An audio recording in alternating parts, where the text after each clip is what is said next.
here for the last 5 I'm minutes. letting them I finish can't it. They're see good. that little ass picture, bro. But go ahead, Beth. I agree with you guys that it's like there shouldn't there, it is a choice as to what group you want to be with, right? And I think my biggest contention with all of it is not even sitting here questioning what's right, what's wrong. I don't think any of us are qualified to make that decision, like Cleaner was saying. But there comes a point where people get into these boxes. They don't want to hear anything outside of the boxes. Anything outside of their box is wrong and must be destroyed. And the way that Yes. they come at it, they're not necessarily, it's like cognitive dissonance with the way that they come at it. I That's And get what kind of you where the mean. conversation started, Beth. Very good. That's I- kind of where it started. Does I get what anybody you're- think that that's what I'm doing? Because like I'm trying to remain open. no, I I- think that you I do, and Cleaner. So I'll tell you that right now. Well, Joe, what's your faith? Do we let's figure out what box you're in, huh? I'm not right. That's great. That's a fair No, question, Paige. what part are you? Where are you? I'm a fan of God, fan of Jesus. Never been to church. Read the Bible, read the Bible on my own, and about, I don't know, halfway, 3/4 through the Quran. Read a bunch of other books, and I guess is whatever I feel under, as long as I'm, I don't know, somewhere You along believe there. Christ is God? He's part of God. He is not the God. You're a hippie Christian then. I'm a hippie Christian. He was talking to somebody, right? When We was love, like, man. Just Jesus everywhere, man. Yes, let this cup pass me over. He was talking to somebody when he was doing that thing. There was another part of him outside of him, but I'm sure he's part of God too, because I've seen his power. So if two things must be once. He must be part, and it must be something outside. Yeah. I wanted to ask Ben a couple of things. One, does it make it easier? Like you explained to us at the start, like how actually the setup of Odinism is really kind of parallel to Christianity, just simply using different names. So does that make it easier to engage with Christians when they're talking about their belief structure and why they believe the things they do? And where does Odinism stand when because you never hear about you That guys was a good question. evangelizing. You never hear anybody being like, come be an Odinist. But does it help you see into Christians and blah blah? It seems like it should. Yeah, Go ahead. we're not evangelizers. Odin doesn't in any way say go convert people to Odinism. It's not how that goes. And then further, Odin's the god of the Northern European people. In no way do I think that Odin created the sub-Saharan African people. And in no way do I think that they don't have their own god of some kind. So that's really where the big argument stems is I believe that the Jew God made the Jews. I believe that. Like I got no arguments against that story.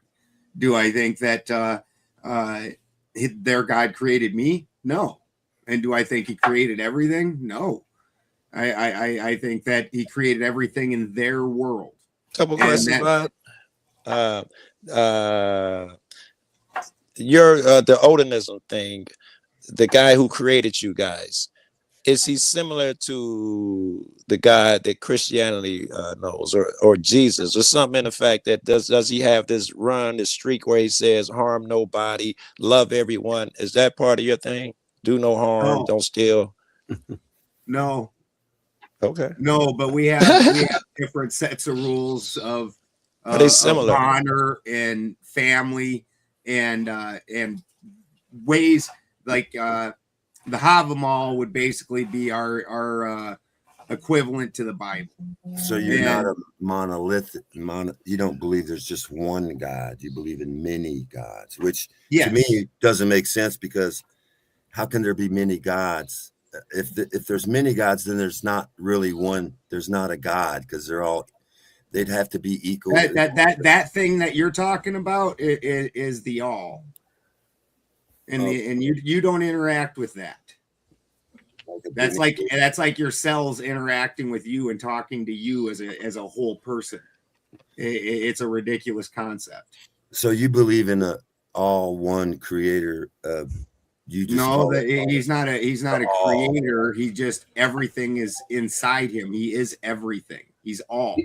Yeah, so everybody that's Christian is going to hate me for this comment, but in Exodus, when God is talking to Moses, he's saying that let everybody know that I am the most powerful God, and I will rule all gods, and they must drop their gods. Almost like he knew that there was multiple gods. Now, okay, I don't actually believe that. I'm just saying, in Exodus, it does say that. It also says I know. I'm going to hate in the Ten channel. Commandments in some versions. In some version, it says, in some versions of the 10 Commandments, it's thou shalt not worship any God before me. That says there's other ones. Yeah. Can I make a line of inquiry here? Yeah, but it also has the Almighty God. Paige is talking, Rocky. Just talk over him. He's very rude. Oh, Go ahead, Paige. You can make the inquiry. Sorry. I don't like to emasculate men. Although, real quick, Vibe, talk to me again. I'm confused. You might be on the wrong mic. Oh shoot! Okay, let me check here. Maybe I'm wrong. I should be on the right mic. Okay, you're good. There we go. I fixed it anyways. You were a little hot, so I turned you down just a tiny bit. Go ahead, Paige. Sorry, dear. Thank you. Okay. I just have a question. So, obviously, I'm not about to interpret the Bible because I don't think that's my place, and I haven't spoken to my priest on this. But I would like to ask you, Vibe, is it possible that in referencing other gods, right, it wasn't an indicator of knowledge, but rather the knowledge that individuals might worship what they thought were other gods, not actually something that was recognizable by the Christian God as other gods? Yeah, or, so absolutely. And the omnipotent God could say, there are no other gods. That wasn't addressed to you. We can't do that, though, because he's not that. That wasn't addressed to you, King of YouTube. He's going to keep his I want to. It's not addressed. I want to hear the answer. Oh, hang on, guys. Hang on. Go ahead, Vibe. Yeah, no, yeah. I love it because I've been begging to get up on here for like 30 minutes. We love you, man. And Paige segued in exactly the reason I wanted to come up on here, right? So just to set the ground, I am Protestant, right? So I'm sola scriptura. And I'm guessing Paige is not. I'm an Orthodox catechumen. Yeah, but I was which is fine. And by the way, I respect that. I respect that completely. Cool. Matter of fact, I respect it so much because I hate actually being sola scripture. Because I'm reading the Bible and I'm going, okay, what do I think this means? And I know it doesn't matter what I think it means. It's what God was saying, right? And from your religion, the one true religion, sola scripture is secondary. It's words, but it was actually words passed down through the lineage from Jesus Christ himself. And to me, that is the perfect world because I'd love to read the Bible and go, I don't get this. Talk to my pastor, just like you said, or my priest or my bishop, and say, hey, I read this. I don't get this. And he can tell me exactly what Jesus said, correct? Is that kind of not the difference between you and I? Like, because I know the Orthodox Church and stop blowing smoke up my bum. Okay, can you? No, but this is relevant, right? Because we can actually take the Andrew Wilson approach of logic here, right? Where the Orthodox and the Catholic Church were one and the same until about 600, where they started having some problems. 800, they really started having problems, and 1000, they split, right? Correct. And of this split, 4 of the people that had direct communications in the lineage of Jesus went to Eastern Orthodox. 1 of them went to the Catholics. So now we have, and you guys won on that, right? You guys won the majority of those people. But if they all were part of Christ and doing Christ's word, shouldn't have they all gone Orthodox? So, like, why? All of this is fascinating to me, Vibe. I didn't know. Wait a sec, Vibe. You're fascinating. Vibe, you blew smoke up my rear, and then you went into historical analysis, and you failed to even answer the question that I had for you, which is like, is it possible that the interpretation of the section which you referenced in terms of other gods didn't mean actual acknowledged gods by the Christian gods, but rather gods that were recognized by the people? Is that possible? Yes or no? Okay, so it's not a yes or no. It's a yes or no question. Let me finish, because I did answer it in saying that. Sorry, I'm in trial mode right now. No, we're not, right? Funny. I'm in trial mode. We can easily say yes or no based on our backgrounds, Well, we right? can say yes or no. I no, think we you got to can say suck one. it up, Paige. I had to suck it But up. do I think either you of gotta us know suck it if up our and let yes him or finish. no is Hang on, let him correct, finish. Let him right? finish. Okay. So Paige, I literally went through that whole diatribe to say Diatribe. that you don't know if the people that are like, when you're like, I can't go sola scriptura, I go to my bishop and I ask them what's true. I go sola scriptura, which I hate because I also seen how many people have perverted it, right? So I can't actually guarantee mine's right. You can't guarantee yours is right. Therefore, the question you're asking me, I can't answer because I'm not God. You have to go by the book. What do you think the book means based on your plain reading? Pith and substance. Pith and substance vibe. Read the book. Okay, first off, what does you're the not book even allowed to mean? do that. Vibe, sola scriptura. You even You ain't even allowed to do that. you have to ask somebody. So You- like, I'm asking you. That's Pith great. and substance, it can go angels- either way. Bishop now? Angels are called Oh. Elohim. Yo. Angels are sometimes called Elohim. Therefore, Paige, I love you. I'm just kind of pointing out. I'm But kind of it pointing out doesn't how mean my the same. religion is flawed. I Your religion is know. I flawed, want you to sola but our faith scriptura in God is not. mine. I want you Hold to on. like pull out your pom poms. First of all, You know- Paige, that shit can go either way, right? Well, And he is right in the sense that, especially once we reach a certain point, there's a lot of people within the apostolic succession that absolutely made determinations that were wrong. They were against biblical law. They were against what the church ultimately decided it was going to do. So yes, human beings are fallible. All of us are fallible. It's that simple. Rocky, Elohim simply means mighty one.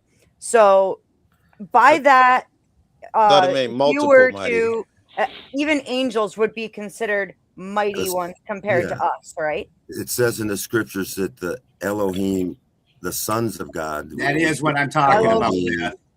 Elohim is what I'm is talking not about. the name of God. you guys But want to does see it mean something really multiple? cool? That's what I'm curious about. I thought it meant multiple, Elohim not one. means mighty ones with an S. S. So beings that are greater than you and I are. Yeah. Okay, that could be angels, demons, gods Yeah, with a and then- lowercase g. Okay, so Mhm. Elohim is not the name of God. So when it says the Elohim say to Yahuwah,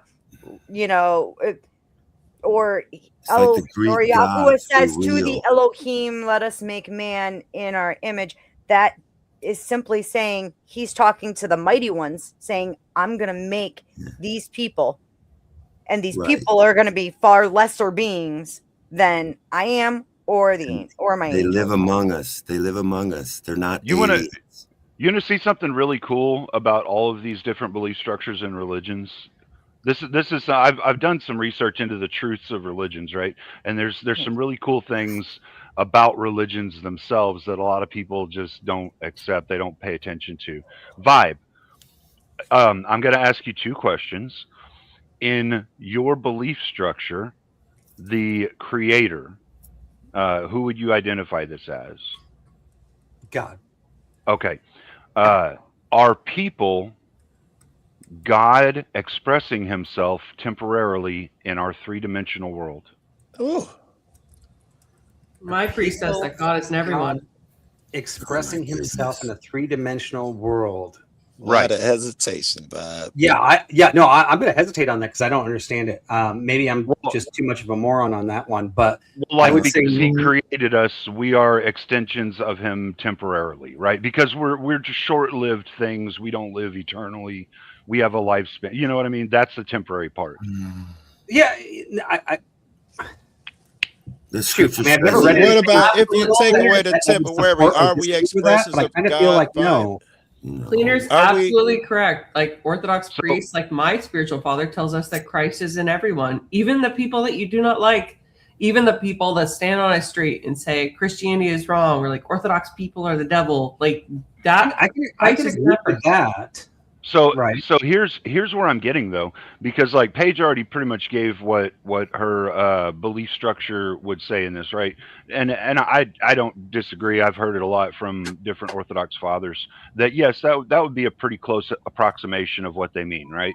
So Balderson, Ben, um, in your belief structure, your creator, what would you call your creator, the creationary force?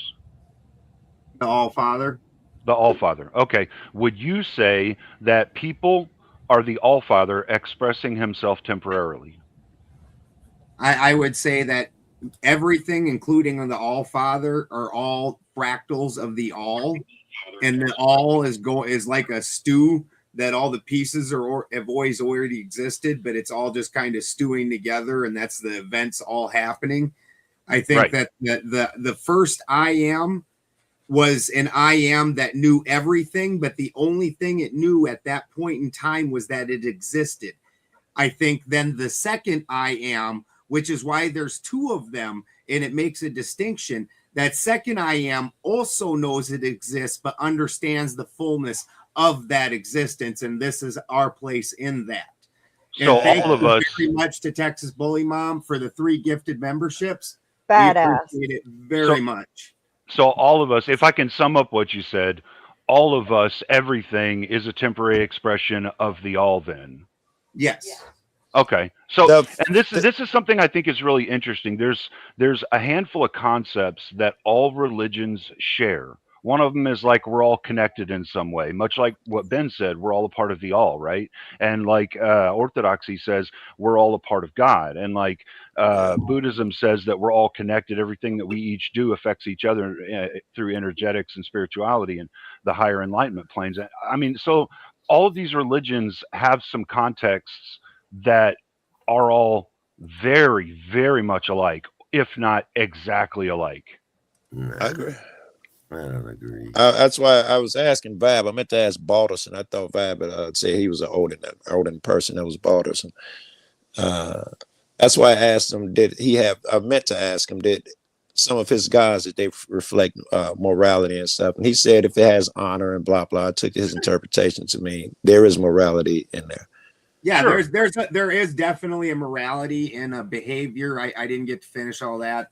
We have the Havamal, which distinctly tells you there's a set of ways that you act at home, and then there's ways that you act on the road, and these are even separated sections where there's different behaviors. Like for me, and this was now you got to remember the people that this culture derived from live very remotely in a really harsh environment, like I do, out in the mountains. Things are rough in the winter and whatnot. If a traveler gets bungled up and ends up at your doorstep, I'm obliged, no matter who it is, to bring him in and give him the first place by my fire in food and to drink. I love it. It sounds like good and healthy. It sounds like good Christianity when they say be Right. kind to strangers and treat your neighbor, love your neighbor like yourself. It sounds like good Christianity. Not like get rid of the illegal aliens, those evil fucks like Christians become now. Something different. Something that's really funny, and Ben, you might remember this. Like when we first met, we started chatting on X, and I was like, "Hey, let's have a conversation." And I don't know how it came up, but he was like, "I'm an Odinist," and I saw that, and I'm like, "Oh, I'm gonna trash him on this." And then we had a conversation, and he tells me his story. He has a testimony. He has a belief, and when he actually said it to me, and Ben, you can tell me if I'm misinterpreting this, how that conversation went. I never actually questioned him after that.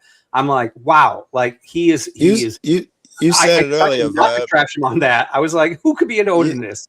But he said you respect all religions earlier, truth, right? And I'm like, that's pretty strong. I'm gonna let Benjamin run with that, right?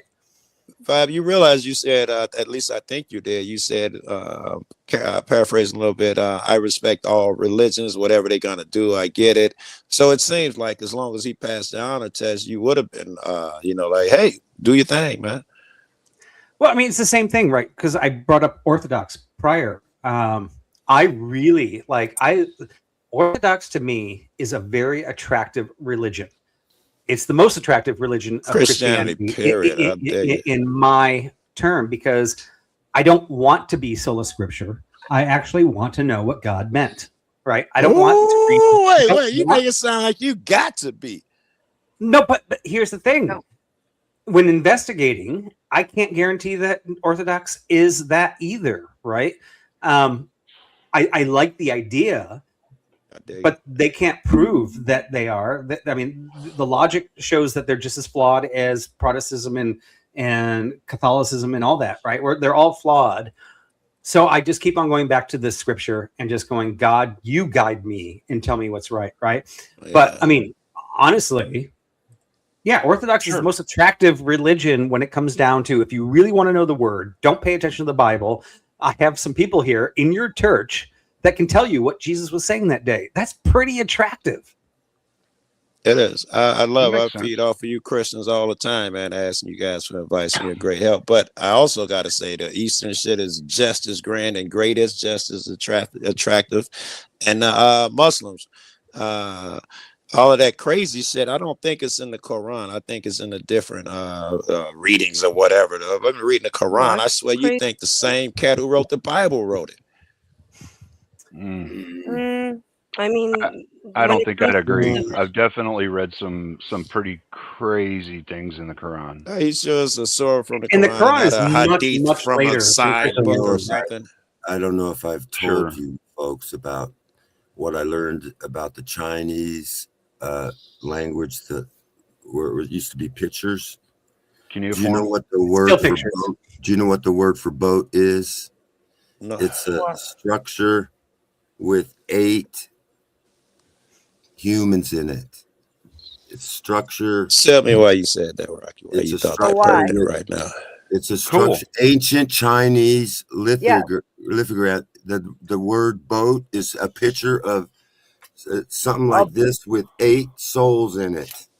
Ancient. So it's describing the flood.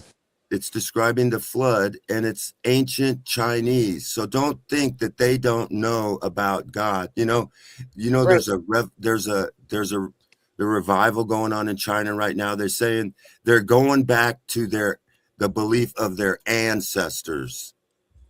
I personally, Rocky, I wouldn't say anyone does or doesn't know here on this 3-dimensional plane, because we're here on this 3-dimensional plane, not with God.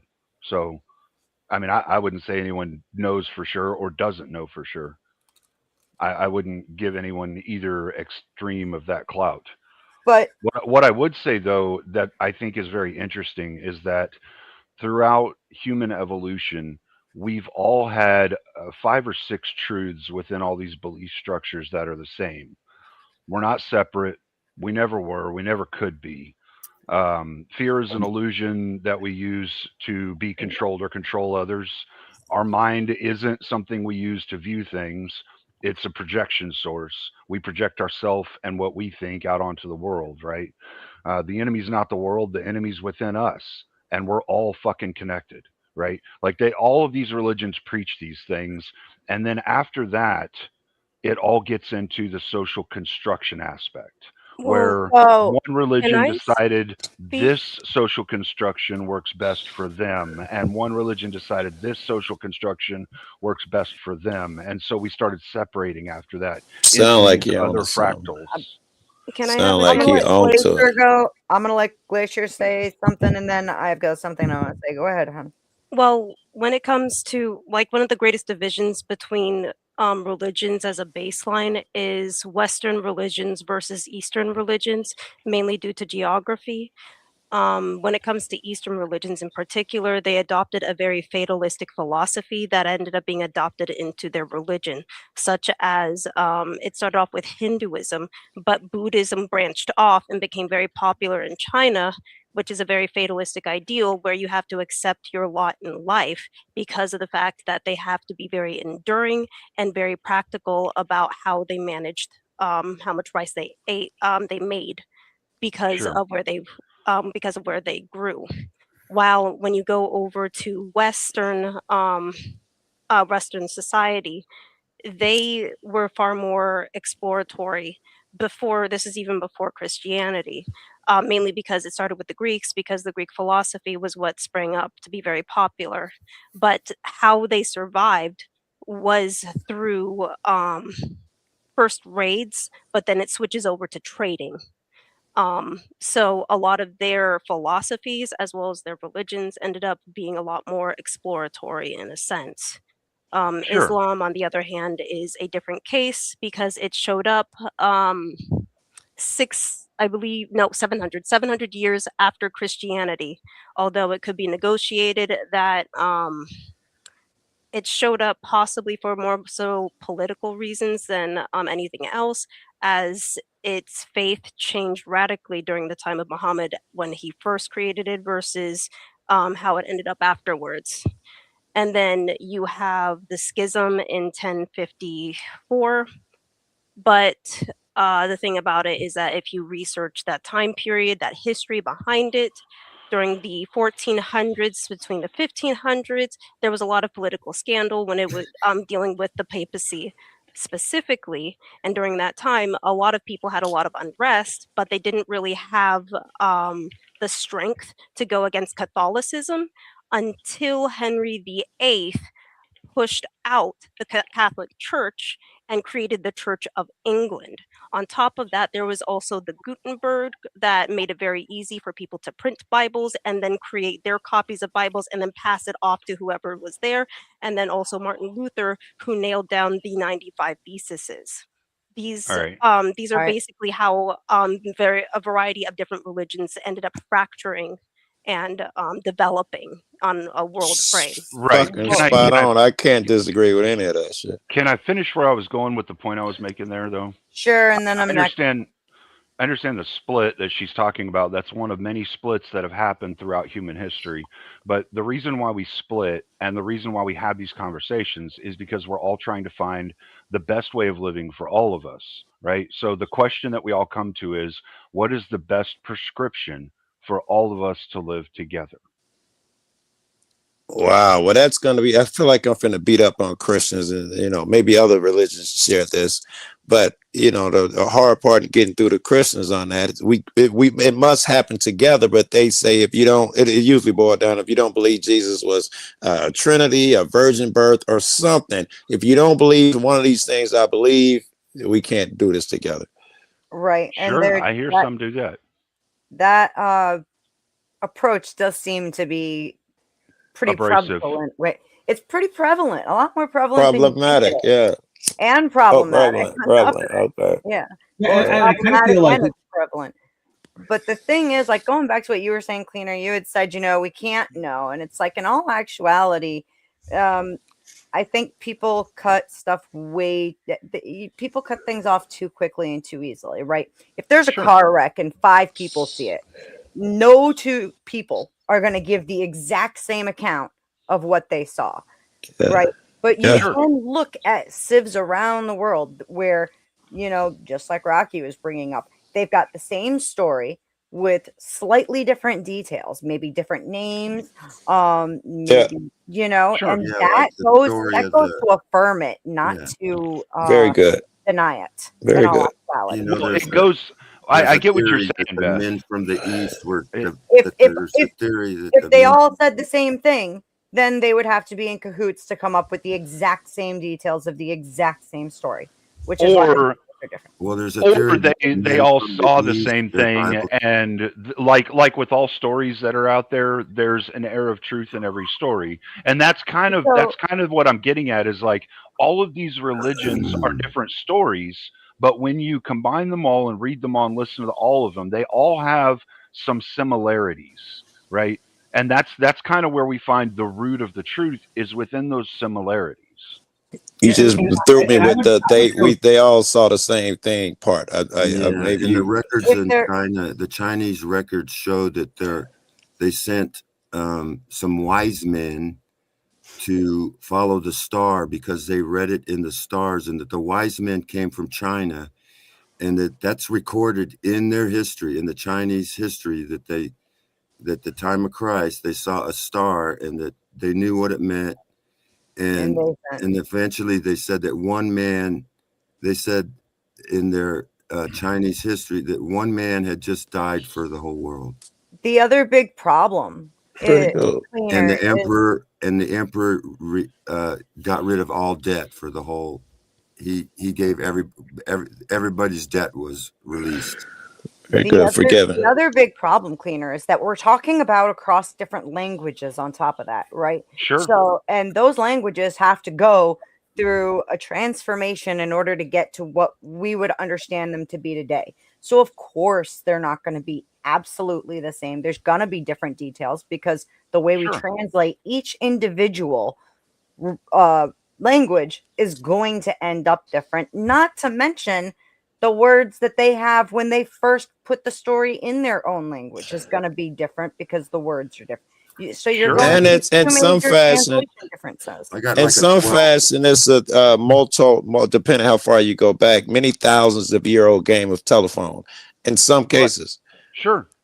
And see, this is why I think the more important question isn't what's the history of this and is it right or wrong. The more important question is what is the best prescription for all of us human beings to be able to live on the same planet together? I think Jesus said it. Love your neighbor as you love me, or something like that. I think Jesus said that it. is kind of the question, right? So when you really look at it, right, I think I am me no matter what, whether I'm Orthodox, whether I'm Catholic, or whether I'm Protestant, right? I'm going to be me no matter what.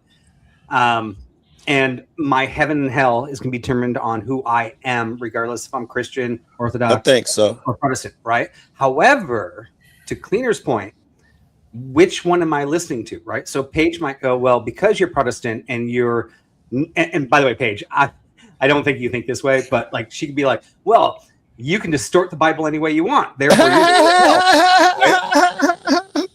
right? And Paige, I'm not picking on you because I don't think you think that about cross and you can distort the Bible any way you want. I mean, no. Like I said, and read it plainly. I'm just teasing you. I'm not saying you say that. So it was funny. That's kind of funny. But anyway, when it really comes down to it, right? So when we come down to this Christianity, and kind of what Cleaner's leading to is, or maybe I'm wrong, and maybe I'm stealing on you, Cleaner. Sorry about that. Is that like we do have to find the commonality, but ultimately, if I'm living in the same values that Benjamin's living in, and I'm respecting life the same way, do we all not get the same results? Or do we actually go, well, because of what you believe in and what you're preaching, are you determined for something different just because of these differences in our vibe? Check this out. Sure. You made me think here. I'm like, Cleaner, let me get in on that vibe. You made me think that I think what you'd end up doing, you'd have to do what Paige do and go to your leaders. That would suck too. But you would have your own reading of what you heard, and you'd come up with your own shit to suit how you feel. Or is it how you feel determines where you go for guidance? For instance, I think in the Jesus saying, love your neighbor. If we consider, Mexico as our neighbor, fuck that. Christians ain't having that shit. Somehow they got to explain to me, something in that book says that they are not my neighbor. So is it what's in them interpreting the Bible, or are they interpreting the Bible to fit what's in them? So okay, you're thinking that there's a separation between church and state then, Joe? I'm sorry. No. Joe's basically saying, like, why do we have ICE? Why are we getting rid of illegal immigrants, right? I don't think really this has anything to do with Christianity. I think this just comes to, Christianity is a great. We could stay with that though. That's a great example though.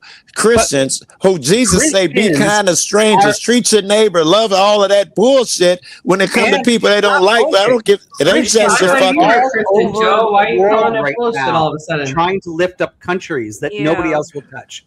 We're just because we're saying, hey, and Christians, by the way, say, come into our country, just fill out the paperwork, please, right? That's not non-Christian. Like, oh no! I wouldn't say it wouldn't be nothing simple about. It'd be the hatred that you exhibit. If we were going to what you'd write on paper, Christians were cool with slavery. Okay, right? Trump is not I'm Christian. sure they said God said it was okay. Do not just take what Trump says as all Christians, right? I don't think that's a fact. No. I wasn't even thinking about Trump. I'm talking about all the people I know, even the people who think that they are the most loving fucks in the world. There's some group of people who they think deserve less, don't deserve the same rights that they do. Joe, can you name any other group of people on the planet that are in more countries, trying to lift up countries and save people, feed them? Literally, people that are rich, people that are poor, flying to countries,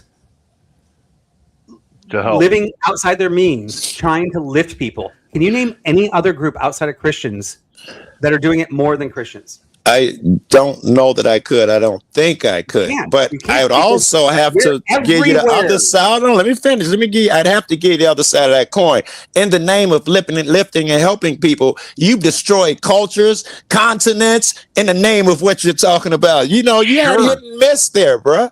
Sure, there have been bad people that have misconstrued the word and done things horrible within a society, right? Agreed. All right, my original question. Religions, though. I don't want to stray there. I'm saying Christians in particular, the philosophy of calling. I can just tell when you call a person an illegal alien. I can tell that you strayed.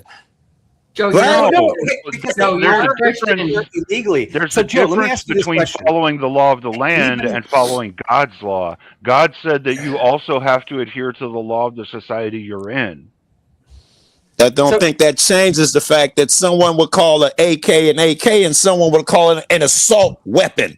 It speaks to you with your verbiage. That just goes to weaponizing language, which some people do. I don't agree with that either. Distinction. If I drive and I'm drunk all the time, but I never gotten pulled over, am I an undocumented drunk driver? You're irresponsible fuck. Drunk driver. You're irresponsible fuck. Are you an undocumented? I don't know if you got documents or not, but you're definitely a drunk driver. Well, he hasn't been documented to be a drunk driver. So well, interesting. The crime is what deems prominence, not necessarily the circumstances surrounding it. Here's another Christian. You're only undocumented because you got here illegally. Wait, hold on. No, not yet. Cleaner. This must be addressed, this argument that Vibe and Paige have. Again, I'm telling you, you expose yourselves when you say that it's illegal. It's a crime. Being over here, if it's about legality, is akin to a jaywalking ticket. It's a misdemeanor. All this hatred is not just. Separating grown motherfuckers from their nominate families is not just. No, you don't get deported for a jaywalking ticket. You do get deported for coming over illegal. They're definitely not the same crime and the same punishment. I said it's a misdemeanor, like a jaywalk. Whether I misspeak? No, it's a federal offense to be here illegally. Yeah, it's a federal offense, not a state one. Oh, wait. It's a federal offense coming into this country. Is it a misdemeanor? Yes. Is it a misdemeanor or a felony? It's a felony. It's a federal offense. Really? Google it, somebody Google it, because I've Googled it 87 times. I already know. Do you understand the difference between a state level offense and a federal offense, Joe? I don't want to stray from felony misdemeanor, which is my point. Do you understand the difference between Yes, I understand the difference from state and federal. Yes, I do, Paige. Yes, federal. Do you understand that a federal offense is actually judged on a different level, correct? Yes, I'd give you all of that. Okay, like a parking ticket is a misdemeanor, right? Versus like you come into here illegally, that is a parking ticket's a traffic violation. It's not a misdemeanor. Sorry, I missed that. Who is speaking? Google says it's a violation, not a misdemeanor. Google says it's a misdemeanor. It depends on the state. Some states. But Google says coming into the country illegally is specifically categorized as a misdemeanor for a first-time offense. It's the ticket question. The ticket question depends on the state. It's a federal misdemeanor. Thank you. Yeah. I said that. Why are y'all arguing with me then? What are you arguing with me for? It's not the same, though. I didn't say it was the same. It's a misdemeanor. You said it's the same. It's the same as the. Oh my God! You understand my point? Don't do that. You just makes you look worse. I didn't understand your point. That's why I argued with you. Yes. If I understood your point, I wouldn't have argued with you. Okay, my point was a misdemeanor is a small crime, federal, state, whatever the fuck it is. It doesn't justify. It doesn't justify separating a family that's been here for 40 years. Okay, Joe. I understand where you're coming from. Well, right? I mean, it does. Like, if you commit a crime, then you do get separated from your family. You don't believe that shit, man. I do. 100%. I believe if you commit a crime, you can be separated from your family. We literally separate murderers from their families all the time because they committed a crime. Misdemeanor. Do you do it for misdemeanors, bruh? Is that a thing? Yes, actually we do. If someone continues getting speeding tickets in a state, they get thrown in jail. They're separated from their family. Yes, we do it. Well, we're assuming for my example here, first time, one time, never had a problem with the law, never even seen a cop for 40 years. My kids in college. Yes, it happens. People go to jail. That's why you have a channel. Because people go to jail for shit the first time they shouldn't go to jail for. That's why you have a fucking channel, bud. No, I disagree with you 1,000%, man. And that's not even a fucking thing, motherfuckers being separated from their families for a misdemeanor. The most they can do is spend a night in jail. There is no separation. Joe, if a misdemeanor is the same, I think you guys are making my point. You're Christians making backflips, hanging on words like federal misdemeanor versus so-and-so misdemeanor. Separated from family for a night in jail as opposed to separating and snatched out of your country for life. These are desperate arguments. Go ahead. Why is the sentencing different if a federal and a state misdemeanor are the same? It's irrelevant to my point, Paige. No, it's not. It means that they carry different weighting, which means that they are not parallel. It means that they are distinguishable in the eyes of the law. Is that correct? Yes or no? Of course, that's the one's called federal. You don't have to fucking argue with me. I know there's a difference. I freaking win. Oh yeah, you win. If that makes you happy, you win. All right, go ahead, Bet. Hey, Bet. Hey, I'm sorry. Let me say one more thing. Paige. This is important. It is a quest for the truth. It is not about your victory. Give me a minute. I got a phone call. Vibe. Hi. Anyway, as a Christian, I think we should accept if there's what you call illegal aliens, they should be treated like anybody else. They shouldn't be treated worse or special. And we shouldn't be afraid of them. We should give them the gospel. Some of them probably work harder and are better people than the fucking lazy Americans in America now. Why should we be afraid of them? If they've been here for 40 years, if they've been here for 40 fucking years working and doing that shit, you don't just knock on their door without due process, and this is ridiculous. As a Christian, that's ridiculous. Our government actually, is breaking the law. No, our government is breaking the fucking law.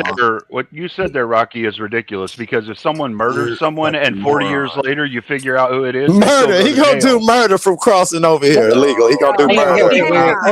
Hold on. I used to live in Houston. The host is talking, Rock.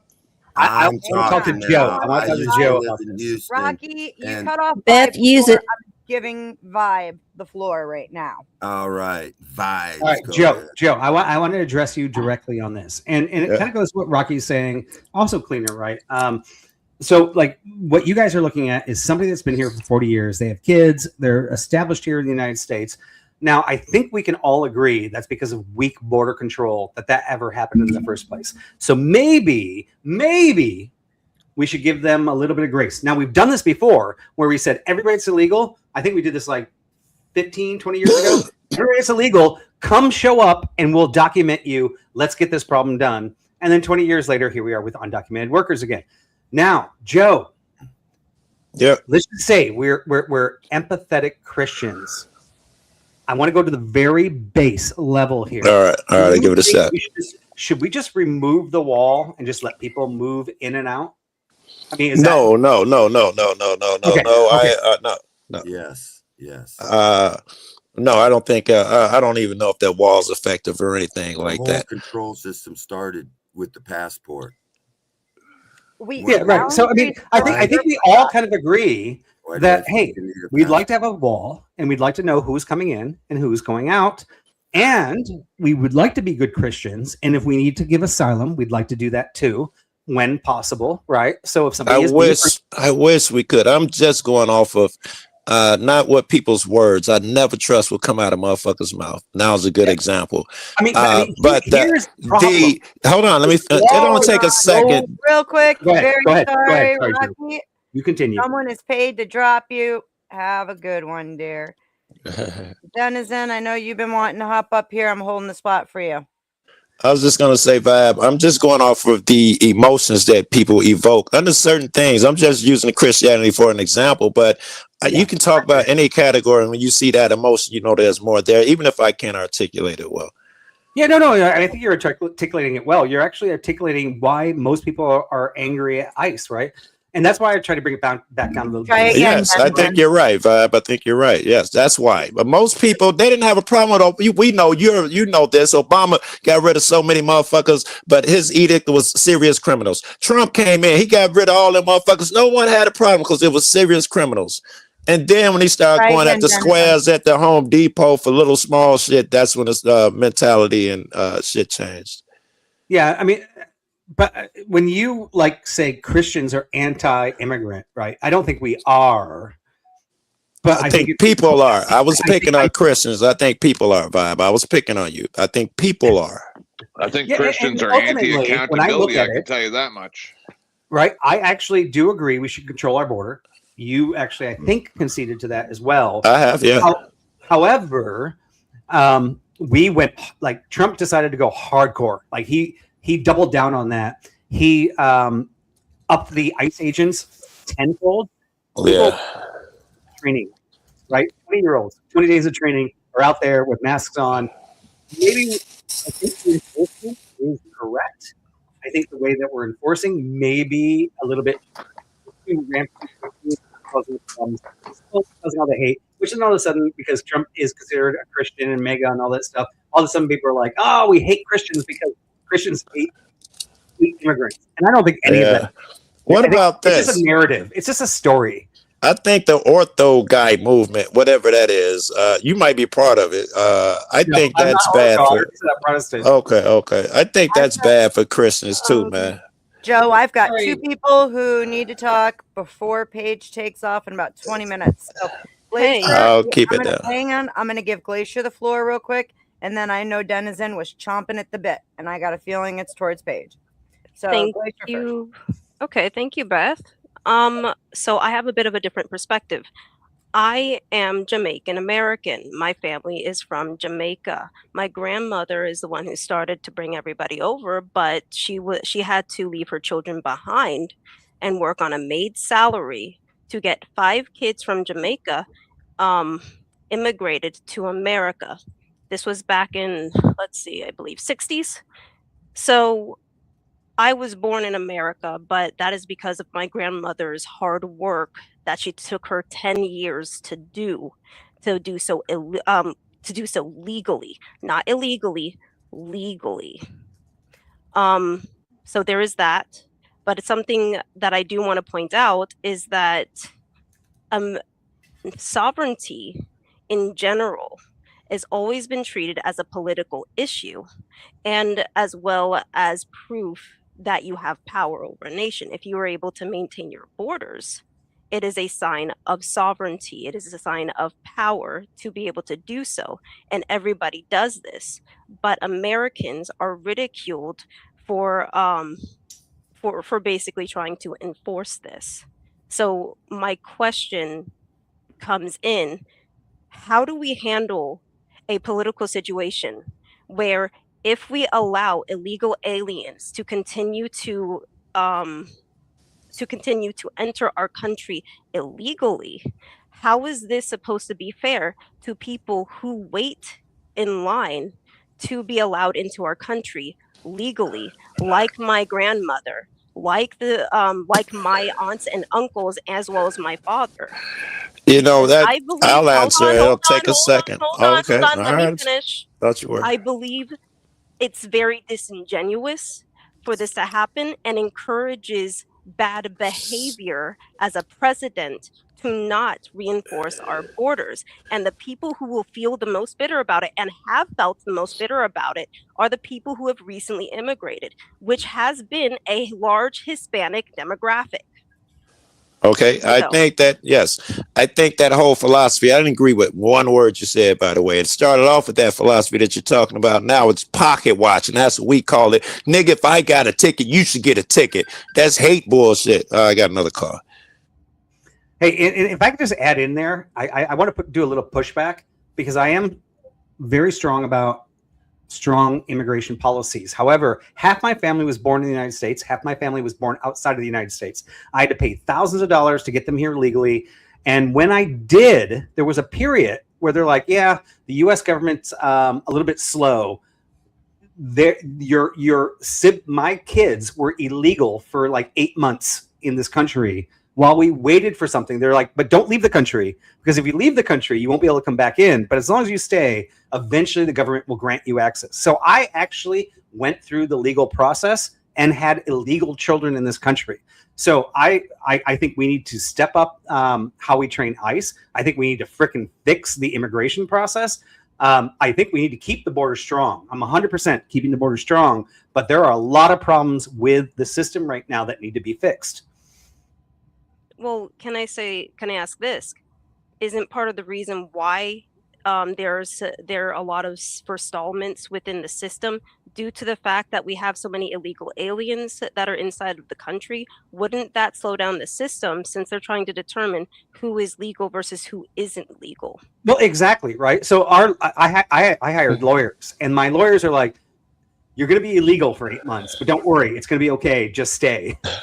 This is just the way the government works, right?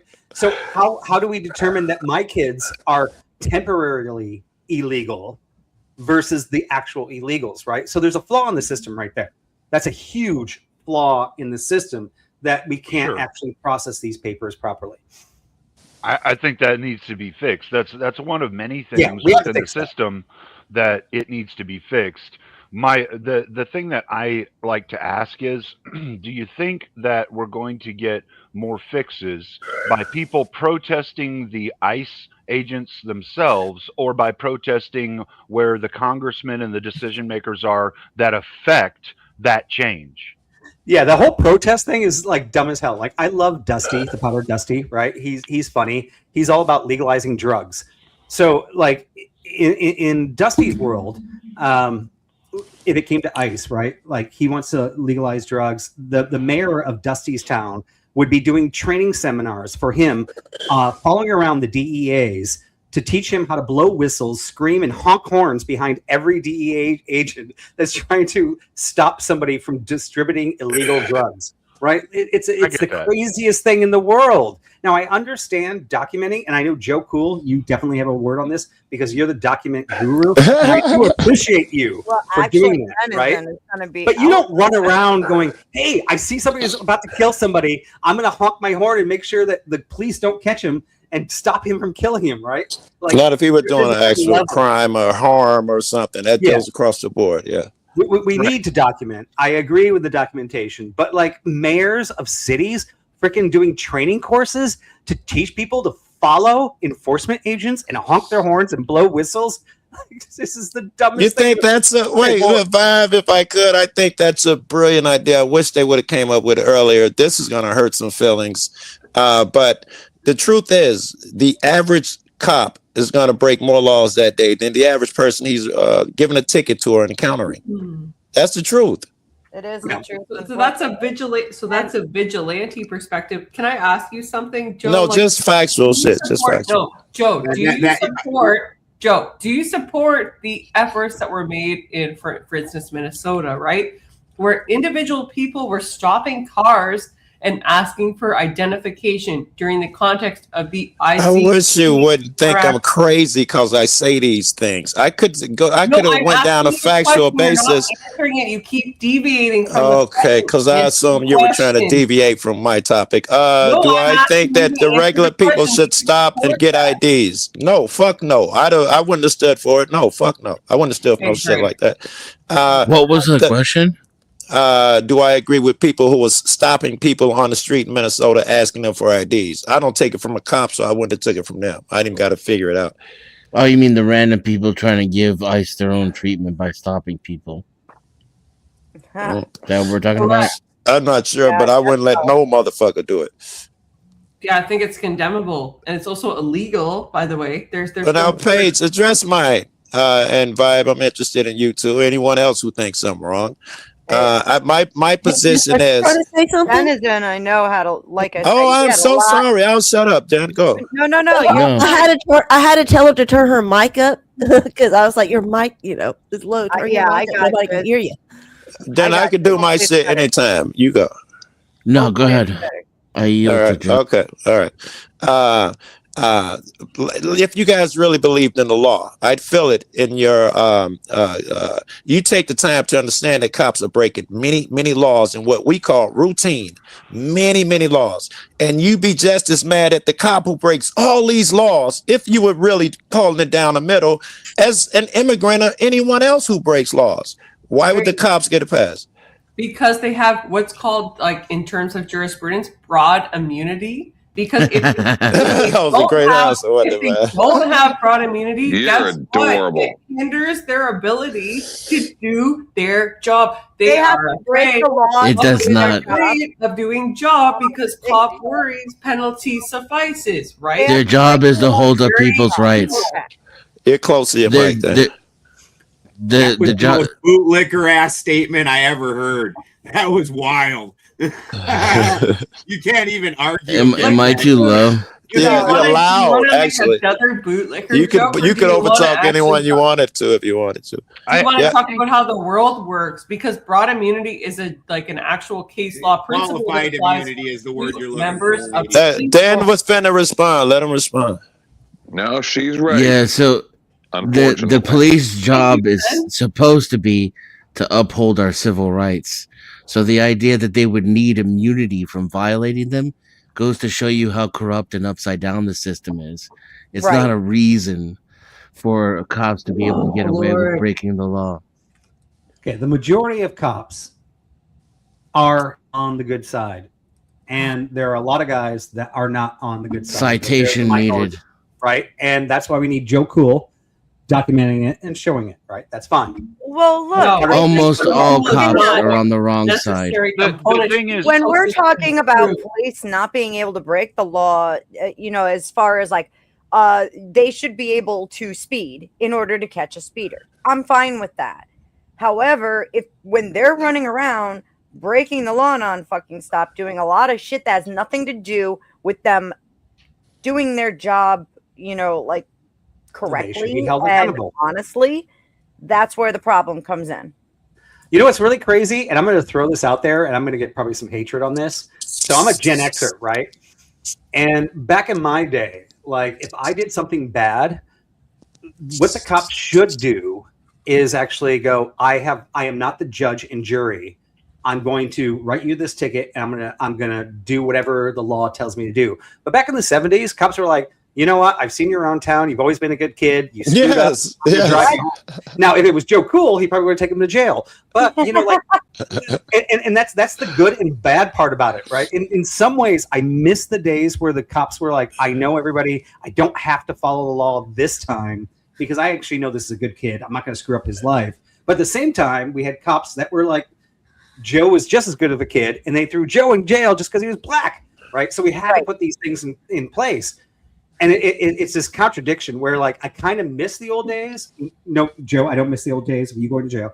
But I miss the old days where the cops had a little bit of discretion. But to keep things fair, we have to take away all discretion from the cops. I don't think they've taken away all discretion, though. I really don't. Yeah, they still do. They still do. I think they still look out for their buddies and their buddies' children. Yeah, absolutely. And for their fellow law enforcement agents. Guys, but then I'm sorry. They are certainly prejudiced when it comes down to the people in the community. Paige is twitching. I'm crashing. Go ahead. I'm crashing out so hard right now, guys. The taste of leather is overcoming. I just want to blame all of you for him being like, why are you yelling at something random? Okay.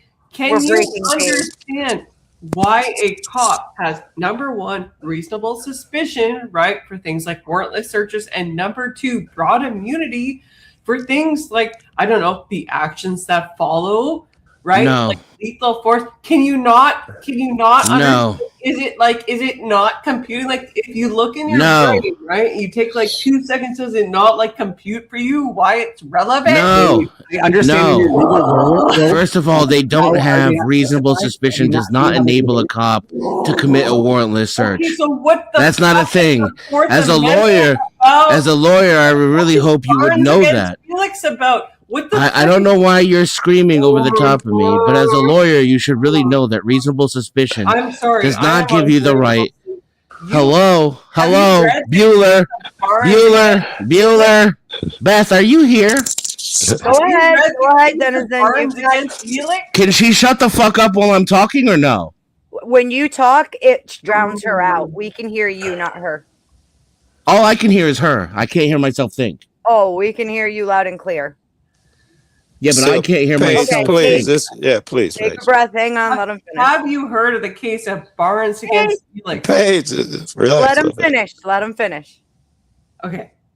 You're at So, first of all, reasonable suspicion does not give you the ability to search without a warrant. As a lawyer, I would hope you know that. It's terrifying that you don't. No, a warrantless search. And qualified immunity is inherited by the king. Broad immunity. That's where immunity from the police has its legal foundation in, is that agents of the king are immune because the king is immune to justice. That's the principle that you're trying to defend. A cop does not need broad immunity to uphold the law. That's the most retarded thing I've heard on this panel since I got up here. Why would you need immunity to uphold the law? If you're upholding the law, then the law protects you. You don't need immunity from it. That's ridiculous. All right, let Paige respond. Warrantless searches are permissible under case law. You look at, like, for instance, like many cases on the court deal with this. Okay, I'm not like an idiot. There are constitutional provisions which allow you to actually avoid the protections, i.e., the Constitution is not absolute. This is not news to anyone. Okay. In respect to broad immunity, yes, a police officer actually does need that to complete their duties. You know why? If they were concerned about like every little mistake, like let's say they break Deborah's door down because they think she's harboring a fugitive, right? And they're like, "Oh my God, I just broke her." That's exigent circumstances. That would be it's not. No, exigent circumstances are not. The test is objectively reasonable. That's what you gave an example of. No, you can't kick someone's down based upon reasonable suspicition. You don't know what you're talking about. You need a warrant in that case. And I know that. I'm so frustrated right now, you guys. You did say we know someone's been kidnapped or something. You sound so stupid. You don't need a warrant to conduct a search in all cases. There are many qualities. Yes, it's exigent circumstances. Domicile, yes, you do. Yes, you do. No, you don't. Warrantless searches are like yes, you do. constitutionally valid if there's absent exigent circumstances. You that's just enter some dumb No, it's not. Okay, I'm gonna walk you guys through the facts. A judicial matter of fact. You can't walk us through the facts. You think reasonable suspicion can get you around a warrant. No, that's not what I said. Yes, it is. Reasonable grounds for search. Reasonable. Let her tell us her lawyer secrets about how you can do this. Let's do this. I'm going to go through them. Okay, guys. Please don't educate us. We've read this shit over and over. Well, obviously, you're less educated on this. Just make your point or something. I'm sorry, Joe. I do value you, but right now you're being a dumbass. Obviously not, you dumbass, because like you don't even know. All right, just go ahead. Get it out. Let's do it. Okay. Exigent circumstances is number 1. Everybody got that right. W, everybody. Okay. Ground number 2, incident to arrest. Right? That's a lawful arrest. They search your person. Wrong. Okay? That's number 2. That's not a Plain view. domicile. If And you it's have an incident to arrest. METH lab, if you have an METH lab in your home, right, and the police can see the freaking fumes foaming from it, you're freaking able to be searched. That's exigent circumstances. No, you're not allowed. No, you're actually wrong about that. You're actually wrong about that. You're definitely wrong about this. Okay, if I'm arrested outside right now because they have reasonable suspicion that I have kidnapped somebody, they cannot, and I'm outside of my home when they You can't arrest someone on reasonable suspicion. You need probable cause, which is why then a search becomes reasonable. Plain view is in the home. Like if you have a joint hanging out. Plain view is not search. And plain view does not apply to the inside of someone's house. You're in an area, right, where smoking the devil's lettuce is illegal. You have a joint hanging out of your pocket, right? Plain view, doctor. Where? Inside your house or out in the street? Right, because it was inside the house. Not inside. No, dude. Not inside your house, dude. Oh my God! Yes. You'd have to go ask a judge for a warrant to come in someone's house, dude. What does the Crown Against ADH stand for? That's a Canadian constitutional decision. Read that. And Is she talking about Canada? No. She is adorable. She's so adorable, right? I could probably find an American decision too. Going on. This is why King Henry said to kill all the lawyers. This is bad. Cardinals want to focus on the jurisdictional element. Okay, so let's focus on the jurisdictional element. Number 3, consent. Obviously, if an idiot consents to a freaking third, they could be searched. Okay, that's another one. Okay, that's consent. That's different. Okay, and that's a search. That's not in your house. There are other grounds. Okay, can you? If a cop are you able to compartmentalize? If a cop comes to my door, check this out. Is it difficult? Like Paige. Listen. Yes, I am paying attention. In the United States, if an officer comes to my door and I open my inside door, the storm door is shut behind us, and I go, "What do you want?" And I have what looks like a joint right in my hand, and I'm going like this. What do you want? He can't open that fucking door without a warrant, because that could just be a rolled cigarette. That's perfectly fucking legal. Shit, you could blow the fucking weed smoke through the screen door into his face. And he would still need to go get a fucking warrant. Smelling marijuana does not give the right to be searched. They've already determined that it's in the United States. It's reasonable and probable grounds, and generally it is case law-wise measured on the severity of the crime. I.e., if you have a freaking weed plant, can I say that? Can I say? Yeah, if my house smells if you have a weed plant, you have the like weed, the cop can't come in without a warrant. Hold on. My whole house smell like weed. They can't come in without a warrant because smelling it does not give them the right. Is she Canadian? Is that why she doesn't know this? There are Yes, circumstances. I always forget. I don't think she's Canadian. I think that she was just trying to pull a fast one and being a jackass and citing Canadian laws. Yeah, Balderson. That's what it has to be, because I'm a tool who doesn't know anything, right? Where's your legal degree from? I don't know that you don't know anything. You just clearly don't understand how the Fourth Amendment applies federally. There are circumstances. So we've caught that. Hold on. There are circumstances that allow a police officer entry into a home without a warrant. Yeah, exigent circumstances. We agree with that. Yeah. More than exigent circumstances, reasonable probable grounds, or like no. You're talking about shit on the street. No. It's with reasonable probable grounds. Where did you guys go to school? Art school? Like, what the frick are you guys trying to educate a legal professional on? In the United States? Because you don't know what you're talking about and you're wrong. Oh, I don't know what I'm talking about. Correct. You don't know what you're talking about and you're wrong.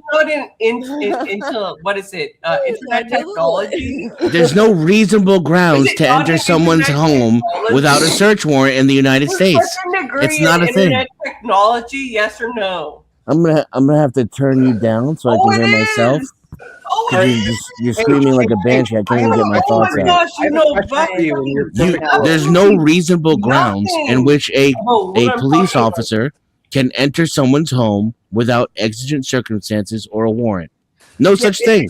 You're pulling it out of your ass. It doesn't matter. It exists nowhere in any legal precedent whatsoever. If I look right now, there's no case where a police officer cannot enter a home without exigent circumstances. That's correct, right? Okay, so Paige, or a warrant, right?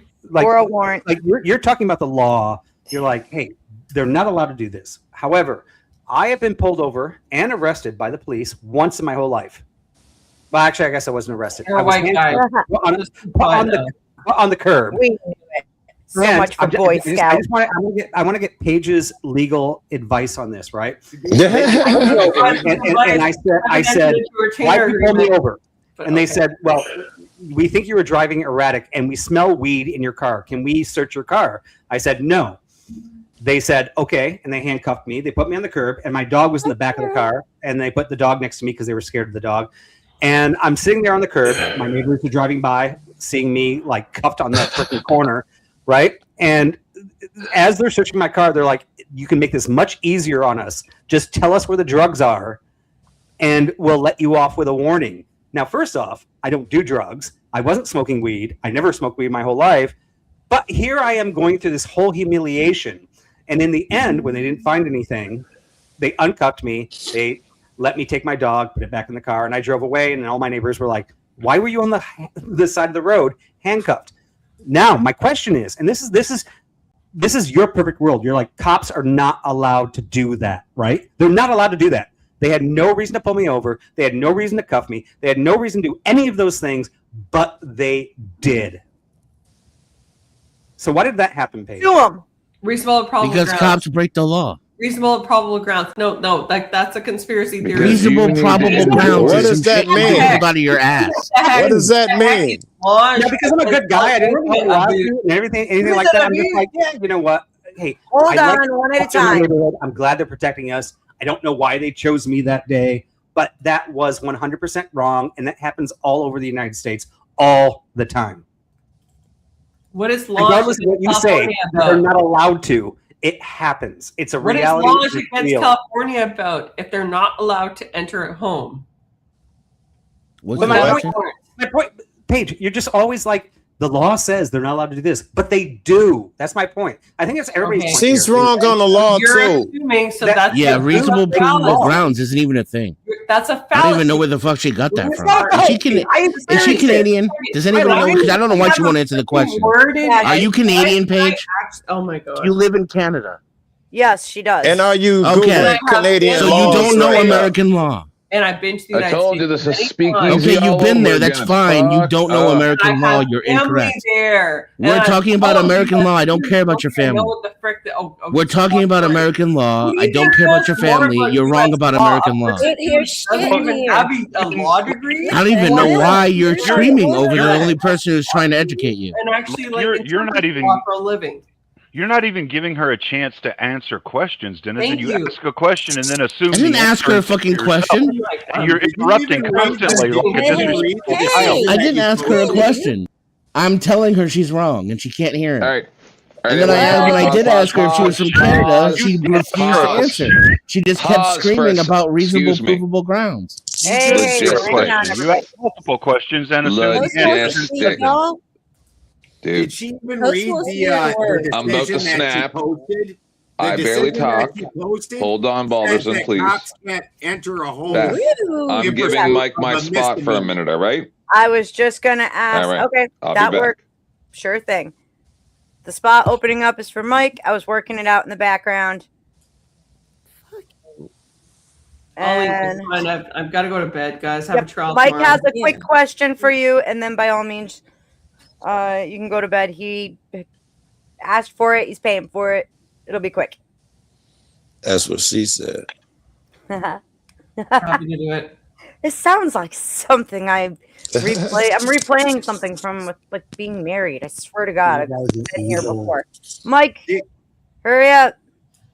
Did you even read the decision that you put up? the court ruled unanimously that the warrantless entry into a home by police in pursuit of a misdemeanor is not unequivocally justified. Right? Straight up. Hey, thank you.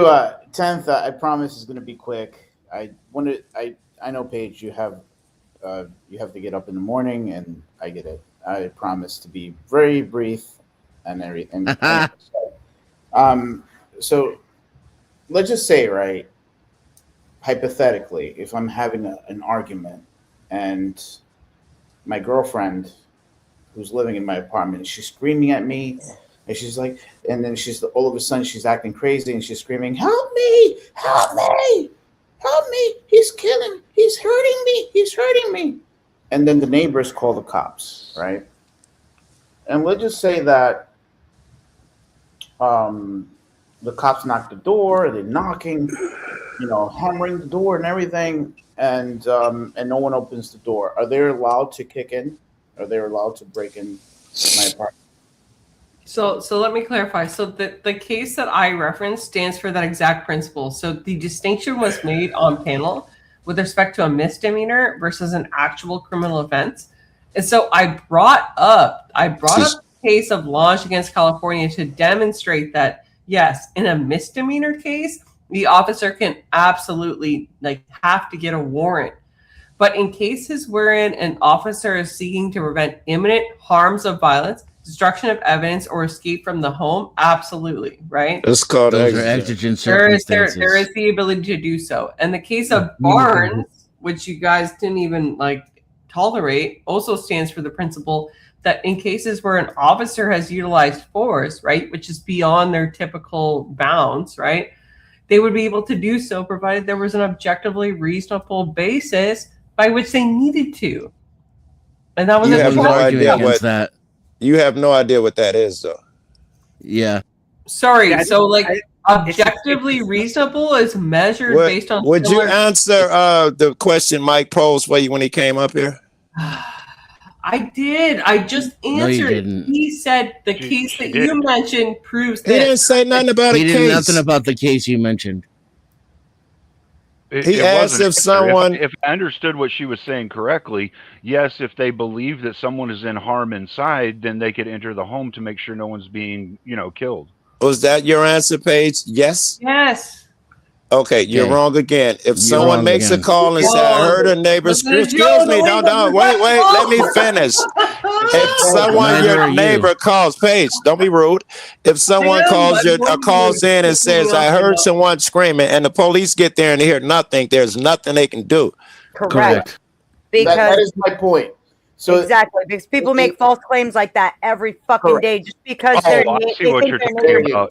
I see what you're getting at, Mike. The differentiation between if a cop hears someone saying "help me" inside versus if someone calls it in. I see the differentiation there. That makes sense. I get that. Yeah. The Supreme Court sees that distinction as well. The Supreme Court understands that distinction as well. They have specifically ruled that people saying some shit when they call 911 does not support in and of itself probable cause. And let's just say that how would you know what probable cause means? And let's just say that because I've been studying what it means for 30 years. Name me 3 cases which define what probable cause means.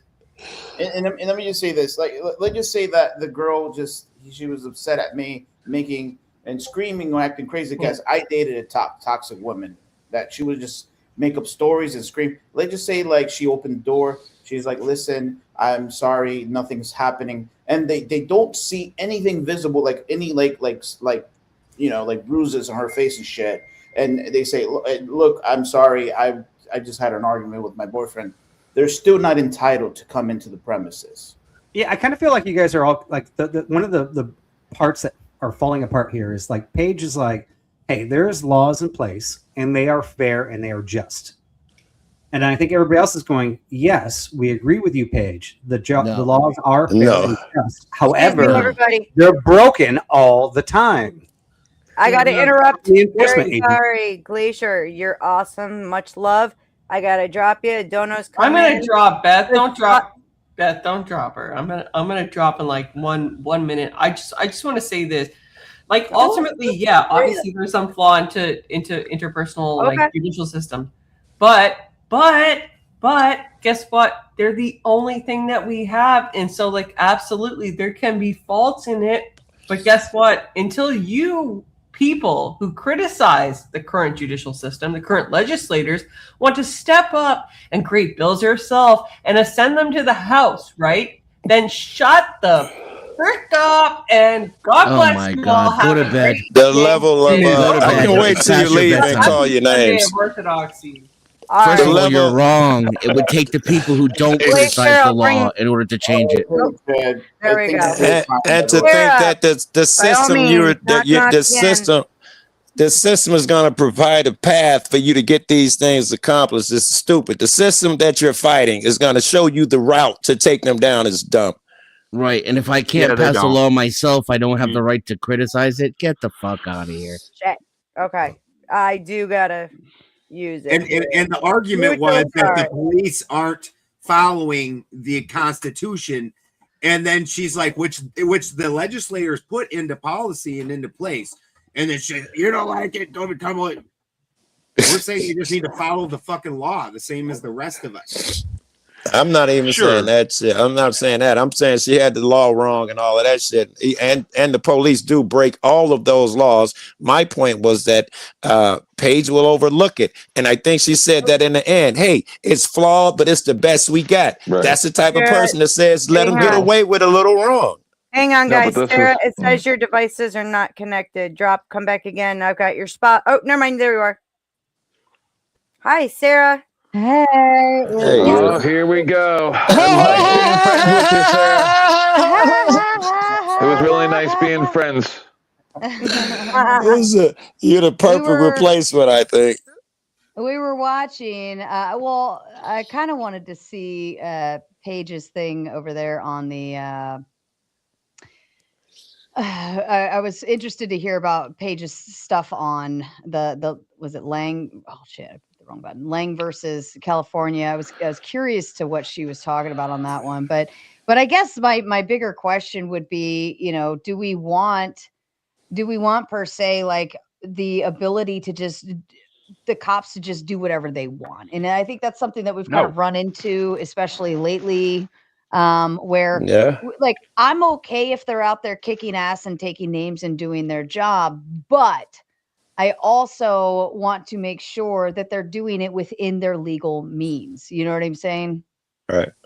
I mean, that was kind of what I was alluding to before. Like growing up as Gen X in the 70s, my neighborhood cops took the law in their own hands based on how well they knew you and based on what they were not following the law, but they might treat me different than they might treat Joe Cool. So we have to put the law in place. So I kind of like the idea of cops like going, hey, let's treat everybody and before we send them to court and ruin their lives.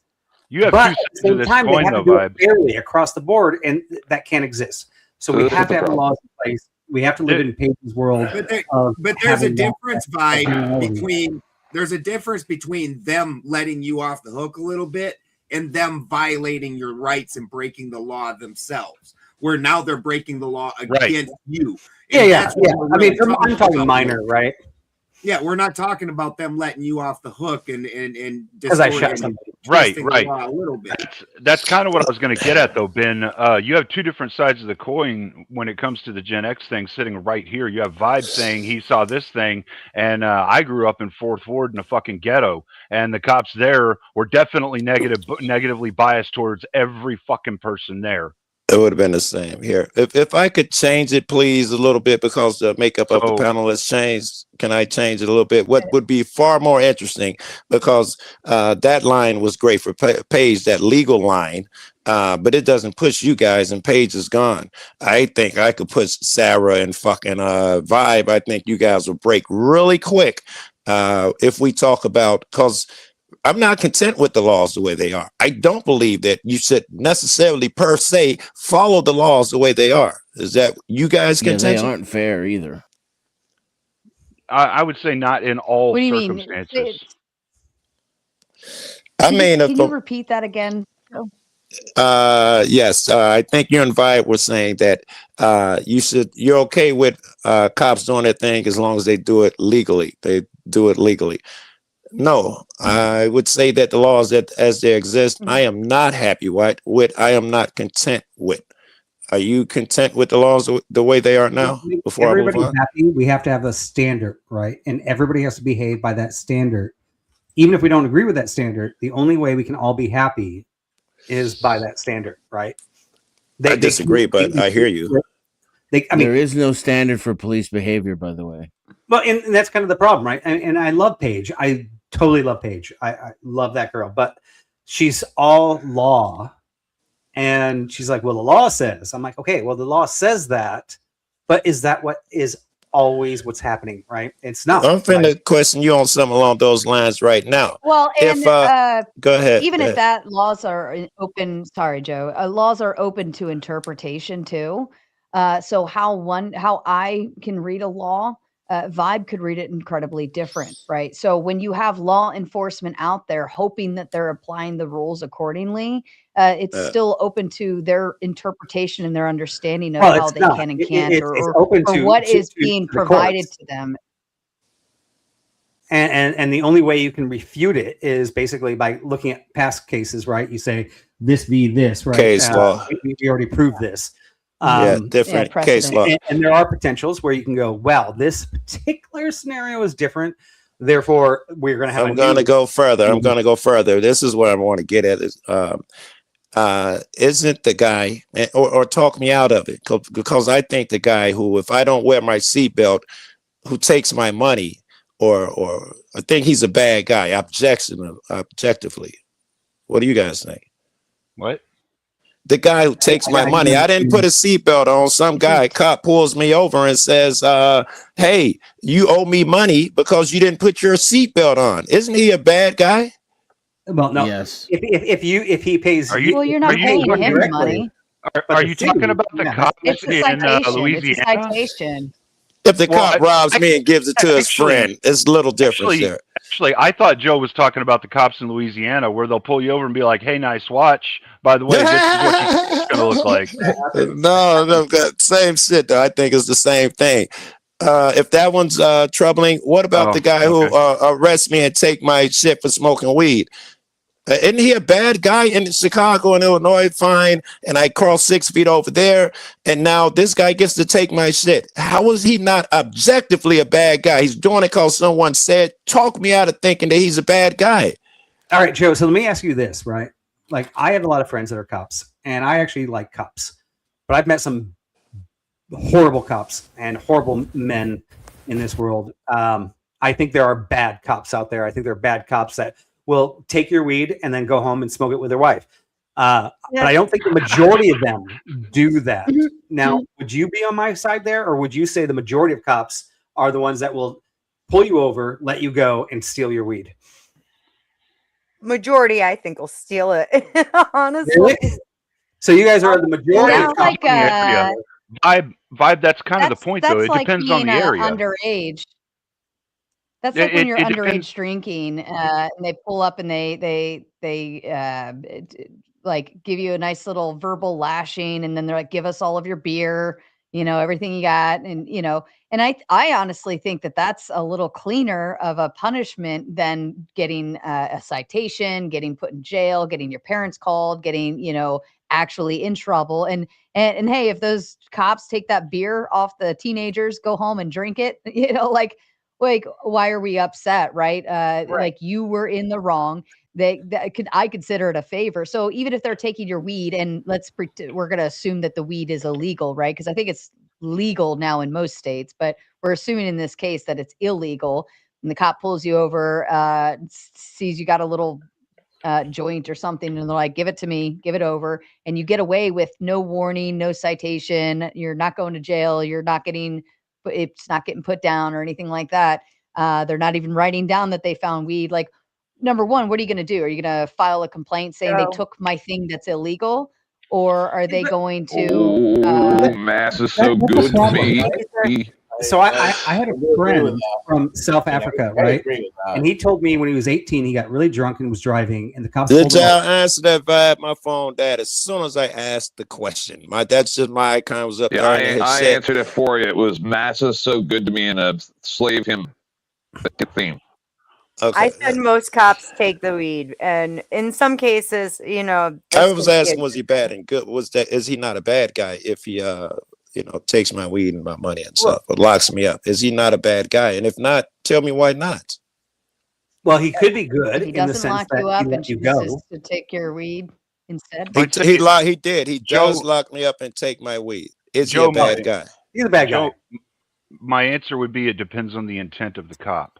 Just like the intent of His intent anything is that to we follow do. the law. It's illegal. I'm in some state where it's Iowa. I'm sure it's still illegal there. If his intent is to uphold the law to the letter of the law, and he believes that's what he's doing by giving you a citation You're or right. taking you to jail or whatever, then I'd say he's a good dude trying to do what he believes is right. Yeah. I'll give a room that some guy could be so fucking crazy that he thinks he's doing a positive thing. This is my original point, is that we can all probably look at cops that took the law in their own hands, whether they let us go or didn't let us go. But that was them making that decision based on their personal purview, right? And you moving the shit I wanted to talk about, Vibe. I don't want to talk about. We all agree at dirty cops. Yes, we all agree dirty cops suck. I'm not interested in being on some friendly ground right now. I'm interested in testing people. But that's the obvious. Excuse me. I understand the test for it too.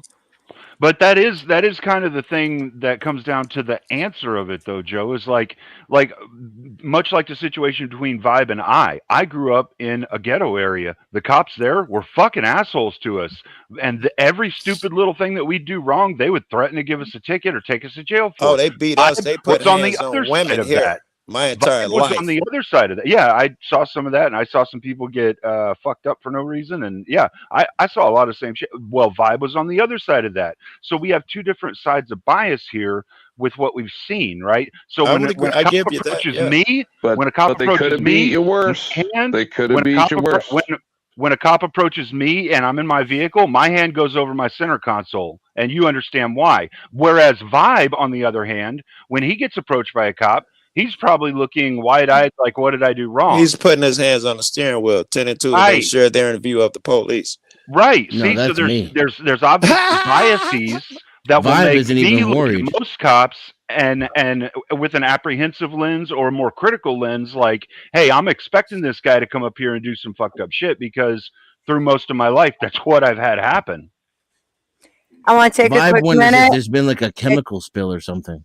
I gotta jump in real quick here and say thank you to James for the dono. I very much appreciate it, guys. It's very appreciated when y'all send in some donos here. My kid's getting ready to take a senior trip, and it definitely helps out because he's going for a whole damn week.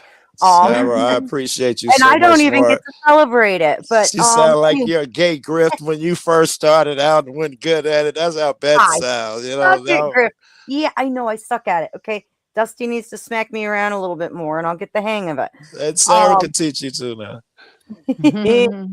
Yeah, James was doing that last night when I was panel surfing as well. He was going over and sending over some support. So I'm glad he's doing that. It's good. I liked seeing that.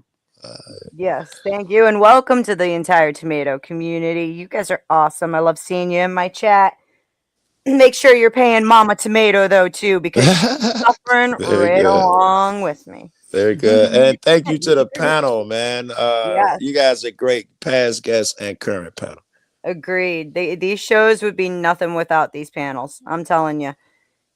Sarah and I can sit here and look half pretty all day long. It ain't gonna do us no damn good. So thank you for arguing with one another. We appreciate it. But if I can jump right back in, I think it's detrimental, in fact, us to take this cavalier attitude toward when authority does wrong. They had a hard job. You get where I'm going with that shit. And the other guy, I can't believe he broke the law. That whole philosophy is gonna stop us from being able to change anything. If you can't see, Probably me. Fuck. I only got, damn it, I could try another phone. God damn it, I got No, you're coming through just fine. You're coming through Okay. just fine. Right. I hear you just fine too. Denizen, clean your ears out, buddy. Denizen, wait, change I don't your think my ears will affect my connection at all. Denizen, wait, Denizen, don't drop. Change your default your speaker selection and then change it back and that should fix it. That worked for me 1 time out of 10 if I truly can't hear someone. It's a temporary bandwidth issue. He can hear me now clearly. Oh. My point, I think that until we will be unable to truly scrutinize these people and stuff like that, when every time you go in to examine them or call them out, they're given such graces, is detrimental to any advancement, any change occurring. Do I sound like preachy here? I sound preachy to me, but I think it's a serious fucking issue. We've to the point, at least in my belief, the average person, when the police walks past them, they think this guy is an authority figure. He has some authority. You know, I don't think I'm out on a limb here. I think the law would agree with me. This man has zero authority over you or me. They have the authority to uphold the law and enforce if I've done nothing wrong. But I think hold on, please, if I can land it. I think that the average person thinks that a police has authority. Just sitting in their car and he walked past, they think he has authority. And I need that to end. Because he has none. He's just a regular guy. Your judge, regular guy. He should not be like, oh, that's Judge so-and-so. Regular guy. Works for you. Correct. People to that shit. Oh, you broke up judge real is in hard, there, Joe. You keep cutting out, Joe. All right, I'll try another phone. I get what Joe's saying. So how many phones do you have? Jesus. We've kind of gone down this derailment for almost an hour now. Yeah. Are we gonna See, keep going down this direction, or are we gonna come back to the We're topic? gonna come back. We're was gonna come back. But the funny thing is it's not off topic. It is, but it is. It absolutely has to do with the spiritual battle that is being. It's no different between whether it's religion or the legal system. You have to have faith in it. And the simple fact is nobody has any faith in any of this anymore because we've allowed liars to be the ones that lead us. We don't care about the truth anymore. Agreed. That's been evident all too many times. No one cares about the truth; they care about what they feel. Yep. So, if we can't hold the police, and there's don't forget there's 3 different types of immunity. I was trying to say this about 25 times so far. You have judicial, you have qualified, and you have executive. Official, which is executive. So even the clerk, the secretary down at City Hall has immunity as long as she is acting within her official capacity. So we need to do away with that. You can't just make a policy that breaches the law and then everybody can just go ahead and get immunity. That can no longer stand. It would seem the logic of one should run parallel to the object of, or to the other. Logic of the other. My bad. Sorry. Well, the system doesn't police itself. So religious beliefs, they may be parallel. The system doesn't do a good job of policing itself, so the system has made a habit of making policies that aren't actually legal. Just like during the 2020 thing where he did a mandate. What the fuck is a mandate? The fuck does that even mean? It's not a law. It's not something real. So they've gotten real good at doing things and doing these little slippery nonsense things that are outside the laws. And we have to hold them accountable to the laws, especially the Constitution is specifically there to limit them as far as our lives are concerned. Yes, but and they carved it out. Let them slip on that, they just take more and more. They carved There's it out. two avenues there. I don't. I personally feel like this panel is pretty much all in consensus. One is procedure good and laws. one is policy. What they do is not what their policy is, and their policy is carved out by the Supreme Court. So they don't actually adhere to their oath. The policy does not resemble their oath or their responsibility. The policy is an important. The policy is based upon whatever the Supreme Court Whoever's says they can get away with. Sarah, it's like your devices are not connected. And arguably, it wouldn't make it to the Supreme Court to begin with if it weren't clear violations of our civil rights. Like Terry v. Ohio is a perfect example of how the Supreme Court just decides when they want to carve out exceptions to the Bill of Rights. Then those exceptions become policy. The written policy is based upon whatever case law and precedent is set by the highest standard. Then procedure is something entirely different. Procedure is pure cop. Even more lax. Yes, it's even more lax. All right. So, Dennison, can I ask a different question? Let's say still not connected, Sarah. Based on our Constitution and the laws that have been set in place, if every enforcement agency were to actually adhere to those 100%, do you think we'd have a just nation? Did what 100%? You cut out right before you said that. Finish the. Do you think you'd have a just nation? Is his last words? No, but if they did, he's saying 100%? If cops. He said if cops followed the Bill of Rights 100%, would we have a just nation? Right, Vibe? Is that a fair? No, Mike, Sarah. I think there would still be... Hang on, guys. Hang on. I'm so sorry, Sarah. I see your mouth moving, but I don't see there's no volume. Hey, Sarah, try this. You know I'm a pro at this. If you can hear me, Sarah, listen, Farrah, you know I'm a pro at this. Take the StreamYard link, copy it, and paste it into your Google, into the search bar, and then come in that way. You last longer on these panels without getting dropped. Have you tried turning it off and on again? Watching her mouth cuss words. Yeah, it's fucking hilarious. I can read those lips. it was rare. It was funny. Den was starting to break up a little bit too, so I don't know if you heard. If the police followed the Bill of Rights properly, Vibe, would we have a good society or something like that? Was the question. Would it be just? Yeah, exactly. Would it be just? Well, we would still have laws that were shit, but at least everybody follows them. We would still obviously then attempt to make the laws better because there's going to be no perfect system. So you're always going to strive toward that perfection by adjusting the laws. But first and foremost, everybody's subject to the law. I was going to wait. There you go.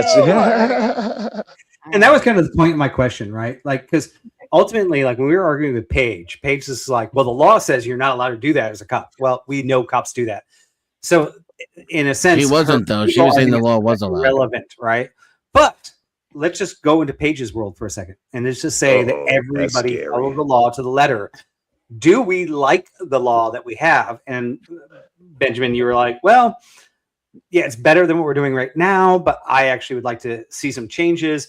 What are the flaws if every cop were to follow the law to the letter? Let's say ICE actually just said, you know what, we're going to make sure every person we deport actually isn't like bad. Like if we just enforced our laws properly, do we have a problem anymore?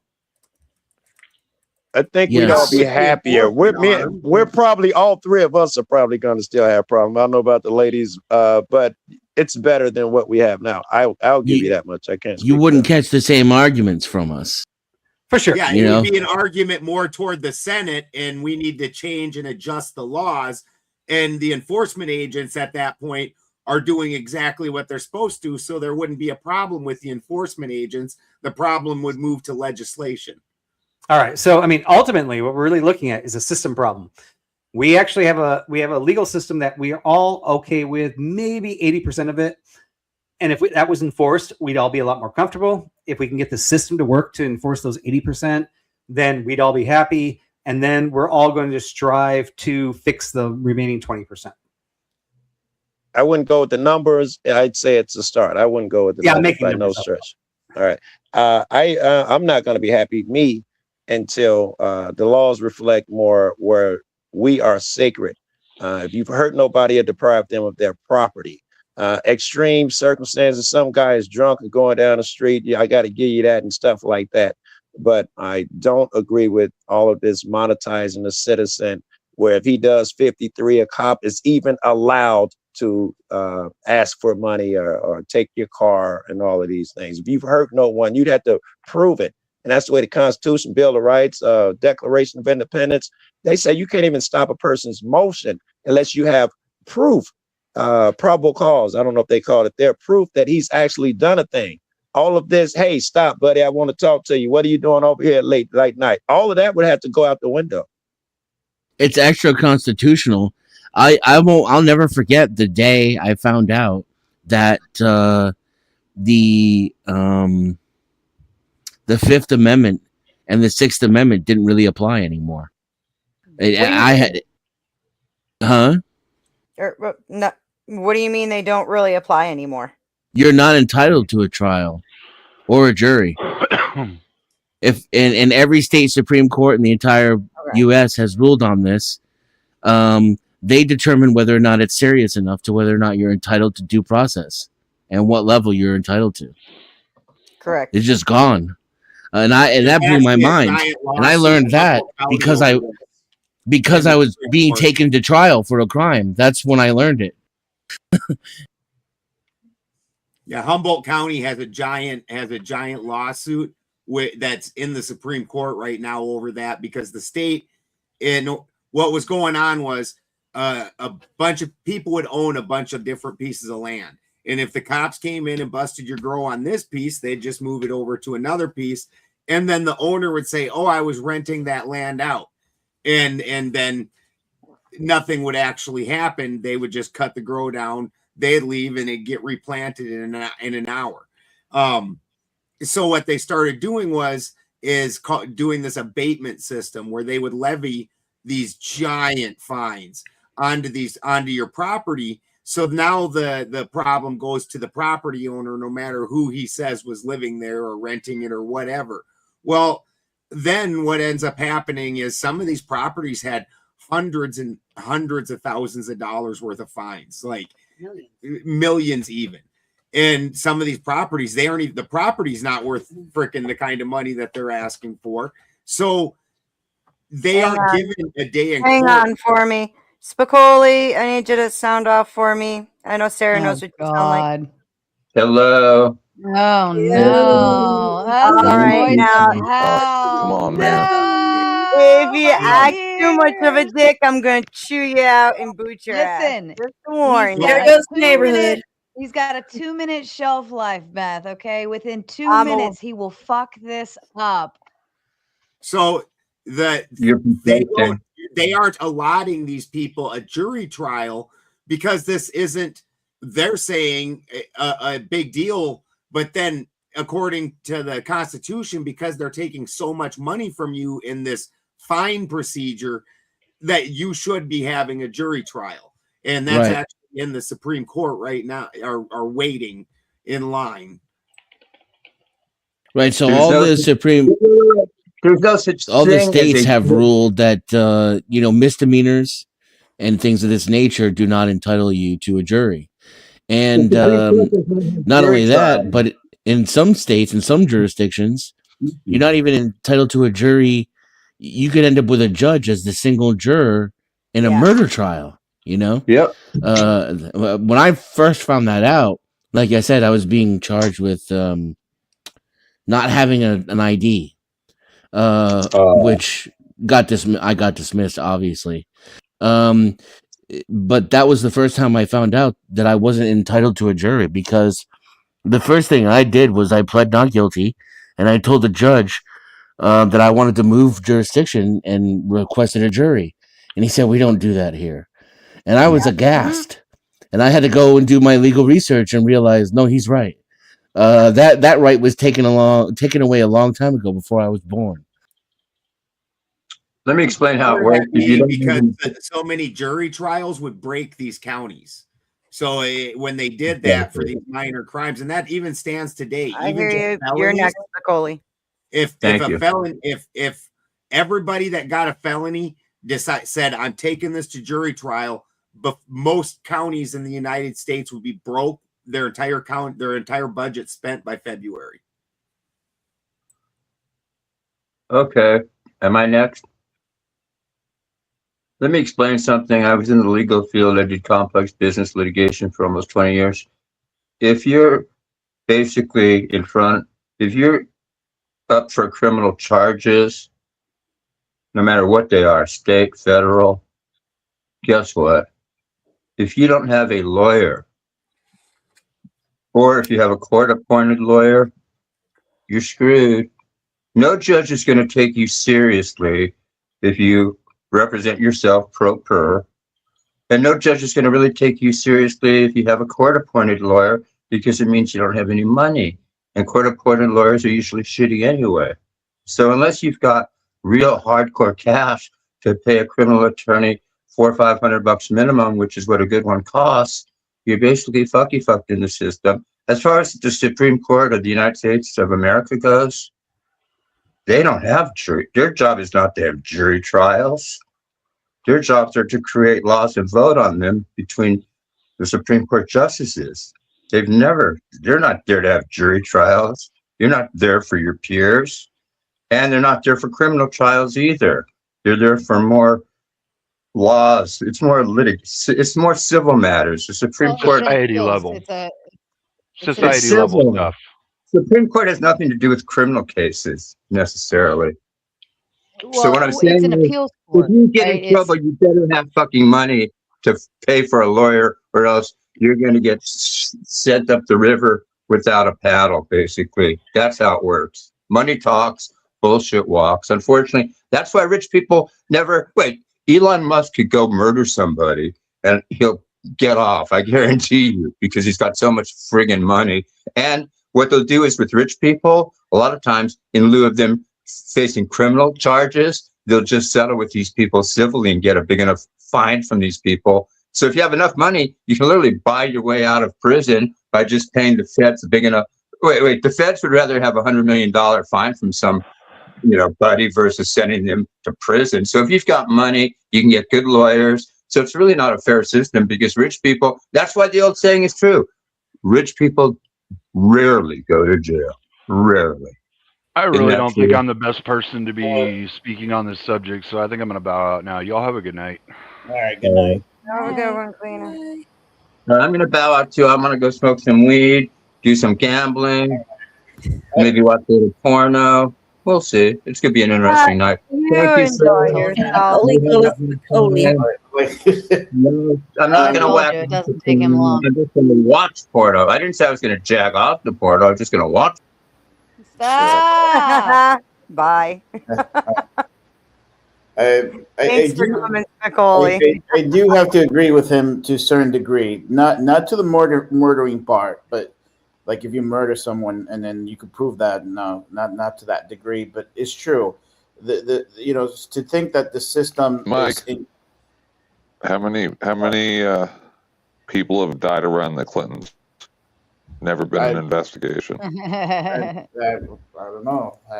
I mean, we sit here and we say the system isn't fair. We made the fucking system, right? And we continue to make the system every single day because we do or don't vocalize our thoughts. We vote. We choose the Senate, we choose Congress representatives, all of those things. Like we make those choices every day. Your local mayors, local government and politicians, so on and so forth. These are all things that you as a community member can go and choose, right? I think more people are not in the midst of their local politics. I think more people let things just get passed right by. They're not even paying attention. And this is all stuff that would pertain to you. So we sit here and we say it's not fair, it's not fair, it's not fair, but it's our own fucking fault. Like this is what it's definitely a majority of the people to be this way. We made a majority of the people are the biggest problem with the system, but that doesn't apply to me. But I can't choose. I agree with that Sarah. the majority of the people don't pay attention or care and of the ones that do, at best they're watching whatever propaganda network is their favorite. But the part where you think that the voting and all that makes a real big difference, that was cute. Like that was fantastic. Like there's absolutely no decency in the voting in this country. What the voting does is it allows people the illusion of choice, and that helps perpetuate and grease the wheels of the system. Yes, and because when they didn't give us any illusion at all, we cut their heads off a lot more often. Yeah, I can't.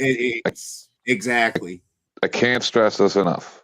Now, this is way different in America than it is in Canada, but at least in America, you guys have the ability to do anything.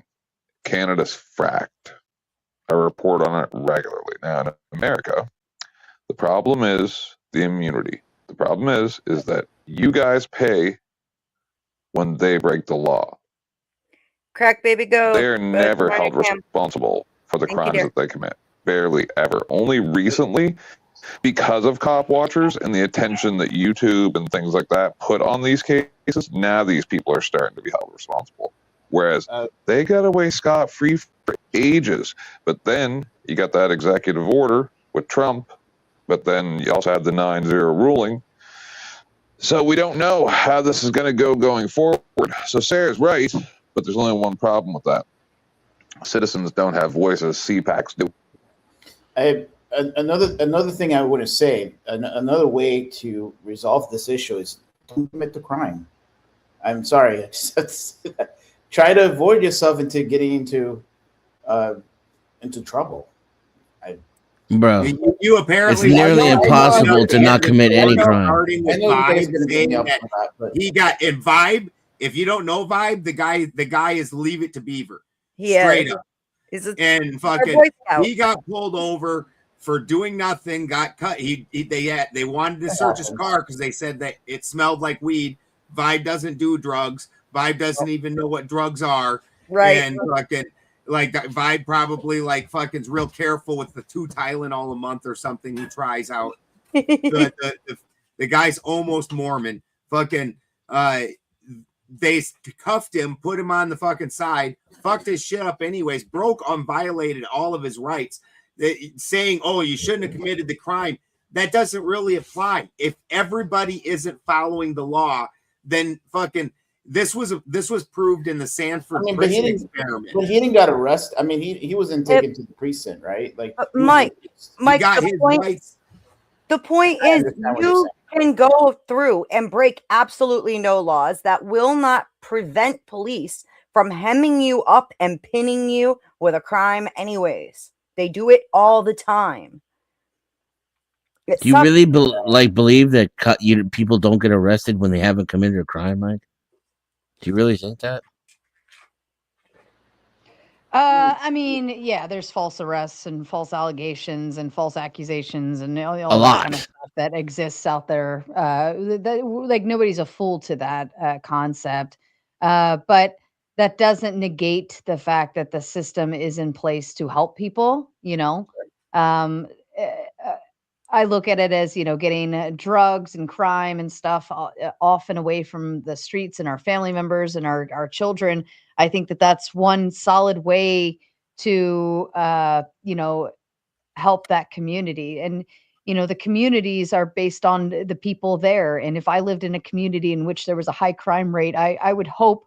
So at that point, it's kind of like, I don't care what the cops do at this rate. Like if they're getting the crime to stop and helping the neighborhood I live in, maybe if I can't afford to get out of that neighborhood or something different, like at that point, I kind of don't care, like just please get, this crap off the streets and yada, yada, yada. I've seen no evidence for that.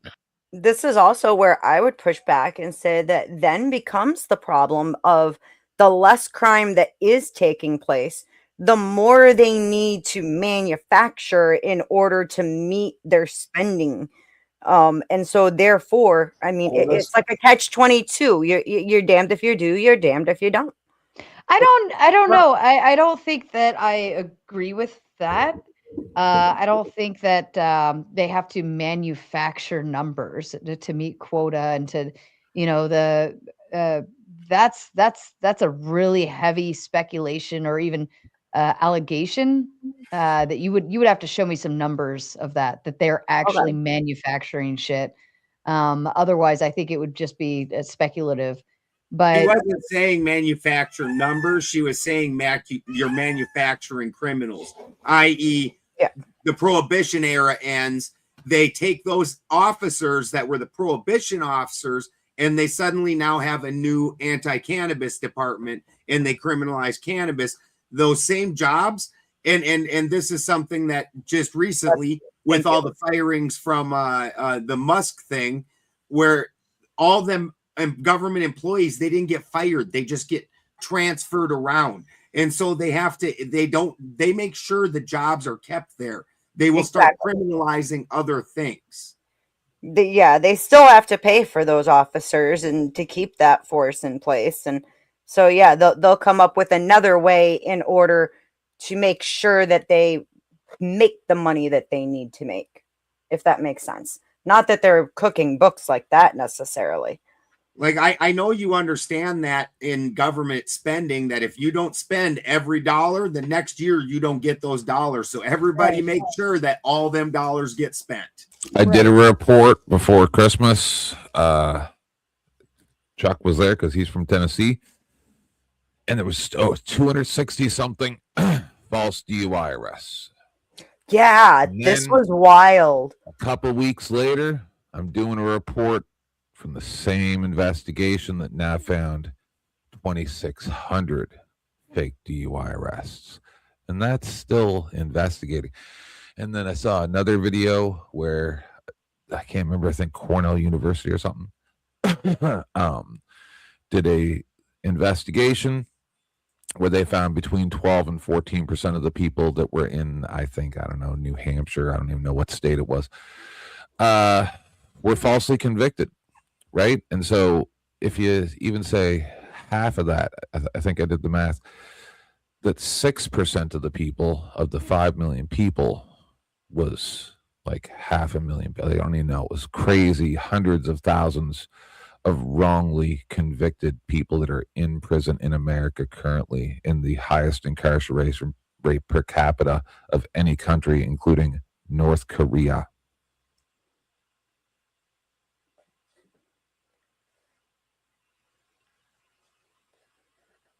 Okay.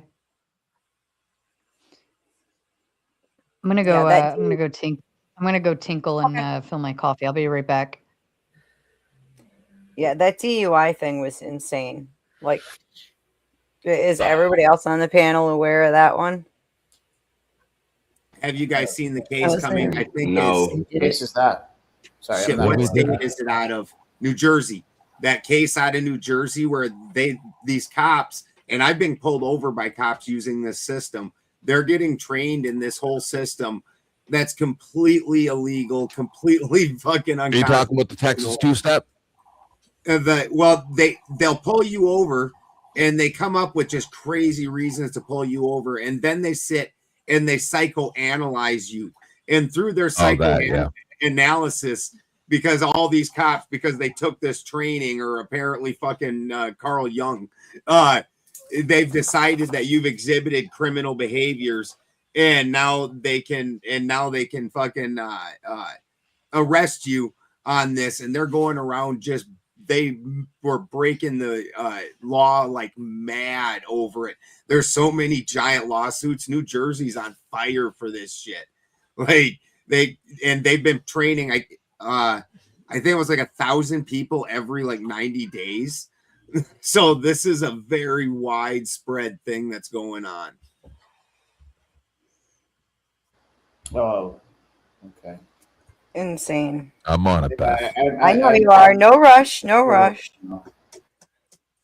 The bottom line, and it's funny because, you'll hear him be like, oh, we're not trying to fill some ticket quota or anything, but boy, I won't see a fucking single state quotas trooper. are illegal. Mm-hmm.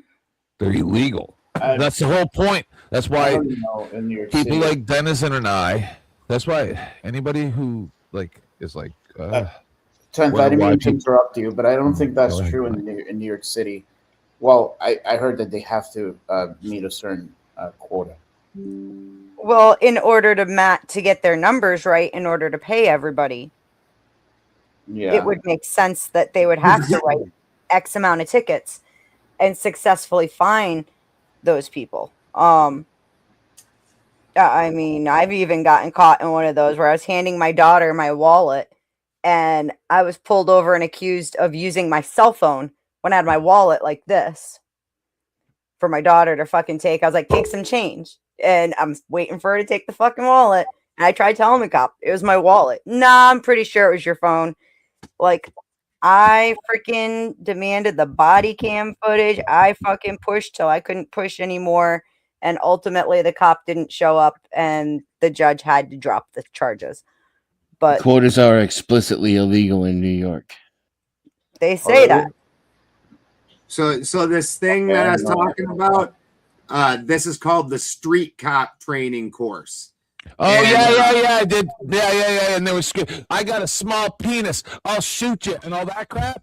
Yeah, dude, the shit was crazy. Beautiful.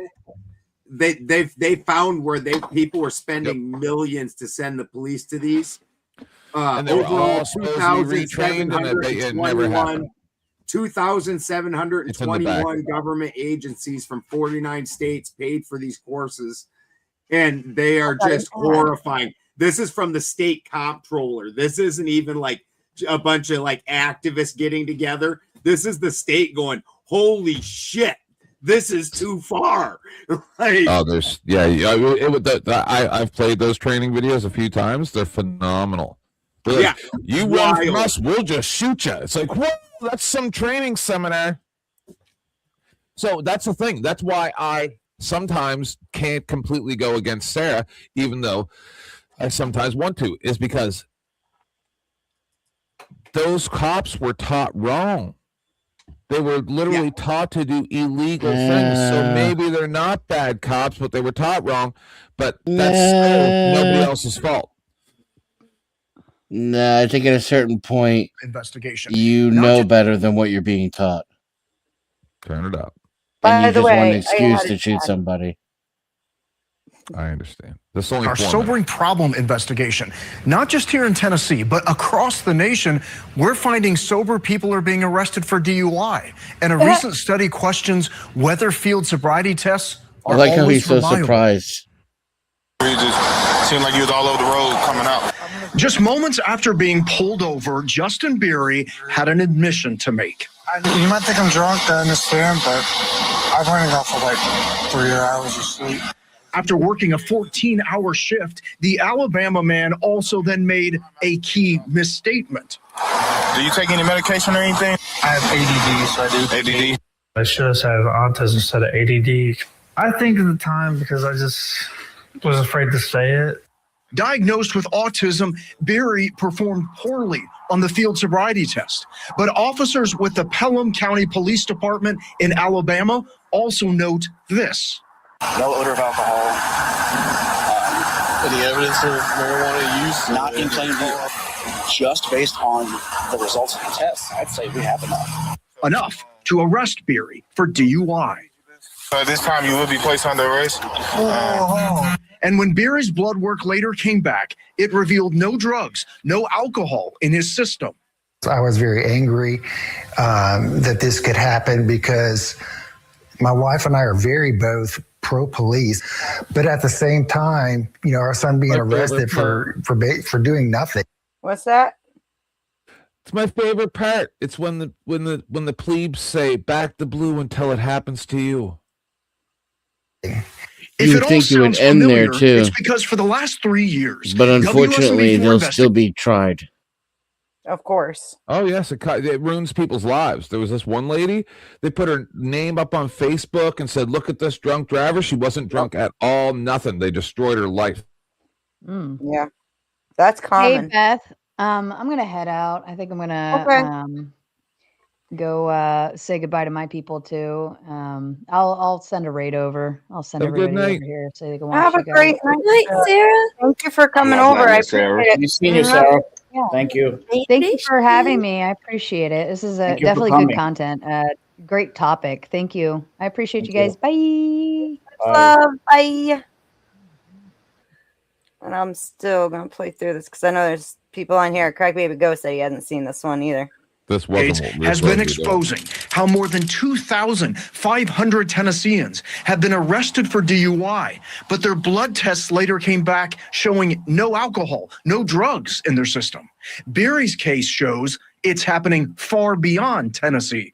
Take a look. Using lawsuits, police, and news reports, WSMB4 Investigates found sober people in all these states saying they were arrested for DUI, including in Hawaii. Watch Amen Fapuliai's reaction when the officer says he smells alcohol. I do detect the odor of alcohol. Even though he blew 0 on a breath test, he was arrested. I felt embarrassed. Wow. I felt profiled. I don't smoke. I don't do drugs. I don't drink. Honolulu prosecutors declined to pursue the case, citing insufficient evidence. In Florida, Ali Kupalo's blood work came back showing she was completely sober when she was arrested for DUI. What was it like when he put the handcuffs on you? It was scary because I knew that I wasn't drunk. And in Iowa, William Penn University football player Taven Galanakis is suing the Newton Police Department for arresting him for DUI while he was sober, even after he blew 0 on the breath test. I blew 0, so now you're trying to think I smoke weed. That's what's going on. You can't do that, man. Attorneys hire me to review their cases. DUI expert witness Joshua Ott thinks he knows why this is happening. He points to a 2023 study for the Journal of the American Medical Association of 184 people.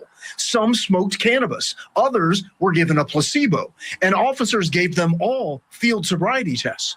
For 49.2% of the people given placebos, officers determined they failed the field sobriety tests.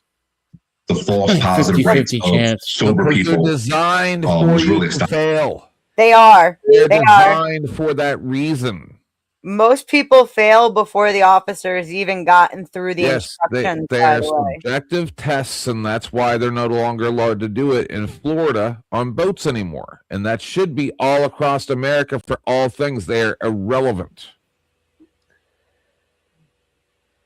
Oh, I'm coming, Pero. Ott says there is no good research showing field sobriety tests accurately show that someone is impaired. So it becomes very problematic as to how accurate or inaccurate these tests are. So I'm going to jail tonight? After his arrest, Barry now drives with a letter from his psychiatrist in his car. It states his diagnosis means he cannot perform a field sobriety test. Because of my autism, I'm at a disadvantage. I can't help that. Now, I did ask for an interview with the Pelham Police Department, but their spokesman said they have no comment, but did confirm an internal investigation is underway. Now, you may have you might have your phone in your hand right now, is what I'm trying to say. And our investigation continues right now on the WSMB4 app. You can find this interactive map. You can just click on each state, and you can read about the sober DUI case we found there. Wow. Lauren? Yeah, Jeremy, thanks for your continued reporting on this. Insane. Yeah, I didn't realize that was a video. I've seen it on Testament Shane before. Yep.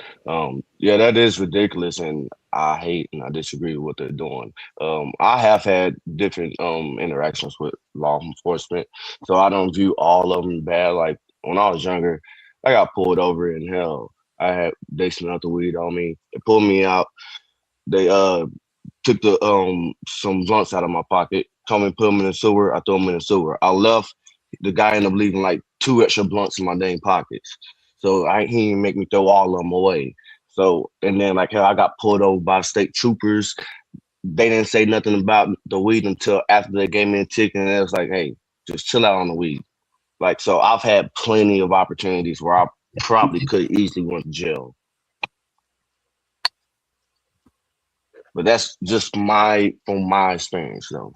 Well, sure. When was the last?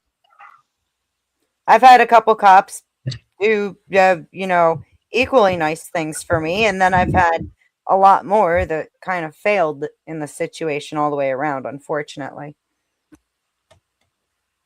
What did you gonna say, Tech Man? Just when's the last time that happened? How many years ago? About 5 years ago. And what was it for? For marijuana possession? Well, I got pulled over, but that wasn't the reason why I was speeding. Oh, yeah. See, this is the thing. A lot of people go, I don't think that there should be speeding laws. I don't think you should have to have insurance. I think all that stupid nonsense, right? Like that's like saying I don't like gravity. Like that's why I get so angry when people are like, "Oh, you hate cops," because if you're speeding and you're doing more than 10 over, you should probably get a ticket, but it should be reasonable. And if you're doing it habitually, and like maybe you should get a little bit bigger fines, but I don't think you should get points on your license. So, but my point, what I'm trying to say is that I don't have a problem with the law being enforced. I have a problem with some laws being enforced and some not. I have a problem with murders going unsolved because somebody has a noisy exhaust. I'm tired of people getting shot because they're holding a cell phone, right? Like weird, dumb things. And then here, people say, oh, well, the police need to have immunity because otherwise they can't do their job. Well, I think they probably could. How about we try it? How about we try holding the bad cops? Because someone earlier, poor vibe. See, it's just these people are naive, right? That's where Back to Blue Till It Happens to You comes from, is the fact that you don't have to be breaking the law. And like, I don't mean to be too dark, but I'm going to say it because it's just a fact. When you're a woman by yourself on the side of the road in the dark of night and they decide they're going to invade you to look with their fingers for marijuana that's never submitted as evidence for 11 minutes. I want someone to tell me that it's okay to tell that woman to fight it in court. Right? I want someone to tell me that that was okay for that to happen because otherwise they can't perform their job. Because you want to know something? I had that cipher person on my show.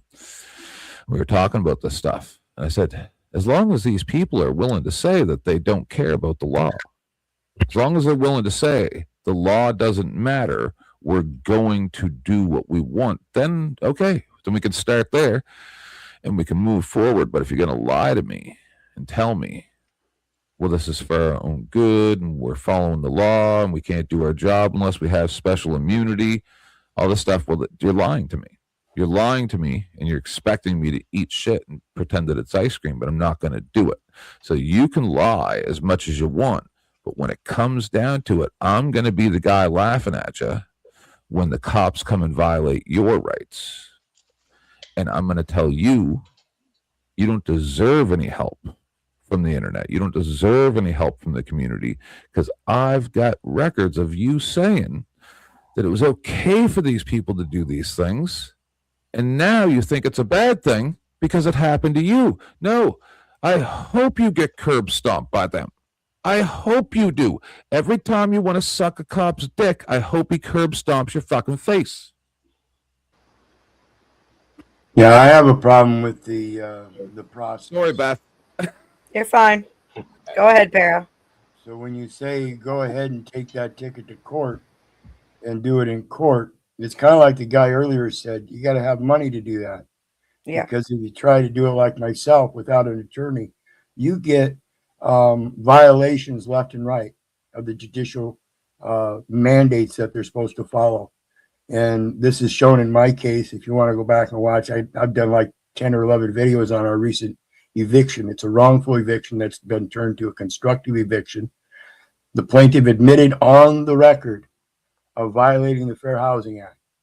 And at that point, the court has a mandatory duty to hand out a summary judgment in favor of the defendant for a failure, for a 12B failure to state a claim upon which relief can be granted, because they don't have jurisdiction in the case. Instead, the magistrate took it under advisement, which triggers a mandatory investigation by the chief judge as to why the case was diverted rather than being adjudicated on a 3-day eviction.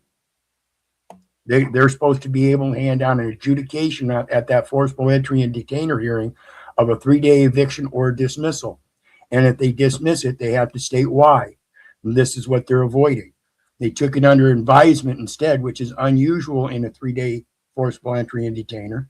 And like I said, triggers the chief judge as a mandate to investigate why. In that, she would find the civil rights violation.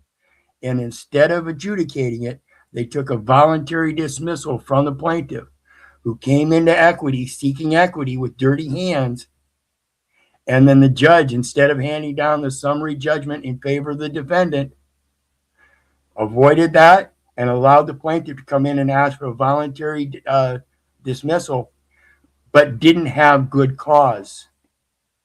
And the judge and another judge consented to it. See, it's supposed to go before the presiding judge, and they've been doing a magistrate shuffle here. 5 judges on one eviction case. To be clear, just in case anyone in the audience isn't familiar with the doctrine of clean hands, it states that in order to pursue someone in court for something, you need to have not done something wrong first.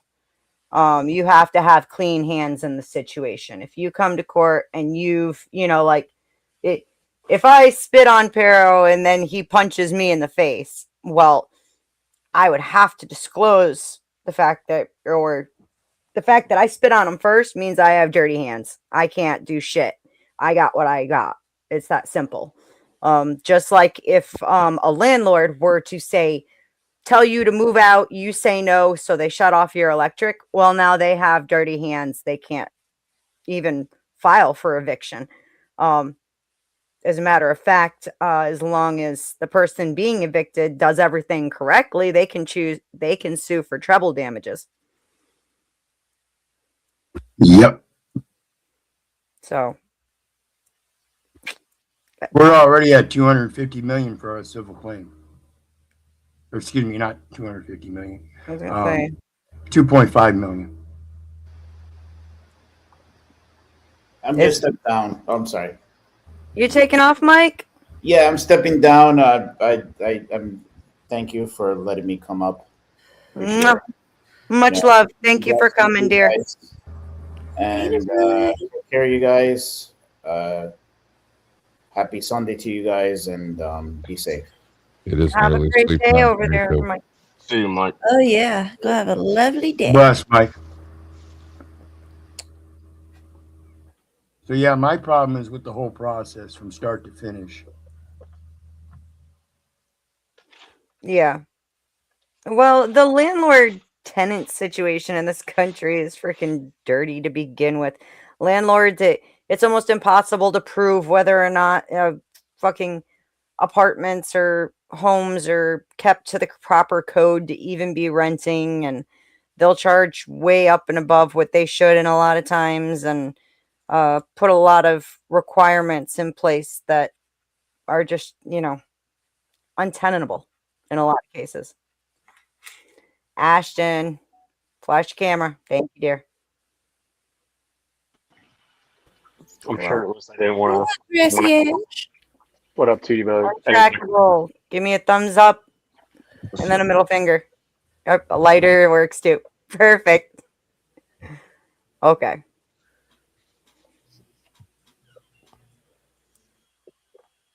Hello, how are you, sir? I literally just wanted to come up and say you guys are doing a great stream, especially that Balderson guy up in the corner there.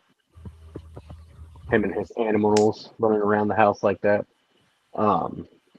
No, I just wanted to come up and say you guys are doing awesome, and I miss hanging out with y'all. I just got the kiddos to bed, so I can't be on too long, or they'll wake up and then the wife will kill me. Yeah. Well, glad you could pop up and say hi. Yeah. I thought you guys had a really interesting conversation with Vibe and all them today. It was very interesting to listen to.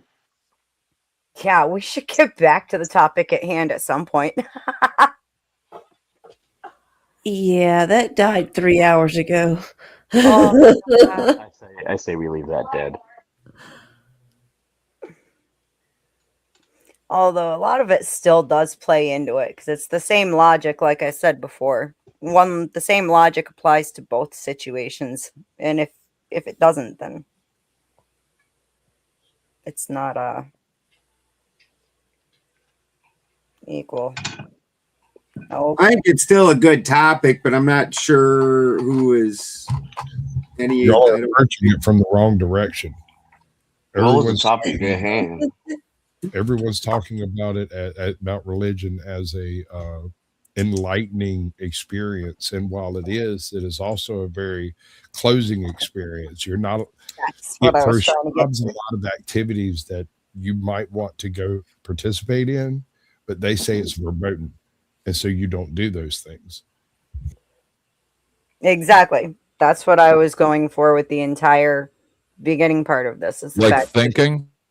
it's like even thinking, and it's not good to. I had somebody once where we were discussing the non-canonical texts, and I was like, "Oh well, I have one whole copy of the Dead Sea Scrolls plus an extra copy of Enoch that I had gotten first." And I was like, "Borrow my copy of Enoch, read it." And she brought it back. I'm like, "How'd you like it?" And she goes, "I couldn't even make it past the first few pages because it was listing the names of demons, and I don't feel like I feel unsafe knowing those names."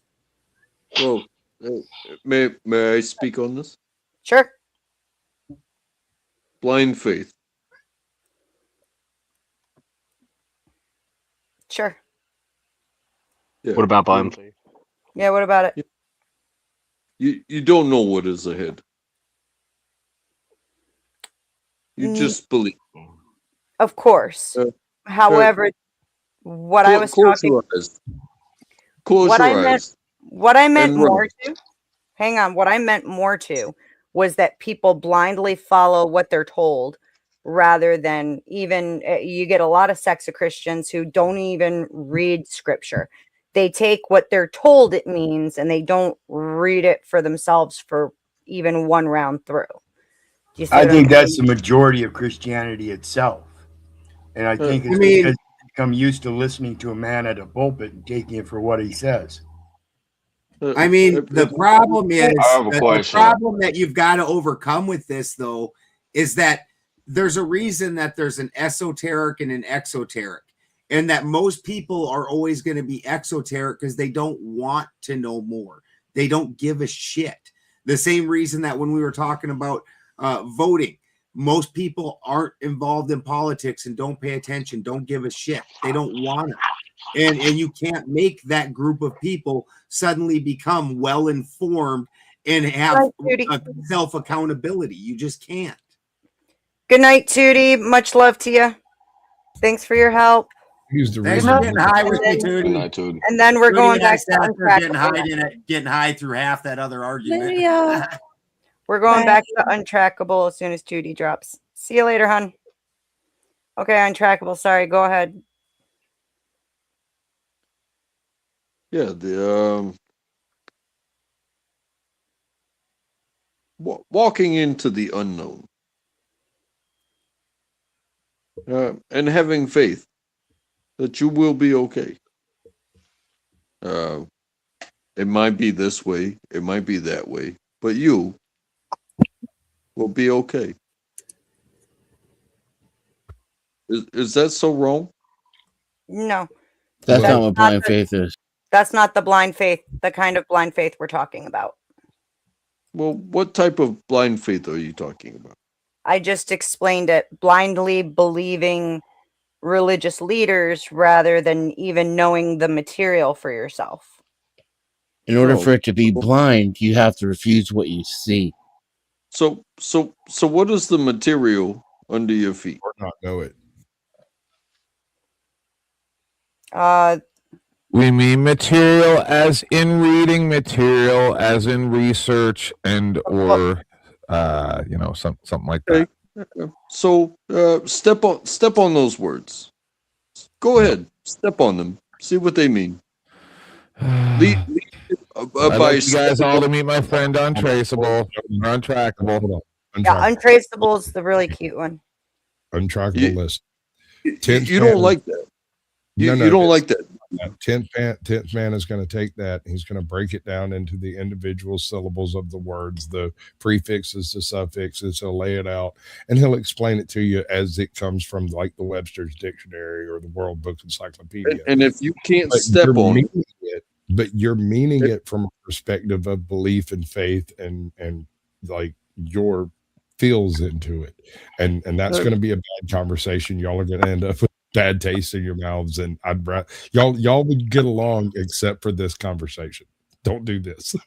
Please. Yeah, all she's trying to say is that people would rather somebody give them information than them do the research themselves to actually read and actually know what they're being told. That's all that she's trying to say, and that's the same way whether it's in the church or outside the church. So can I ask a question in regards to that 100%. then? Yep. So a person like myself who is retarded and doesn't understand references or doesn't understand theological doctrine, would it not be better for me to go into a church or to a temple to understand what's being told instead of being blind to the faith? That's what I'm saying is that you can't take that component out. It's a needed component because there's a large segment of the population that, whether for whatever reason, they need that exoteric, but the exoteric's never going to actually have the esoteric meaning. It's always going to be a slight deviation. It's like people that read the back of a book instead of reading the book. Yeah, like nobody's saying that you can't read your Bible at home, and then if you don't understand it, you can't go inside of a church. It's the people that go inside the church and only listen to what they're being told and never go and open up the Bible themselves. A perfect example was back during the Spanish Inquisition. Okay, churches, all church services were performed in Latin, and most of the people in Spain did not know what Latin even was. Okay, like they could not interpret Latin, so they were sitting there listening to a preacher literally talk what sounded like gibberish to them. And then they'd be like, well, what are we supposed to do? And they could be like, you have to go outside your house every night at midnight and walk around 3 times and then yell hooray. And then you can go to bed. And they would be like, okay. And go home and do exactly just that. There was no, in that case, that was a group of people who was actually forced into a position of blind faith. Whatever they were told is what they had to abide by because this was the only translation they had of it was in Latin, and none of them spoke Latin. Does that make sense? And there was a time that they were directed to go to the quote king for the scriptures. They weren't allowed the scriptures themselves. They had to go to the king for the interpretation. Correct. You didn't own Bibles in your houses. And by the way, Austin Murphy, I saw your question in the chat. No, it's not Abel's mom. It would have been his father was Jared. So this would have been found in the book of Jubilees. What is her name? Barak or yeah. I thought Abel's son was Enoch. There's 2 lineages of Enochs. The book of Enoch comes from Methuselah's father, Noah's great-great-grandfather. Okay. I'm learning.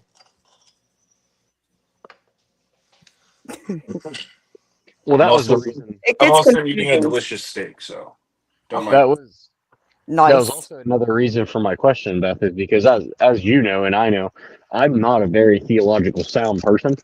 Sure. Nor do I know hardly anything when it comes to theological discussions or studies. That's why I typically try to stay away from them. But yeah. The term blind faith, the way it was described versus the way you described it, to me, in my understanding of my very simplistic mind, is if you don't understand, you have to go seek help. But if you can't seek help because you don't understand, you just have to kind of live it. Hey Beth, can I ask you a question? Sure. So Mary had 2 kids, right? Who were the first 2? Wait, no. Okay, hold on. Who are the first 2 people alive? Adam and Eve had more than 2 kids. Let's say Adam and Eve. Adam and Eve had Cain and Abel. And then they had Seth, and it does not list their daughters. Okay, so there's 2 people in existence, right? 2 They people had in existence, more. Cain and Abel. No, you're wrong. You're not They- listening. The book of Genesis literally only tracks the important male lineage, which is why it goes from Cain killing Abel. You get that story, and then it says, then they have Seth. They also had daughters. There's more to it. And honestly, I don't necessarily buy that they're the only 2. Just eat chips. That's What probably me, my bad. much? The Bible says, and then Abel had Enoch, and then it says. There's more than one. Enoch is not the one who wrote the book of Either Enoch. way, no matter how you break it down, it all comes back to incest, so it doesn't really fucking matter. No, it doesn't all, because there's other people. When Cain was banished, there was where did those people come from? There They was just a whole fucking set. magically And that's appear? what I'm saying is, I believe the Jewish God made the Jewish people. I'm fine with that. There's other people, and we were made by our gods. Yeah, because the Sumerians was around at that time too. God even tells Cain, "Don't worry, I'm gonna mark you so anyone you come across won't kill you." Because he was asking, what about those other people? Exactly. Cain's afraid of being sent out. There is a consideration here about the land of Nod, which no one wants to discuss. The land of Nod was everywhere that wasn't Eden. Right. And that's why a separation of people from those within to those without. Mm-hmm. And that's why I'm saying I don't necessarily believe that Adam and Eve. I believe Adam and Eve are the first 2 humans of this experiment, if that makes sense. Not necessarily they're the only 2 humans in existence. I think it's just the Christian lineage. And then again, Austin, I'm going to repeat it again. There's more than one Enoch. There's more than one David in the Bible, right? How do we know which one's king? I don't know. You just follow the lineage. If you start, yes. I'm about 99% sure have a none of this grandson is named real. Enoch, but then they have a great grandson also named Enoch, who is named for his great uncle, because people like to do that, right? You know, they give their kids the same name as someone higher up. That's how we can track Jesus' lineage. What was that? Was that you, Crack Baby? Yeah, I said that's how we can track Jesus' lineage back to David. Yeah, and they only track the Bible that we all deal with for the most part only tracks the important ancestry. So it doesn't list all the daughters that Cain and Abel or that Adam and Eve have. Yeah, most time they describe them within like the males, and then if they want to describe a certain time, they'll use a king whenever they reference for a time of a period. Right. I don't understand why people give the Bible any validity if it's constantly being Mandela affected and verses are constantly changing overnight. Well, we have completely destroys the whole fucking religion. The translations end up changing because of how some humans end up. Not at all. Nope. Because Everyone's Bible completely changes. Like Isaiah 11:6, where it used to say the wolf shall lie with the lamb. Now it says the wolf shall. It said the lion and the lamb. Now it's a wolf and a lamb. There's like 10 Bible verses I can name off the top of my head that have been completely changed, and people have tattoos of how they used to be, and now they go back into every Bible ever existed, and they can't find that Bible verse. That's just like where it used to say where 2 or 3 are gathered. 2 or more gathered. The reason why It has nothing to do with the translation though, because It does. I've seen Bibles that I've had and they've changed. Like Psalms used to How have an many S at the end. Now it no longer has the S at the end of Psalms, and it depends what Bible you pick. But you're how just many gonna use the English translation Bibles are thing. there? How many I, different kinds of English Bibles are there? I know. I've heard the translation argument 1,000 times. No. Because how many different English Bibles are there? There's a difference between what's called translation and transliteration. I would really recommend you learn the difference between the two, because My Bible. that's where you're having your problem. I'm not is having any translation problems. versus The thing is, I'm not having any problems. There is no problem. My Bible at Psalms used Am to I have an crazy, or S at didn't the you end. say that he has a There's problem with no the Bible? longer an S at the end of Right. Psalms. May I? So Yep. the Bible has absolutely zero validity because it's been Okay. Mandela affected by thousands of people. Thousands of people have. Swear to God, you said this was your problem with the Bible is Mandela effect. Hold Go on, ahead. guys. Let me get a grip on this. You'd have to be a conspiracy theorist to believe in the Bible. Okay, So, cool. do you have a physical copy of the Bible? What? Do you own a Bible, sir? Yeah. Okay. When did you get your Bible? I went to a Christian rehab last year. I got that Bible. I've went to church my entire life. So what's up? Okay. I'm just asking if you have, do you have multiple physical copies of the Bible? I do. Okay. Do you perhaps have a family Bible? I have. Oh, that's This a is nice the one I never use. Yep. That's nice. I like And Psalms. We'll go to Psalms. Always had an S at the end. Always. Even in this book, it had an S. Now it no longer exists. But I'm crazy. So somebody saved some money by not printing an S. No, that book had an S. This isn't just me. This is thousands of people that have reported. This is thousands and thousands of people outside of me that have reported Bible verses that have changed overnight magically. I'm trying. But people want to deny it though. I don't know why. It scares them. I think. You won't talk to me. We can't conversate if you're not conversating. I know. Are you saying that the physical copy of the book you have changed? That would be the definition of the Mandela effect, correct? Yes, sir. Okay. Holy fuck! Do people not know what the fucking Mandela effect is? No, I was just verifying that that's what we're talking about, and we're not. We're talking about the Mandela effect, and we're talking about how thousands of people all over the world have reported verses in their Bible that have changed magically overnight and no longer exist, and people that have tattoos of the lion and the lamb, Isaiah 11:6, and now it no longer says that. So they're like, well, how do I have a fucking tattoo if that verse isn't even in the fucking Bible anymore? Explain that. It's not that it's not in the Bible any longer. It's the fact that The fact is, it shatters your reality. The Mandela effect, wrapping your mind around the Mandela effect completely shatters your reality and everything you know. You are discussing the Mandela effect. The discussion here is blind faith boxed in by religion. That's the topic. Okay, the Mandela effect proves that the Bible has zero validity, absolutely zero validity, because it's constantly changing overnight magically, and there's no explanation for it. Overnight magically. It's fine. There's no explanation for it, but there's thousands of people that are reporting it. So I don't know. My Bible never shifted.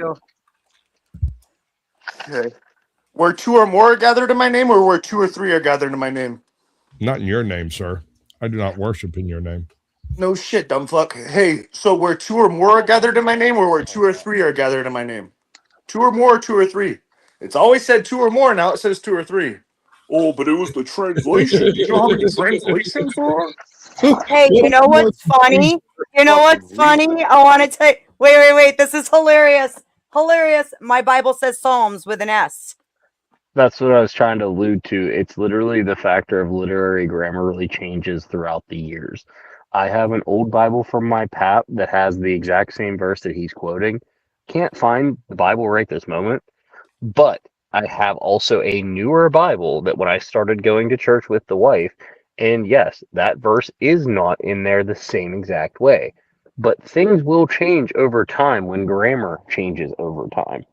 But No, it's because we're all a bunch of dumb fucking monkeys. I thought it was called Ladinkin for fucking years because I never looked at it close enough to see that it said LinkedIn.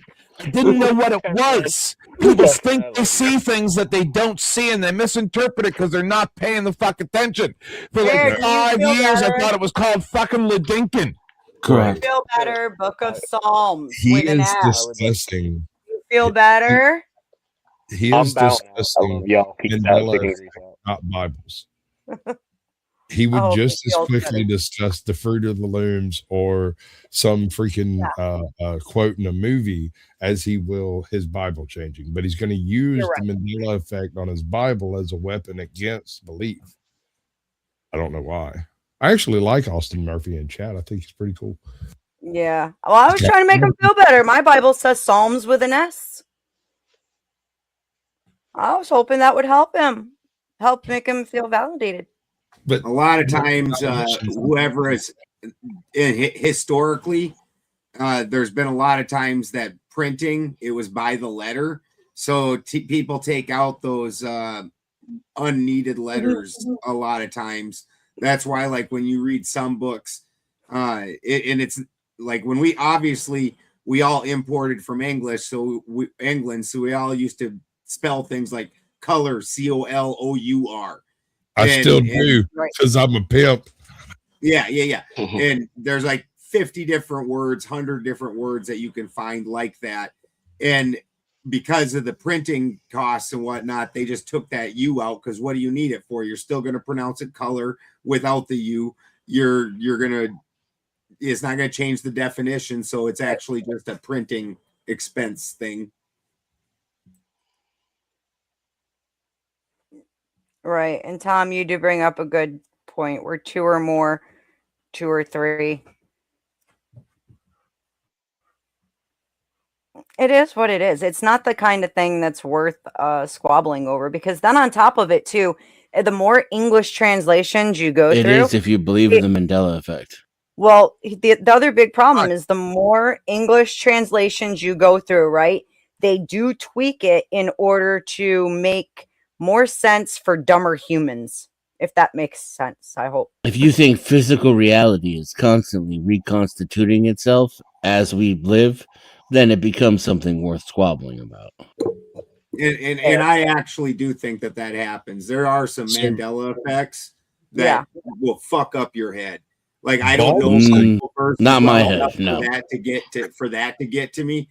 The ones that got to me is when I learned, when all of a sudden they're talking about things like the fucking all the different times that supposedly Germany torpedoed and bombed our fucking our east coast, and then even fucking like damn near burnt down an entire city prior to World War II, like on the lead up to World War II. When I was a kid, that absolutely has never happened. We've not been attacked in the mainland basically since we became the United States. And if not only that, but the whole reason that supposedly Roosevelt let Pearl Harbor happen was because the country wasn't cool with going to World War II. We had World War I. We that cost us a lot of people for shit that wasn't any of our business. We didn't want no part of World War II. So he let Pearl Harbor happen on purpose in order to drum up public sentiment to get them to want to go into the war. Well, if the fucking East Coast had been being bombed and being attacked by Germany, why would that need to happen? Why wouldn't you have just talked about that? And we certainly were never taught that. That shit. That's the ones that really fucked my head up. But where did you hear that though? Oh, you can look them up now. Austin, you got to cam up. Germany bombing the United States? Thank you. You can cam back down if you want to. I look sexy. I'll keep my camera on. I just needed to verify it too, because man, we've had some imposters. Hey Beth, I'm sorry for acting out like that. It's You're just it's frustrating when I Did you see I showed you my Bible to show you mine has an S? I had to go take a breather, so I didn't see. Honey, my Bible actually says Psalms with an S. Yeah, the Black Tom explosion, German agent. Just so you believe me. No, I believe you. Sabotage. My ex-girlfriend's Bible. my last girlfriend I was with, her Bible, I swear to God, when you flipped it to Psalms, every other page, it wasn't every other page, but it was like, okay, this one has an S, this one doesn't, this one does, this one doesn't, this one doesn't, this one does. It was kind of weird. It was like that could be a typo easily. off and on. Yeah. Yeah, that could be a legit typo. But anyways, I'm gonna smoke some weed and chill out. Good. Cool. I'll do it too. I'll join you with that. I get the feeling half the panel is joining you with that. So I tried to drink while I was on vacation, right? And I just couldn't do it. And then I bought this beautiful Skull bottle of vodka. And I can't drink that shit either. It tastes like teenagers and depression. I can't do it. I wish I could have it. Dude, I'd pour you shots. Nobody else wishes that I could have it, but I wish I could have it. I do. Welcome in, still. I know you do. Yeah. No, dude. See, look, I know you. I've known you longer than you've known me. I know. And I tell a lot of jokes based on that, where you just sit there and pinch the bridge of your nose. I know. Because I'm that guy. But it's not about you, Tenth Man. Right now, it's about Beth. Beth, where the fuck are you? Why aren't you I'm here? right here. I didn't go far. It's not you. Jeez. I didn't go far. I was listening. You need some custom layouts, chick. I do. Who's got your keys? Nobody. Okay, well, nobody sucks, so that's a good thing. Give me your keys. I'll drop out, and you'll have some magical shit happening when you get back. But whenever you get to it, You don't gotta drop out right now. You can do it later. Well, no, if you do that, then in order for me to do what I want to do, I'll have to drop out and do it. You're gonna have to walk me through how to give you keys. I am. Okay, we'll do that later. Who's calling? Whoever's smoking weed. Yeah, she blew out the hit for you guys. She wanted to join in with y'all. That's my wife. Don't die. We love you. It's a dab. We don't actually smoke unprocessed dabs here. I gotta be honest with you, Balderson. That shit's drugs. I used to be one of those people who said weed's not drugs until I did a dab. I did a dab, and suddenly I understand that weed is a drug if it's proper. Yeah. You want to bring me up front and center? And the dabs I have, so much stronger than anything I promised. I gotta drop everybody first. Like I'm famous. And you should be able to just click on mine. You should be able to just click on mine to bring me up. Oh wait, front I and center. see it. Boom. Got it. I figured it out. Here it says Psalms at the beginning, and then at the top of the pages it says Psalm.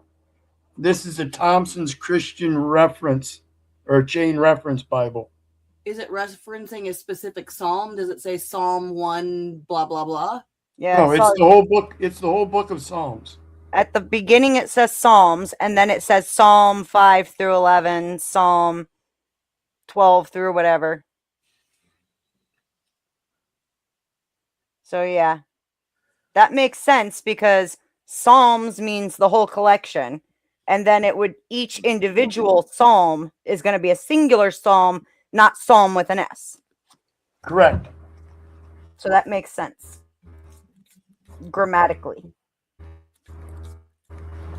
Grammar, folks. Grammar. I strongly urge you to go.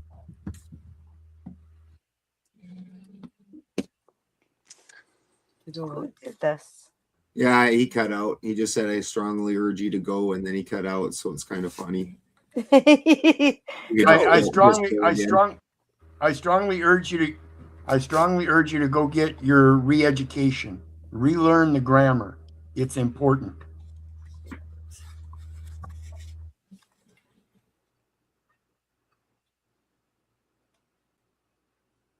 Sorry, I got distracted looking for who did this translation so I could say something back to Steelman, but I can't. So I have the Vermees copy. Steelman. Anyways. What's up, everybody in chat? the problem in any of those communities, because I speak in those communities. I know one of the biggest Mandela guys, and he doesn't do it anymore, but I know Brian. Brian Stavely was a giant in that community. And the people that aren't the well researched ones, and just like anything else, they're the ones that spout out the nonsense, and that's usually the ones you hear, because unless you're actually researching it yourself, you don't listen to the ones that are well researched. Like, you just hear the ones that don't really, they half-ass understand things, and they make a lot of mistakes with it. But there's definitely that Mandela effect that I just stated in the Bible. Brian Stavely has also said before on his show. The Lion and the Lamb one. I know that Brian talks about that one. I stated already that I don't know jack shit about the Bible. I'm an Odinist bro, so I'm not well versed enough in the Bible to go, oh, that verse is different. I don't fucking know what it was to begin with. Real quick, Squatch, what? Are you talking backstage or what I just said? Yeah, what you said backstage. I didn't hear what you just said either. So I just had somebody send me a Jubilee video based on a mafioso, a turned state's evidence admitted mafioso hitman type person surrounded by 20 cops that are all like hammering him on being a made man and whatnot. It's not for tonight. This is not the topic. Somebody sent it to me and I was like, holy shit. brave. Well, What I mean, yeah. You know, some of the Mandela effect stuff, I would be very like, even I've kind of been like the fruit of the loom thing, right? That one got me because I always remembered it having a cornucopia. Always remembered it.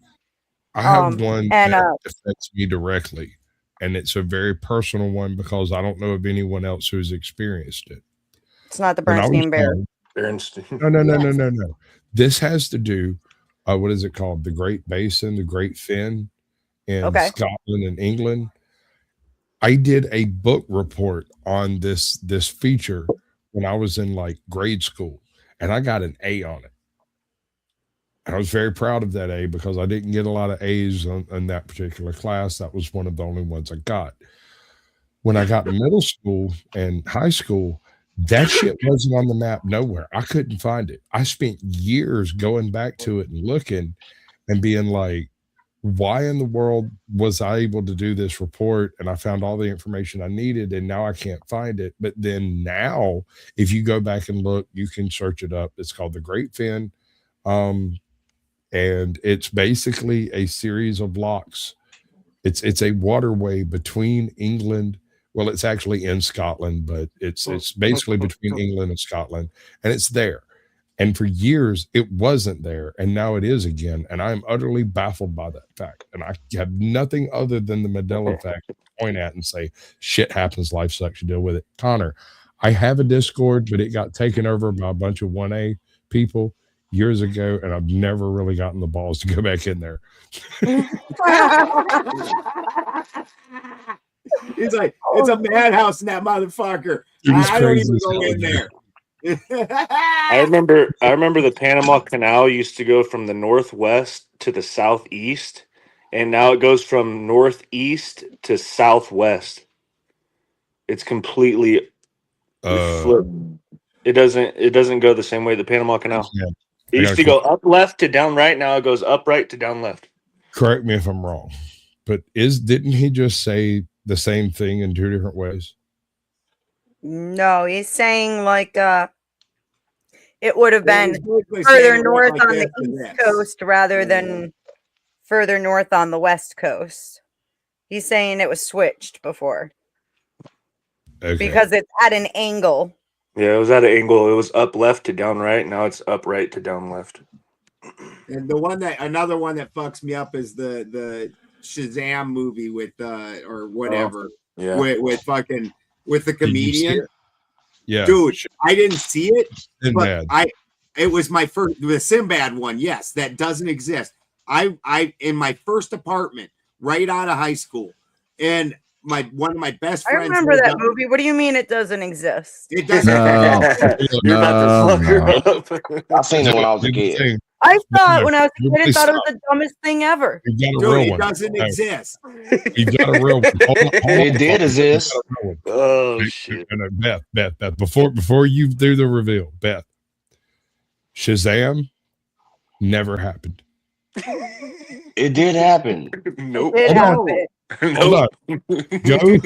Go look for that movie. Calm down. Go to a different tab. Go look for the movie. Take 10 or 15 minutes to come to terms with your personal past, and then come back and talk to us. Dude, I had a Nope. conversation with one of my best friends that lived upstairs from me, because at the time the two different movie companies would make competing movies constantly. So like when Tombstone came out, so did Wyatt Earp. And so a genie movie was made with Shaq, and a genie movie was made with Sinbad. And my friend asked me, he goes, "Well, what do you want? Are you going to go see one of them?" And I was like, if I was going to see one, it'd be the one with Sinbad, because at least he's a comedian. Then it has a chance of being funny. But no, I didn't see either one. But I had that conversation with my friend from upstairs. Hang and on. the Sinbad one does not exist. Yes, it does. I just found video footage of it. Hang on. Yeah, you saw a commercial that was made later that is to prove what they saw. They edited various commercials done by Sinbad together to make it look like a fucking movie. Fucking go ahead. Do your thing. I remember seeing it when I was a kid. About it. Sinbad I'm even glad I made brought a up the spoof Mandela video effect. about it because he thinks it's funny because he said it never existed, and he made a spoof video about it. Oh, bullshit. Yeah, not even kidding. Not Bullshit. even kidding. And I remember Kazam. Kazam was different. Shazam Yeah, was a who real wants to fucking see thing a because movie with a I was basketball a big player? fan of Sinbad when I was a kid. Sinbad was funny as hell. So of course you'd go see the movie with Sinbad. Somebody paid him to say this bullshit. Dude, it's crazy. The Mandela effect will break your fucking brain. You just got to find the right Mandela effect. There's everybody's affected by one of them, and they're like, no. For me, it was the Monopoly man with the monocle. Yeah. No, because you get confused by Mr. Peanut. You guys are, oh goodness gracious! I went down this rabbit hole when you people were in diapers. They both had one. They both had monocles. Yeah.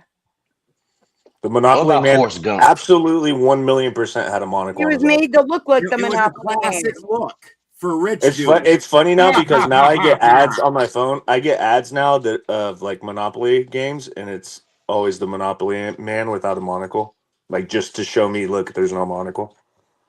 Yeah. Funny. He had a monocle too. They both had fucking monocles. Yeah. Not fucking crazy. Fuck you. I know You're the not Forrest crazy. Gump is supposed to be. You're not crazy. We all remember the cornucopia. A bunch of us. And what they say is this is two different dimensions, and your dimension shifting to a slightly different dimension, and there's just tiny alterations in it. I found clothes. That still had it in it. Jesus, can somebody please post my fucking called email? residue. Oh, I gave. what, honey? I said that's called residue. If you It's find called something residue. that was how it was originally before. There's tiny pieces of residue Yeah, around. some people find residue. I owned one, and I gave it to Brian Stavely when him and I were hanging out in Vegas. I think I remember that. Hang on. What, Squatch? Can someone post your what? My email, because I keep screwing it up when I write it out.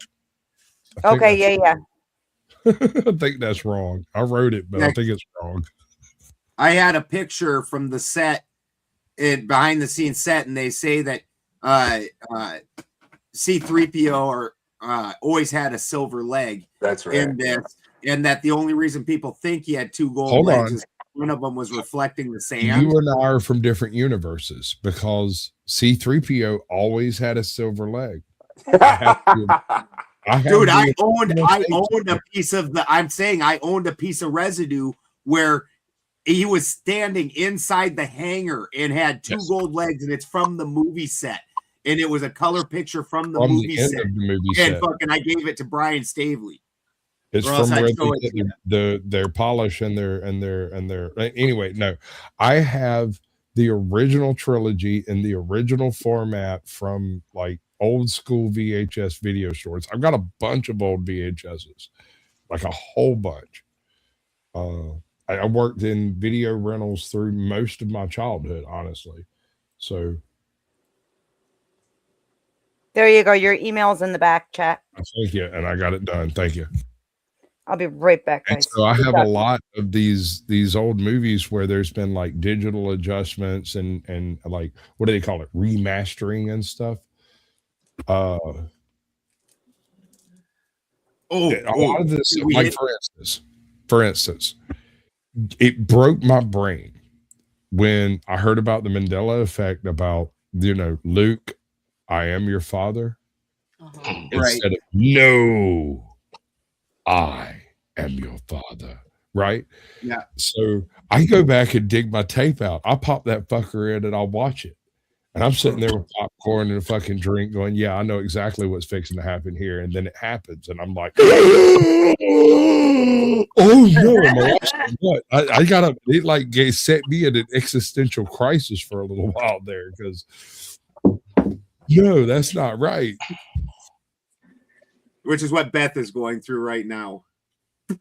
Just like it used to be mirror, mirror on the wall. Now it's magic mirror. Magic mirror. No, sir. No, sir. From the dawn of time, it has been magic mirror. And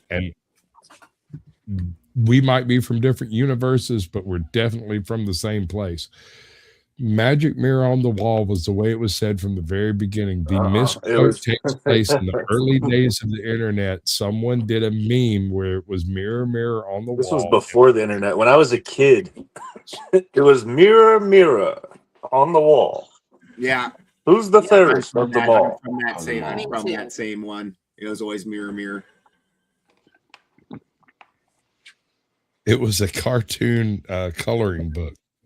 You know what one fucks me up is the Publishers Clearinghouse dude. Fucking what was his name? Yeah. He never fucking worked for Publishers Clearinghouse. He never went out and handed out a check to anybody. Nobody's ever seen a commercial of him handing a big check to people at a door. That's never happened. Like the fuck it didn't. We all remember this fucking commercial. We all licked goddamn them little stickers that they sent us, and like their parents, you get that envelope like, oh, you won $1 million. And you're like gonna fucking lick all them little stamps. You know, it would be crazy if like one day all of a sudden the Twin Towers are just sitting there. It never happened. Right. I mean, some of it I do chalk up to mainstream lies and whatnot. Like take what happened in 2020. In 30 years, there's going to be kids born, and the what actually happened is never going to fucking be something they understand or know about. So I do, chalk some of it up to that, but some of these things are just wild. The Mandela effect. I freaking hated talking to Brian and loved it. It was like, because you just fuck with your head. You're like, fuck, dude, just stop. You're fucking with my head. And what am I supposed to do about this? Mm-hmm. What do you think it is? I think reality is very fluid myself. And so I don't think it's as stable as what people think it is. I think that the zeitgeist actually can change reality to some degree. Mm-hmm. I don't think it's to a giant degree, but I think that reality is subject to shifting. I think it's some sort of, I don't know what word I want to use anymore. Simulation, whatever. But there's a programmer. There's a programmer to the simulation, and the programmer's changing things from behind the scenes. The programmer is God, sir. Yeah. Yeah, see, I don't look at it as you're a true believer. simulation. excellent. But it's very much like they talked about in the Matrix. It's you know, a lot of the things that we think aren't necessarily solid the way we think they are, and we can change them if we want, but people don't understand also that there's a difference between a group will and your personal will, you know, in the way this place is going to manifest. It's no different than when I was a kid, we had trash can parties and you know, everybody would pour in a bottle of whatever they brought, and it would have a unique taste until some fuckhead brought a bottle of peppermint schnapps, and now the whole goddamn thing tastes like peppermint schnapps no matter what. And freaking, so there's a peppermint schnapps effect to the reality also that you know is overall sitting on it, but then so it's a fight with it, I think. But I don't think it's a simulation. We live in a carbon-based world, and that carbon's able to take all kinds of different forms and do all kinds of weird shit. Weird shit. I don't know. Sasquatch, you said exactly what I needed to hear, though. I do that, but I talk a lot. Specifically, what did I say? It said God. It said God. Well, the programmer. Yeah. Well, I mean, that is essentially if you're going to believe that this is a simulation, then the individual who programmed the simulation would be your God, and that makes you a true believer.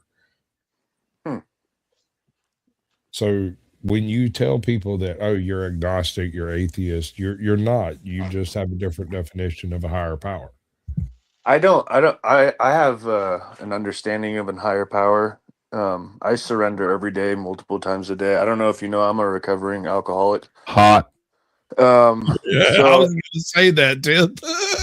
anyway, so I surrender, and I just try and talk to my higher power. I don't know what it is, but I've always liked to put a finger on something, and I can't do that with God. So, is it women?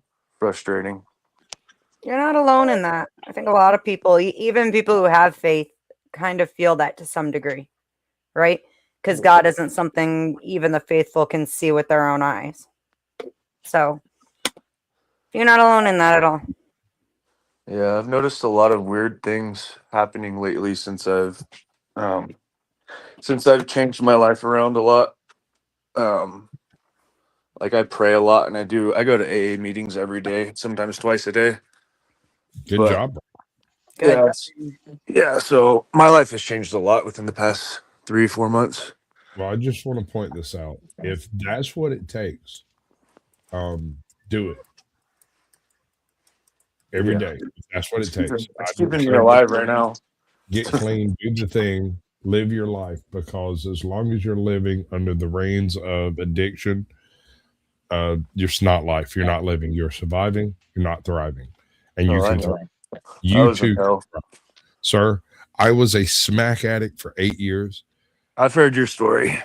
I've done the thing. I've been there. I could not use the 12 steps. Somehow that just did not work for me. I had to do it on my own, but I fully support the concept. If support helps you, take it, do it, do the thing. It's worth it. When you're done, you're out. Darkness is great. Honestly, it's been working for me more than anything else. Within like the past year, I went to 2 rehabs. I went to a 60-day rehab, which was an $80,000 rehab in Wyoming. And when I got back to Colorado, which is where I live, the second I got home, I went to the liquor store and started drinking again. So I went to 3 detoxes last year. I had seizures trying to get sober. I couldn't get sober by myself. I had a seizure in the grocery store I was like 72 hours sober, and I just dropped. So I'm fucking grateful to be alive today, honestly. Really support what you're doing. Do that thing. Chuck from Tennessee, Chuck in Tennessee is the name of the channel, is going to be doing an Alcoholics Anonymous thing on YouTube here in the next couple of weeks. Now that I've got my voice back, I can work with him. And I'm going to try to set it up so that it's actually an anonymous sort of thing. You come in, change your name, change your profile picture, that kind of thing, and do your testimonials actually anonymous, not like small town anonymous where everybody owes you money and knows who you are. You know what I mean? And if you're willing, I would really enjoy for you to come and join us. We haven't set anything up. I have no schedule. We haven't done anything yet. I've only recently gotten my voice back, but I'm going to throw my shoulder behind this whole thing and try to make it happen. Yeah, I'll definitely join one of those shows. Do you know who I am or no? I've been kind of doing chat a few times. We've had a few mentions back and forth.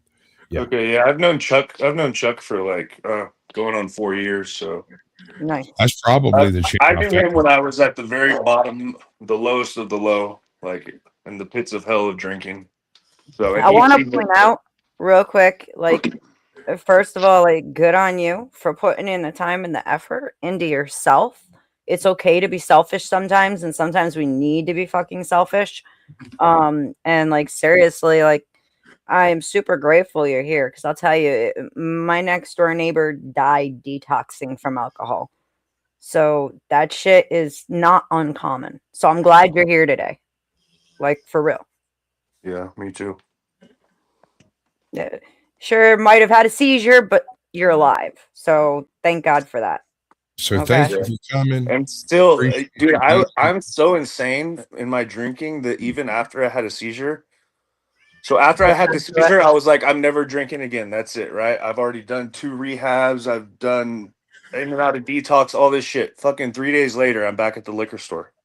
That's how insane my drinking was. A seizure would not stop me. Well, like, I'm glad you're alive. Seriously. All right. Thank you.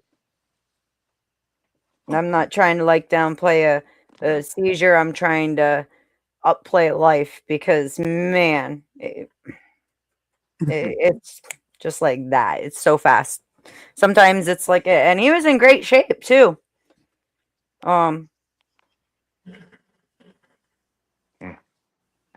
Wish I could afford to be that drunk. Here's what you do. Get on YouTube, have a dynamic personality, and have people pay for you to drink, and you too can be as created as I get. Actually, you have been. I used to get drinks for free every time I go in the bar. He drank with me on my birthday, and it did not end well. I don't drink outside my house. I will not drink outside my house. I do not drink outside my house. I too have that. Yes. That is always jail. Yes, we're all going to jail. You're going to jail as accomplice, accessory. I absolutely believe it would be jail for you, 10th, without a question. Oh yeah, no, it's Twice you've said some things to me. Well, in 1 year, hey, not even a whole year, since the start of this year. I'm not even yelling at you. I'm yelling at a woman that's not you. I know. I'm picking on you because you're my homie and I can. Don't worry, my birthday's in literally 2 weeks, and you can pick on me all you want. Yeah. I miss drinking all the time. When I used to be rich, well, not rich, but when I had a lot of money, and I used to drink every night, I kind of miss it. To be clear, I'm not drinking on my birthday. Y'all got your drunk stream out of me. That's done. I hope you had a good laugh. It's over.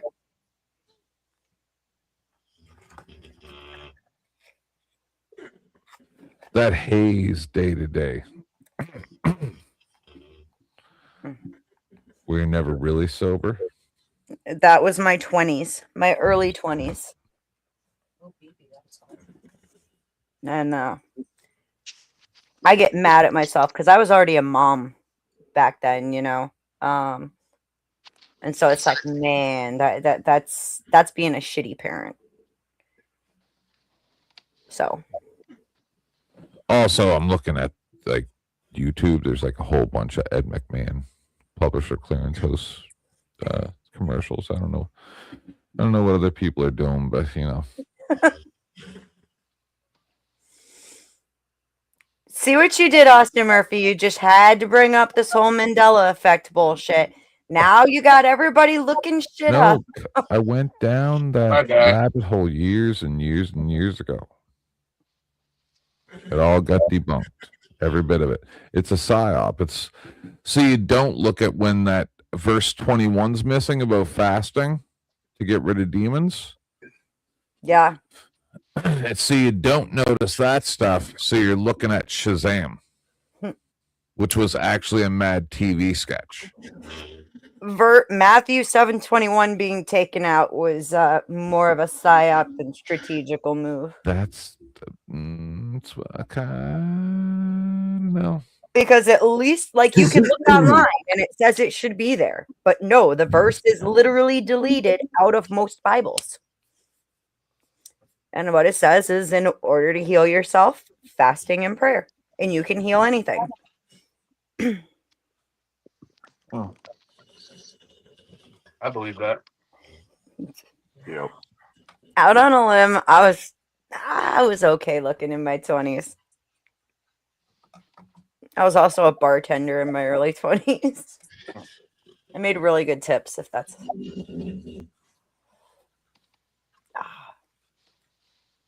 Did you have nice boobs? Bartending because of my roommate. Did I what? Who asked that? So did you have nice boobs? I can tell you that that's not a good topic of conversation when there's 28 people here that we could definitely use I had a a grift. great ass. I had a phenomenal ass. Grift. Oh, grift. Yes. Yes. People, I have not gotten a dono in hours, and I've been wrangling cats for 4.5 hours now. So, by all means, we gonna drop out my Cash App. We gonna drop out my PayPal. Send me some money, cause, yeah. I need money. Did I do better, Squatch? Did I do better? Here, allow me. Grift.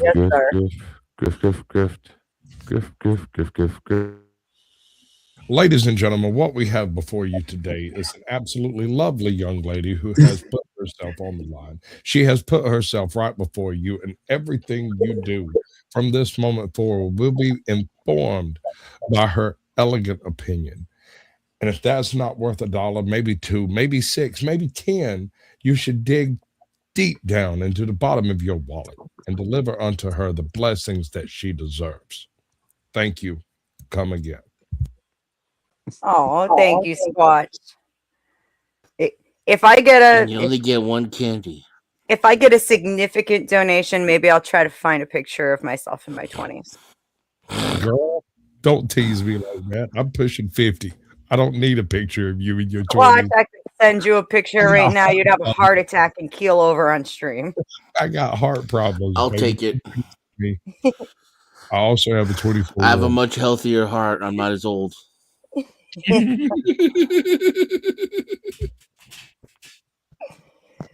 Oh. No, I Lord. So what's more important, gentlemen? Tits or ass? Or both? Equally? Ass. Yes. A combination of both. There's no hole in the middle of your tits. Yes.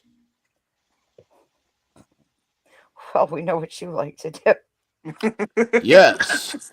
I'm fairly sure I'm older than you, Vibe. Your mama. I was surprised to hear that Sasquatch was in a swinger group. I'm pretty sure I'm older too. He's definitely older than me. If not, he's not aging near as beautifully. Actually, Right, I am Snow? not in a swinger group. I was once part of a swinger group that kind of dissolves. So my doula, when I had my daughter, I was only 16, and she used to house sit for a friend of hers who owns an S&M bed and breakfast up on the hillside. Who's vacuuming? What? I don't know. Anyways. Getting hot. So she used to house sit for a friend of hers who owned a bed and it was a private S&M club that was also a bed and breakfast up on the hillside and had a big swimming pool. And she used to take me there to freaking go skinny dipping when she was house sitting and he was out of town in this big ass pool. Big ass pool. Are you falling You're asleep? definitely the oldest, Buck. You're definitely the oldest. I don't know. I think Denizen just became the oldest. At 9 o'clock at night, I'm packing my apartment. Why? Where are you going? I'm moving. Bye. I'm moving like 30 minutes away. Is it a good thing that you're moving? Yeah, it's a bigger place. Good. Yeah. Very nice. And it's closer to family. I just have my grandma I have my mom and my grandpa in Colorado. Everybody else is in California. So I got lots of thank yous to send out as soon as they fucking load. First though, thank you, Ryan. Thank you to Tom Carpenter again. And to Ray. Thank you guys. Oh, towards that. Yeah. That's not significant enough for that here. No, I later. We'll appreciate talk you, about gentlemen. that later. That's between you and a hole in the ground, girl. We don't talk about that publicly. Thank you guys very, very much. I appreciate you.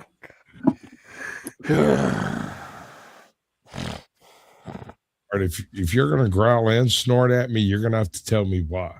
Yeah. I'm waiting.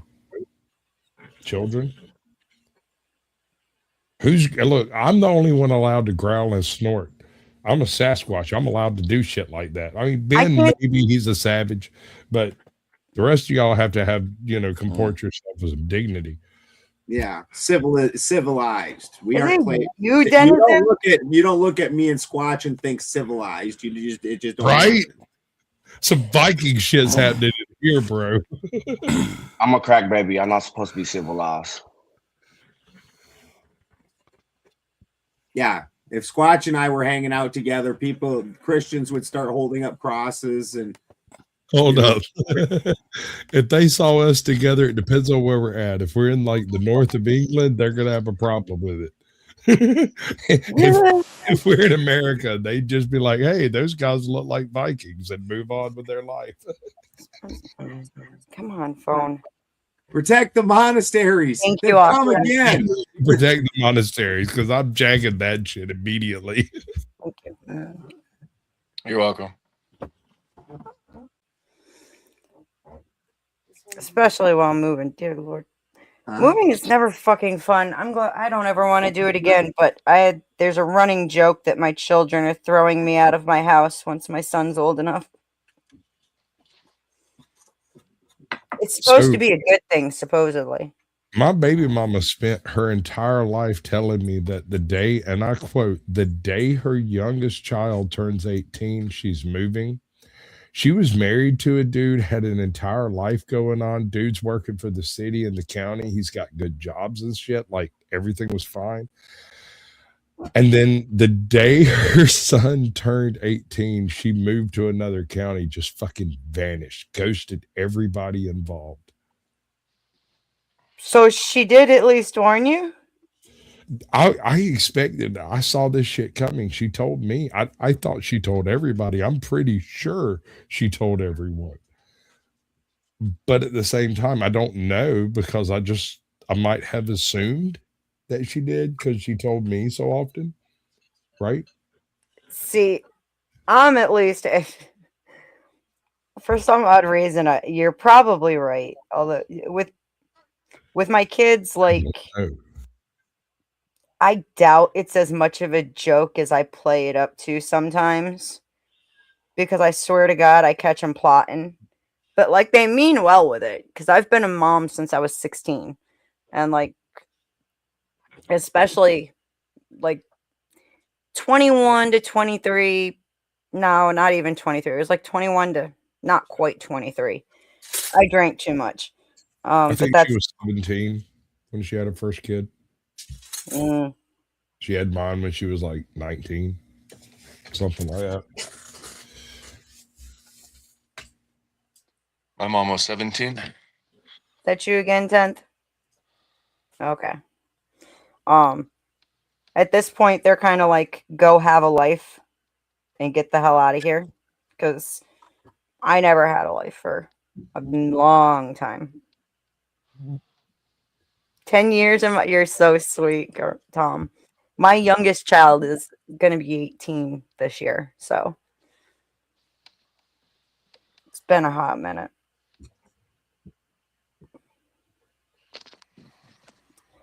Well, you look good for your age, Beth. Well, thank you. I appreciate it. I started young too. I think there's something to the argument about starting young, honestly.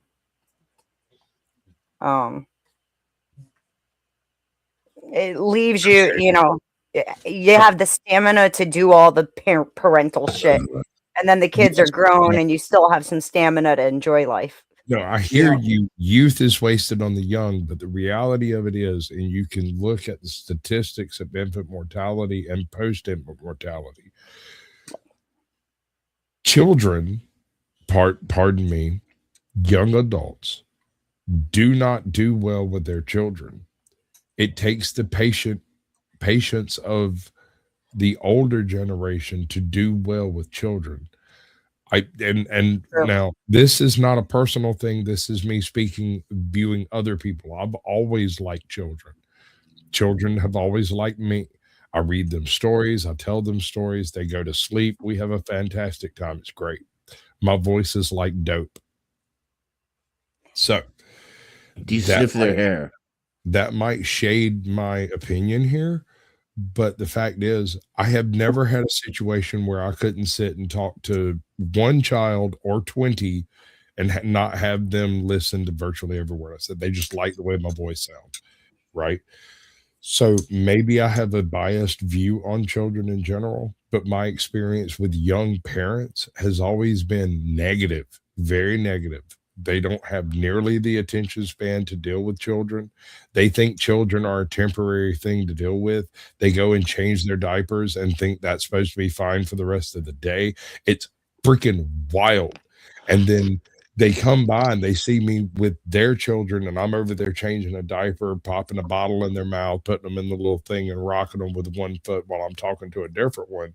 And they're like, how do you do all this at the same time? And I'm like, the fuck are you talking about, dude? You have 3 kids. How do you not? And so this is where my pushback comes against that, is this is why they say it takes a village to raise a child, is because if you're doing it if you're becoming a parent at the peak of your physicality, right, which would put you somewhere in the young 20s, okay, which in my opinion is still a child in a lot of ways, they still have that low attention span, but having the family there, having multi-generations within the same household is to the benefit of the children. Disappointing. I think 17 and 18-year-olds today are a lot different than they were when my parents were 17 and 18. That too, yeah. Yes. So Well, part of that's the not putting the responsibility on kids and on people. I also had I had been 17 for a month when my oldest daughter was born, and I had taken over the farm when I was 13 because my dad had to go get a job in town because the farm was failing. And so I took over the farm when I was 13, and I went to high school. When I was 16, I was a licensed CNA because that was the only, working at the old folks home was the only overnight job in the area I was from. Like not even gas stations were open at night. And so I was a CNA when I was 16. You bet you're at, and I worked at the feed and seed in the evening, and I went to high school during the day. And so, yeah, by the time I was 21, I already owned a house and everything else. Like that, had three kids already. But you agree that is not normal course of things, right? I agree that's not today, but it was at one point in time in human history. Yep. I am a little different, but very similar. I come from the very humble beginnings, pig farmer type situation. When I was like 10, I had a job working with one of my neighbors. I guess you'd call it a ranch. It's called a farm here, but that's because we're in Georgia. We're east of the Mississippi, so it's a farm, not a ranch. Anyway, he had a ranch with horses and cows and all that stuff, and I went and worked with him sometimes 10, 11, 12 hours a day, more if needed, sometimes a couple of days in a row if they were doing calves, if they were calving. So, I mean, doing things that are necessary is something you and I understand. It doesn't matter if you've slept, if you've eaten, if you've had something to drink. If it needs to be done, we do that. Yeah. The slightly younger generation, 5 years after us, 10 years definitely, and these people think that the entire world pivot on their feelings, on how they feel. Oh, I need something to drink. I need something to eat. I need to rest a little while and my tits hurt. Well, you need to get your tits out of the goddamn game because we got shit that needs to happen. I totally agree, but we didn't put that responsibility on the people when they were young is the problem. When you don't put that responsibility on them, they never learn that responsibility. Like I've seen people that talk about like giving a kid chores like doing dishes and stuff is some kind of a punishment damn near. And that's just life. If you teach that kid at the beginning that this is life, guess what? Your whole life, there's going to be dirty dishes and you're going to have to do dishes. Your whole life, you're going to have to clean your fucking room and wash your clothes and do things like that. Thank you, sir. Yep. And that's not even something that I consider. That's a very tame consideration. I'm talking about that. What you're talking about? Yes, you're going to have to clean your room. You're going to have to straighten your station. You're going to have to get up in the morning at a certain time. I'm talking about the things that happen at 5 a.m. when your pipes freeze and bust, and it's not just one spot, it's like 4 different places, and you've got to go to town and sit and wait outside the fucking hardware store for like 2 hours. And while you're there, you get a phone call from the guy you work with down the street who's, well, his whole cattle setup just fucking dropped out because he had a pipe bust, and he also needs 2 of these, 1 of those, and 2 of these and shit. I have just enough money to buy that. I can get what I need and what he needs, but I don't get to eat breakfast this morning and I haven't slept in fucking 2 days. Right. But if you don't train a kid up to be like that, like when I was 13, I'm going to high school and I have to wake up like we had sheep, not pigs, during lambing season, which is in the middle of fucking winter. You have to get up every hour and go outside and walk the whole fucking farm to make sure it's out, because I'm from South Dakota, to make sure there's not lambs laying out there dying from freezing to death. And then I get to go back into the house, sleep for about, it take me about 20 minutes. So I get to sleep for 40 minutes. Then I got to get up again and go do this whole process again. But that responsibility made me like I was. And like I said, by the time I'm 21, I own a house. I had an Eddie Bauer Explorer, even though it was brand new to the market. Piece of shit.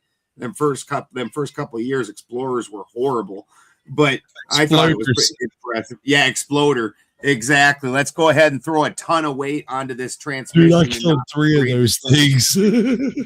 Yeah. But I thought it was impressive. It was Eddie Bauer. We'd go to the movie, we'd go to the drive-in movies, and the sound system in that Eddie Bauer was so awesome. We'd crawl out the sunroof and sit on there and get fucking stoned and watch movies, sitting on the sunroof at the drive-in.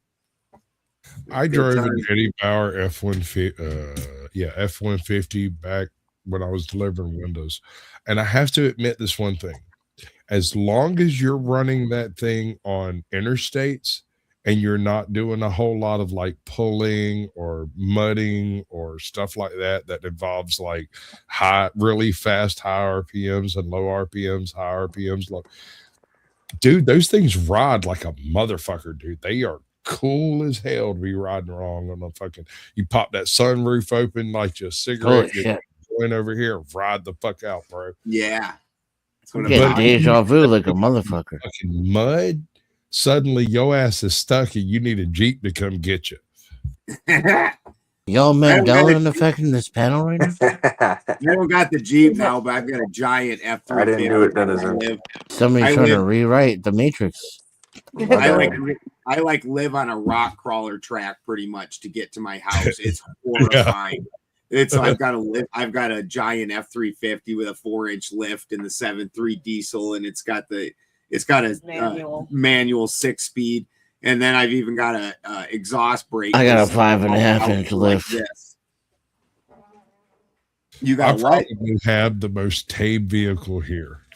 5.5-inch lift. Is it a Honda Civic? Oh no. No, I actually have an Absolute Savage, but you wouldn't believe it to hear it. I drive a 2002 Nissan Xterra. Oh God, those It's vehicles. it's the 4x4 6-cylinder supercharged version. The goddamn thing will go anywhere. I have never been stopped. Why didn't you just get a Jeep? Because I didn't want a Jeep. I wanted a supercharged. Fair enough. 220 horsepower on a tiny frame. It's like one of those D50s, except 4x4 with 220 horsepower. Bro, that thing will go fucking anywhere. When the hurricane came through here and I went across the state to go pick up somebody who was in a bad situation, I went through people's driveways, through people's yards, across freaking cow fields and shit to get around some of the problems in the road. I have never been stopped. I drop that bitch in 4-wheel drive and go wherever the hell I want to go. Snow, rain, mud, it doesn't seem to give a shit. It just keeps going. Hey, Jeff, put me up front, will you? Dude, I was in that hurricane. Who said that? I was a speaker at Short bus. Gotcha. I was one of the speakers at Flattoberfest, and we actually got in that. We got in that hurricane, and it's a donk. Same thing. That motherfucker on 22s, bro. What is that thing? That's a 1.5 lift. Yes, sir. That thing's up there. Is that Florida? I'm 7. That's Iowa. In Iowa. I love it. I have 11-inch tires on my scoot. What's up, Brick? I knew there was something I liked about you. Dude, that's the thing. That's the thing. Everybody, like, I've talked to a bunch of people on YouTube, but they ask me, you know, when I tell them I'm coming to see them or whatever, they're like, oh, I'll look for the biggest truck that I can see. I'm like, no, you've got me completely off base. I prefer power over size. I would rather be able to go there and come out. I've gone to see people that no one goes to see because their driveway is so That was in my wedding vows. You could get where I live, but I have to get where I live and haul like 10,000 pounds of hay and then 1,000 pounds of fuel and blah blah blah. So I have to have the big 1-ton truck. Yes, sir. I totally understand where you're coming from. I'm just saying, I looked at the situation I was in and I was like, okay, yeah. And there was a discussion of buying a Trackhawk. There was a talk about getting a big ass SUV, the big 454 or whatever, all of that, diesel and everything. We talked about it. And I was like, look, there was a vehicle made back in the 2000s that does exactly what I want to do. If we can get one of those, I say we get it, I fix it. And I went and searched for it and found it. And basically it came down to a coin flip. I sat down with my wife and I was like, over here, I pay for it and we'll get what I want. Over there, you pay for it and I'll get what I want that's really fucking expensive. And she was like, okay. I flipped the coin and landed on the Nissan, and we went and got the Nissan, and I've been repairing it ever since. The goddamn thing is a monster, bro. You can carry 6 fat women with you everywhere you want to go. Yeah, this is my beast. That is a beast, sir. Yes, sir. Yeah. Yep. Yeah, I like that. And I'm not a Ford guy. Yeah, the toolboxes are super handy for all my farm shit. See, I always wanted one of those to put like a slide-in camper into it and just go do shit. Yeah. Christy and I did that. That's how we went to that that we literally were in the back of that Yeah. truck during the hurricane sleeping. Like fucking we made it into a camper shell because I got that wood rack. So rather than slide a shell into it, we've got a wood rack already. So I just plywooded off the sides and shit and made like a little camper out of it. Nice. And, it was it wasn't overly waterproof, but it was during a hurricane we did get a little wet, but all in all, it was. I like it being was my wife's wet. dude, we All got right, this I'm app drinking called too much. Hip I'm Camp. sorry, Balderson. Oh, you're right. We got this app called Hip Camp, and you can like camp out in people's yards for like $15.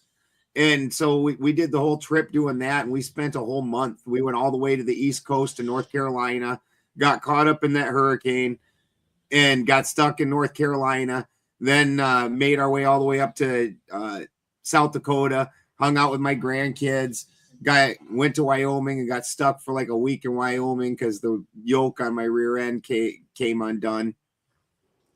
I had to put a new yoke in my rear end. I had Dude, that. I always thought Ben Balderson was in like his 30s. You have No, a I'm girl, in dude? my 50s.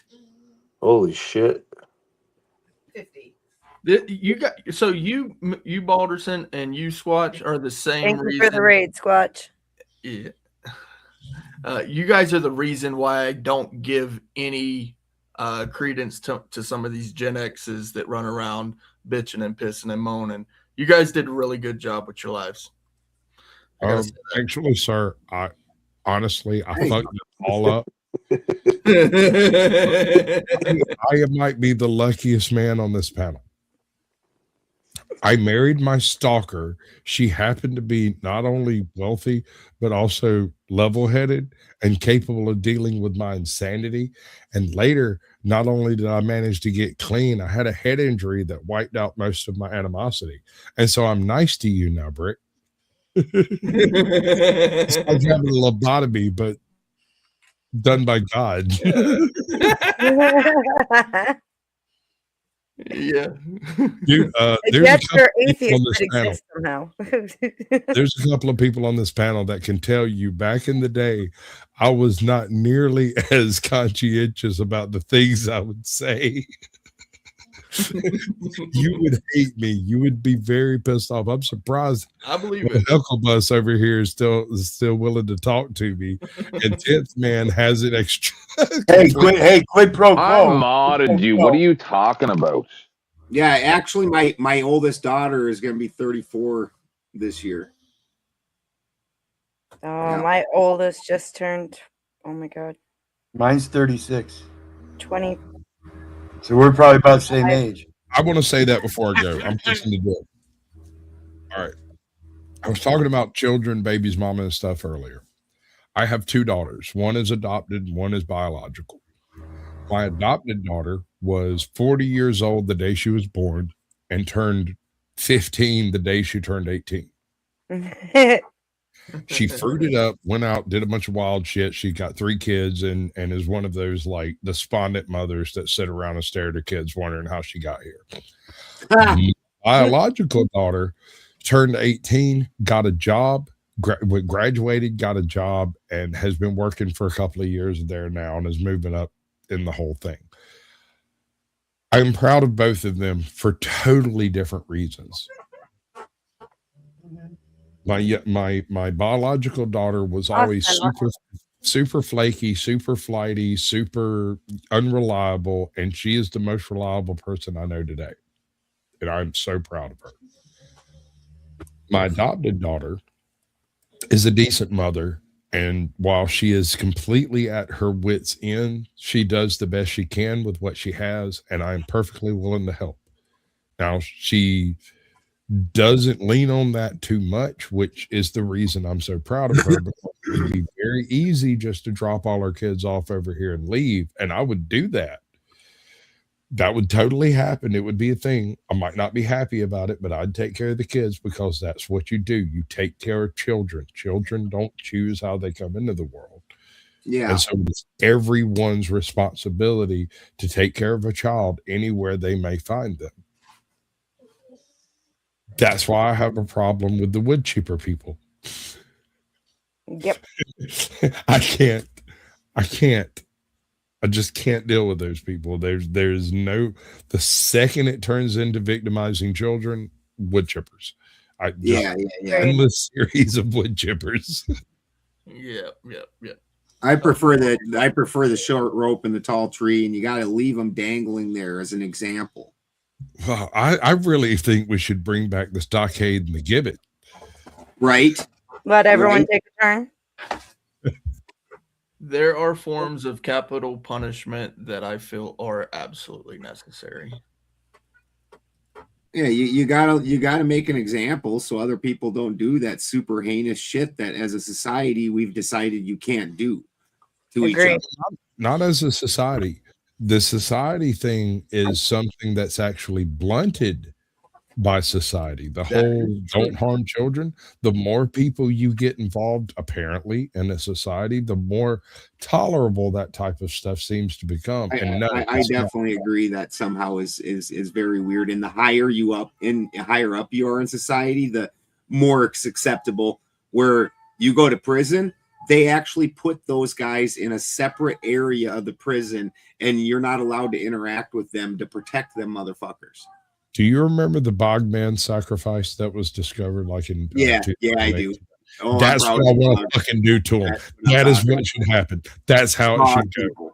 The bog people is not good enough because unfortunately they suffocate. No. Think about it. No, it's a bog, right? So you can literally walk on the ground until somebody forces you under the water. You walk the children up in front of them, you put the rope around their throat, cut their fucking throat, and let them die seeing the children as they're drowned. That is not that's right up there with wood chippers, bro. Yeah.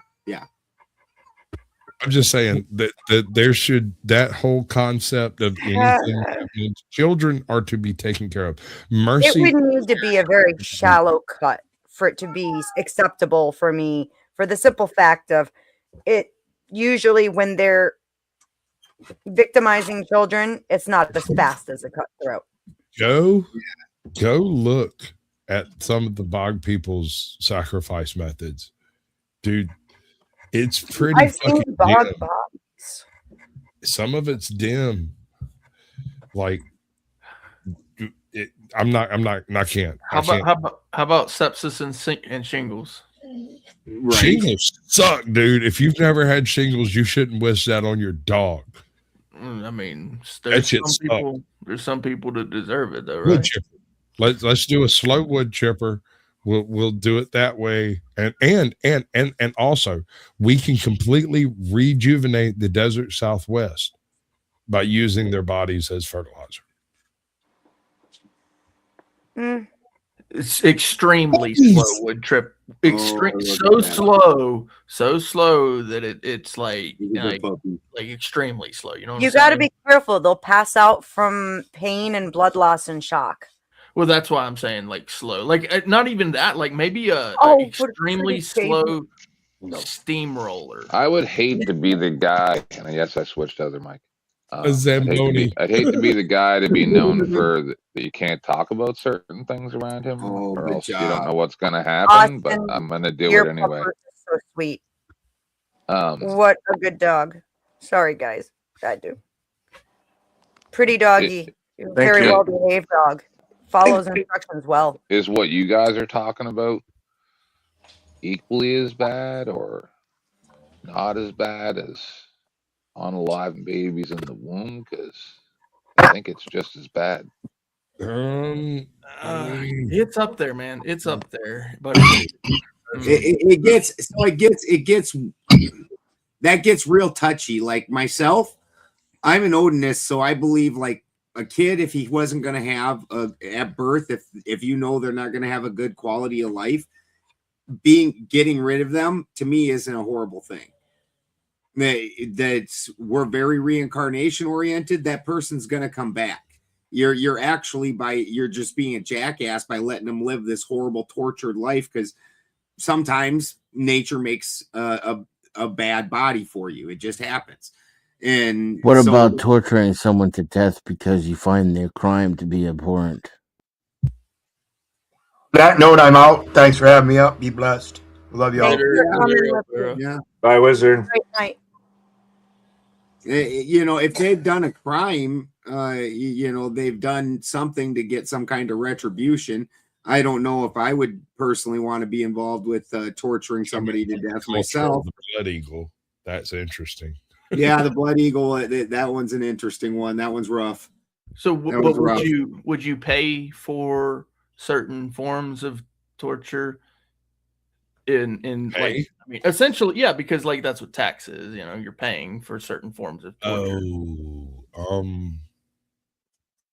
Yeah. Okay. All right. I mean, the principles is there, you know. So, but essentially, like, you know, waterboarding kind of thing isn't legal, but we know it happens, right? And you know your tax dollars are going to it. Hold on now.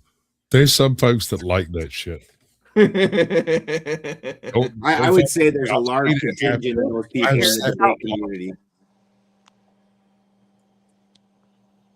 They like it.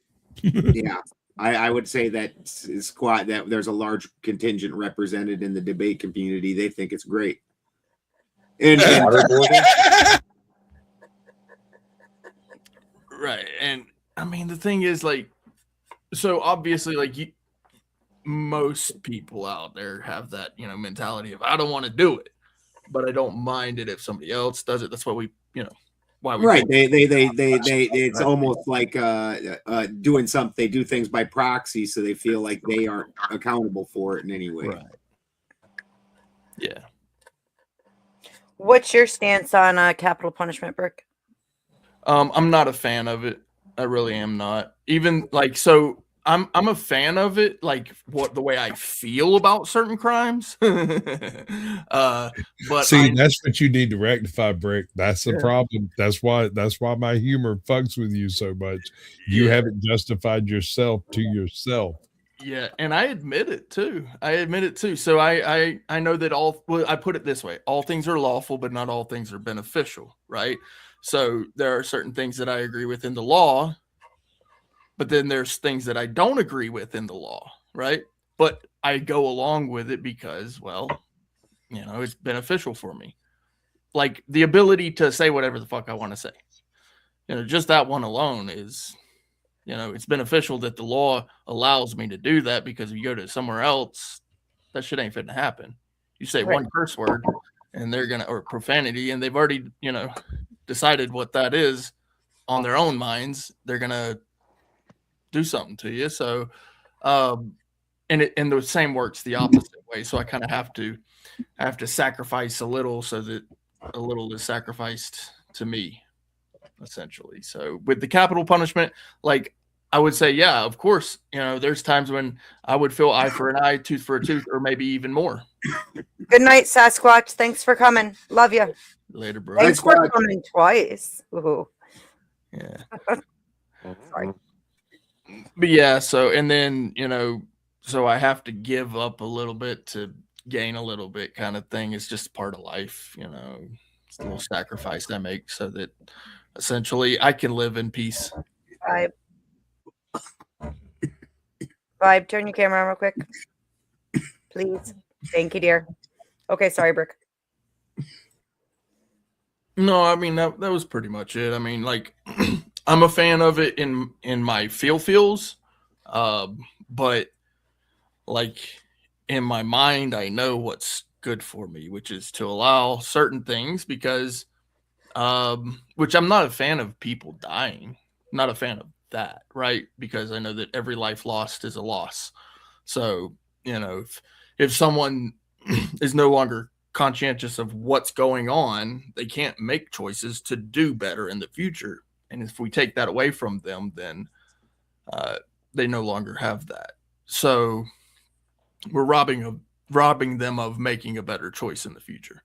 But at the same time, I look at it and go, well, you did do that in the past. You sorry mother and all that. So I'm conflicted. I'm quite conflicted, actually, because of the way I feel about certain things being done. Fair. Yeah, I could see it going both ways. And why do we kill people who kill people to show that killing people's bad? I mean, it's kind of hypocritical. There's a difference between killing someone and like murder, right? I mean, yes. Yeah. Unjustified versus justified. In other words, Right. defensive versus offensive. Yeah. I think some crimes can make it justifiable. 10th, see ya. I agree with you. I agree on that. I think it should, honestly, I think there should be some sort of process where it's up to the people what they want to do. Like some sort of voting process if they want to put somebody on the death penalty. If there isn't already, I don't know how it works, honestly. You don't get it put into a voting process. I actually was in prison when 3 different dudes have been executed. It's a weird shit. But honestly, I would probably put anybody that is such a detriment to society that you feel they can't be part of society, so you're going to put them in prison for life. I would probably have them executed. And not out of spite. Actually, the opposite. I'm very much about.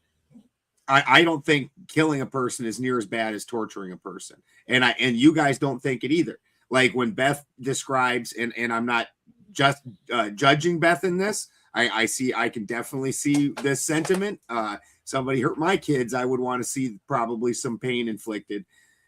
But you understand that then apparently the death itself wasn't that bad. You needed there to be other stuff to go along with it. And that other stuff, you're just torturing people.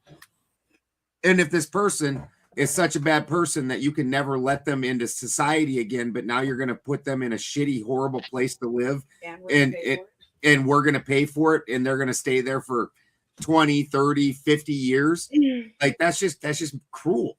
Why? I agree. My point to it is only that I think that sometimes people do horrific things and almost get too easy of a way out with it. Even when it comes down to, really, and it's hard to even be sorry to be like, someone who tortured a child for 3 days before they horrifically unalive them gets a quick shot and goes night night forever. You know what I'm saying? I absolutely do. I wasn't judging when I said that. I absolutely do. I was saying that we all somehow recognize that death isn't the worst thing. That torture is worse. Right. And that's all. I wasn't meaning to imply like I took any judgment from it. I was simply kicking around the idea that I think a lot of people struggle with in that way. Yeah. Essentially, it's like what's being humane, right? Why we put our pets down when they get to that age where they can't function, and why it is that we don't just leave a person on the machine, for 3 and 4 years of the end of their life. It's like, what's humane in this? Do I try to keep them alive in a vegetative state, or do I just simply let them pass on as with nature or whatever it is intended? Right. And I worked hospice for a long time where it was about dying with dignity, right? And there were plenty of times where like everybody kind of had to take a real deep breath, because there would be people who came to our care, to our facility, who had horrific backstories where it was kind of like, oh, okay, great. It is what it is. It's not, life isn't fair. It's not, and I think living on a farm has taught me that in the beginning, I wanted to save every animal. I wanted to save every baby that was born. I wanted to prolong the life of everything. And I kind of had to come to this place where I realized nature kind of knew before I was willing to accept it.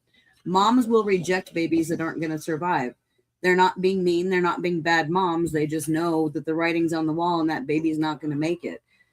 I think death isn't necessarily meant to be feared. We're not supposed to race towards it, but death is part of living. It's going to come for us all, and living to avoid it isn't really living. And recognizing it when it's time, like you said, offers it more dignity. Yeah. That's all I had to say. Oh, that's good. You shouldn't take life too seriously. You'll never get out alive. That's what the quote is, right? Right. And then you die, and then you get reborn, and you have to do it all over again. I'm just kidding. I don't know. Just recharge the battery. Yeah, be careful. You might come back as an ant if you're not good in this one. I'm being a good boy. I don't know. An ant's life might not be so bad, though. Be honest with you. I mean, you have purpose. You live with a colony of, everybody works. Everybody Just does gonna their say, job. great work ethic. Yeah, you don't have to pay rent. Food is everywhere, by the way. Literally. Like, if you are an ant, food is every fucking where. And you're strong as shit, too. For real, they can lift 100 times their own body weight. Something like that, yeah. Walk up walls, cool stuff. In Ant World, all ants actually look like that fucking dude from Iceland that played the mountain in Game of Thrones. Like, yeah. Or you could come back as like a tree frog in Florida, and then you can like jump on people's faces out of nowhere because that shit happens. It's just so fucking annoying. God, like I don't have to deal with that where I'm at right now, but that just reminds me, like this conversation reminds me of like tree frogs, and that you'll just be chilling, hanging out, sitting in a chair, minding your own business, and then out of nowhere, a stinking tree frog jumps on your ass, right on your fucking face or something, which that has happened. And you're like, dude, what the heck? And you got these sticky feet and probably piss covered all over your face now. I love frogs. They're amazing. And the frog was erect at the time too. So, Denizen, are you there? Denizen. The animal here that everybody likes that we actually aren't necessarily fond of is the peacocks. Peacocks are such assholes. And fucking, you got peacocks? Yeah. You want Yeah, we do. Can't hear you, Denizen. I want peacocks. The Amish near me sell peacocks. I almost got a pair last year. Dude, had my chicken the coop meanest done. animals on the farm. Meanest They're by mean, far. They're loud. They are wow.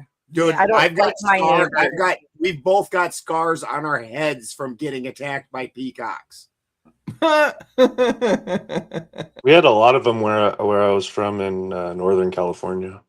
Denizen, if you're there, I still can't hear you, homie. I loathe birds altogether. My neighbors were, the wife, not the husband, the wife hates my chickens. Hates them.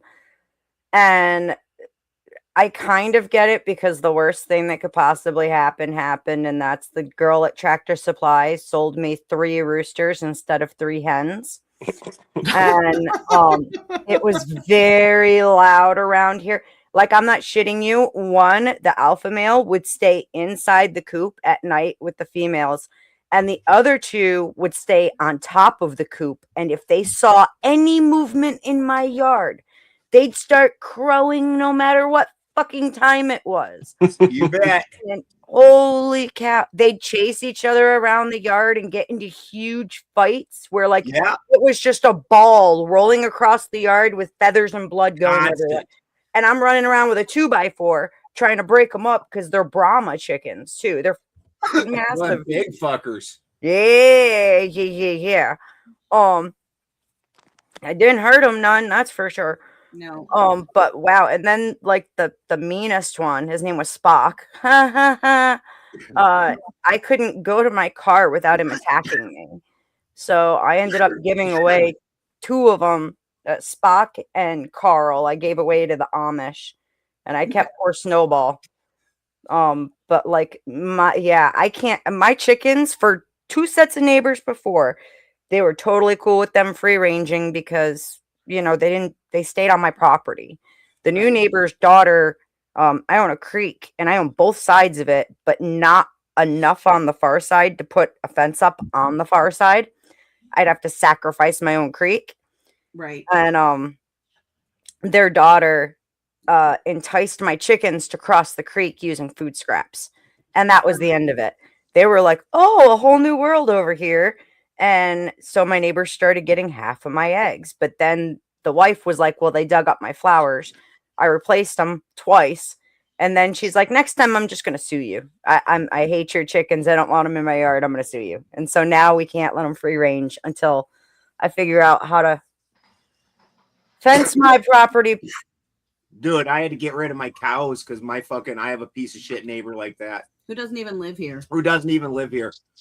He just calls the cops on me fucking like once a month and has the cops come over here. And eventually the cops got tired of it and started. At first, the cops even totally know this dude's just being a piece of shit and this is all nonsense. And then finally the cops are just tired of him calling. And so they're like, they start fucking forcing me to do shit. And I had to get rid of my cows. Outrageous. Yeah. A pig ear? Austin, your dog is so sweet. It's a pig Yeah, ear. she beautiful. He or she. She. Her name's Addie. Pretty girl. You only had one of these before ever, huh? This is your second one ever. Mhm. It's a I pig bet. ear. I bet Alaska would like one of those. I'm gonna have to get him.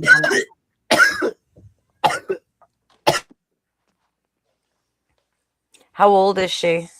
5.5. I've had her since she was 2 months old. Yeah, same with my dog. Like, had him since he was 2 months old, and he's 5.5 now. Yeah. My ex-girlfriend, she was kicking a tenant out of this house. And because the lady was hoarding dogs like puppies and like she had like 8 German Shepherd puppies in a crate and they were just shitting and pissing all over. Oh my god. So she gave her an eviction notice and the lady just like packed everything up and left and took all the German Shepherd puppies, but then left the pit bull behind. So I picked her up and took her. Good. Yeah. I've had her ever since. She looks like she's been very well kept in your care. So that's good. She's gonna be staying I have a with my husky. grandma. She's gonna be staying with my grandma for a couple of months because I'm going to New Mexico. Come here. Come here. Oh, she likes the ear.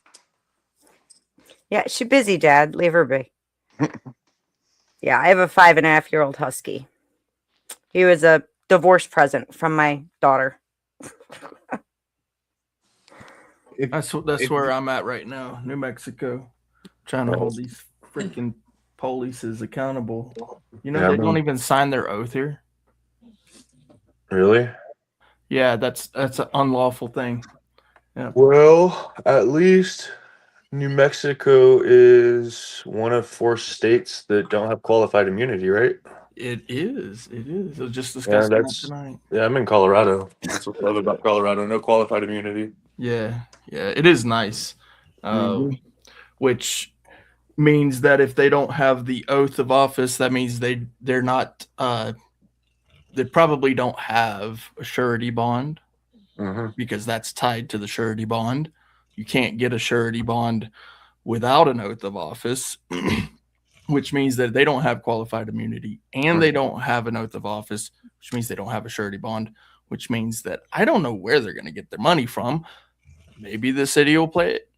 I don't know. You know that ain't happening. The city, now that they ended qualified immunity, the insurance companies backing the city aren't gonna stay with the city, and the city isn't gonna pay it out of pocket. Yeah. Well, they paid $350 million last year alone in lawsuits, civil rights lawsuits. City of Albuquerque, $350 million. That's insane. The city of Albuquerque. Were any of them to James Freeman? I don't Probably. know. I don't know.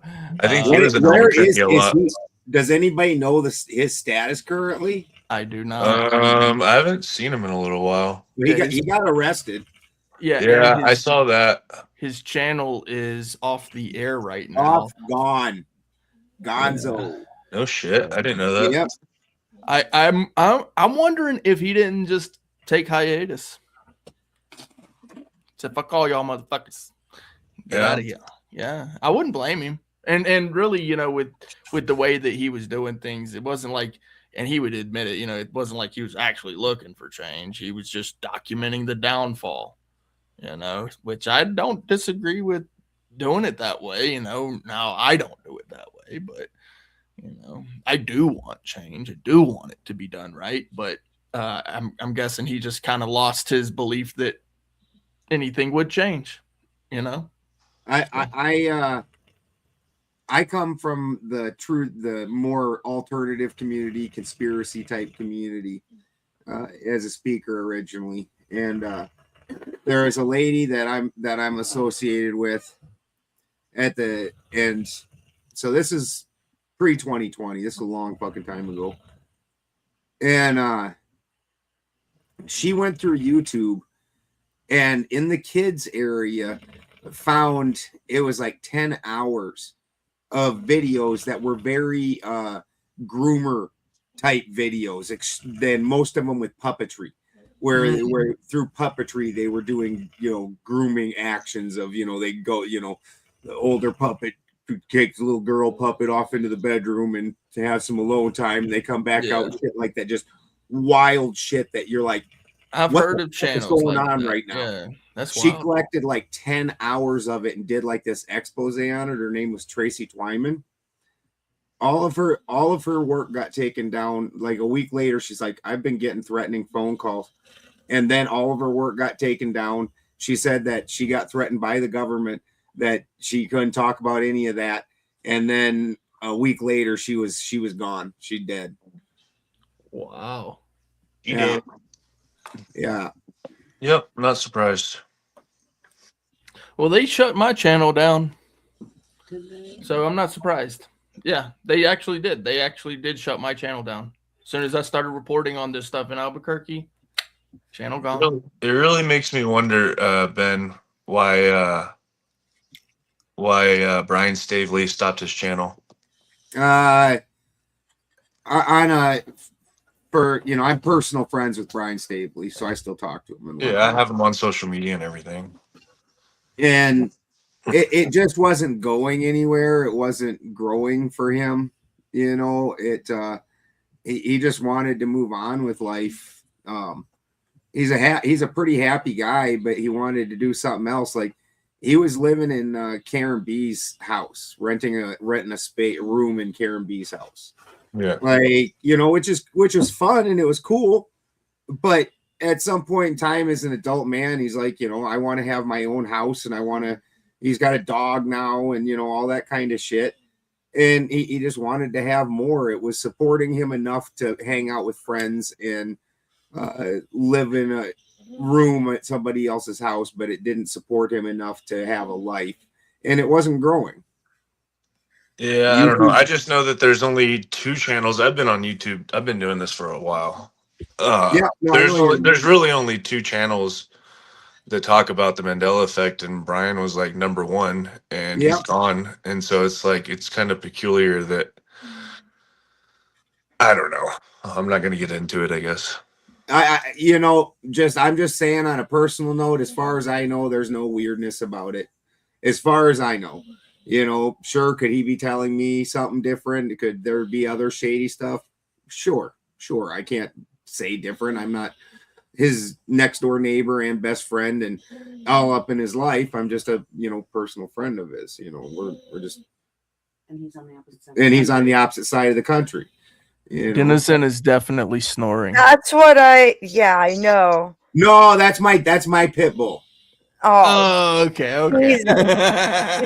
And driving us nuts. Although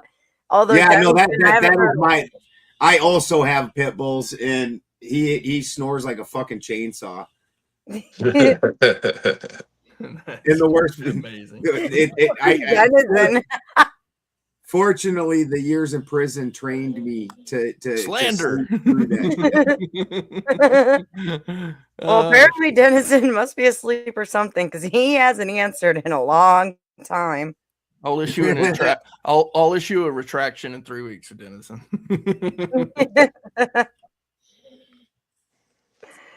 Oh. Wow, So- your dog really can saw some wood. So, Oh, dude, this is quiet. This is quiet.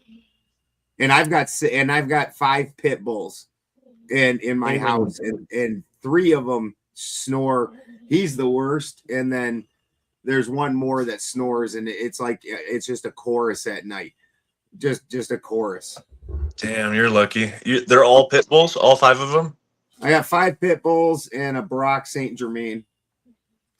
I wish I had enough room for that. I live in an apartment. Well, I really want to press a Canario is what I want my next dog to be. Yes, those are beautiful dogs. I Yeah. want one real bad. Yeah, me too. I love presses.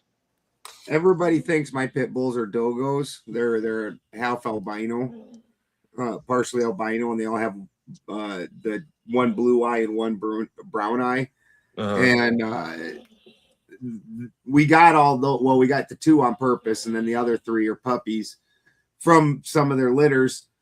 And then a pack of feral dogs came by and killed my alpaca buddy, and I killed one of them, and then a rancher shot some of them, but we were out there, and out of the woods with them came this little tiny, just half dead, just bony little guy that was limping, and I knew he was about to get eaten too and die.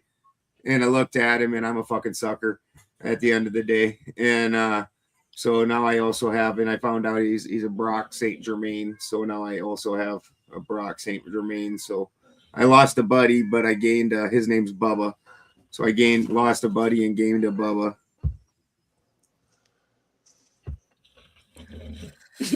Last year I bought it was a German Shepherd Belgian Malinois mix, and it was a beautiful dog. It had white paws with like a white snout, and it had like the brindle kind of Belgian Malinois brindle color.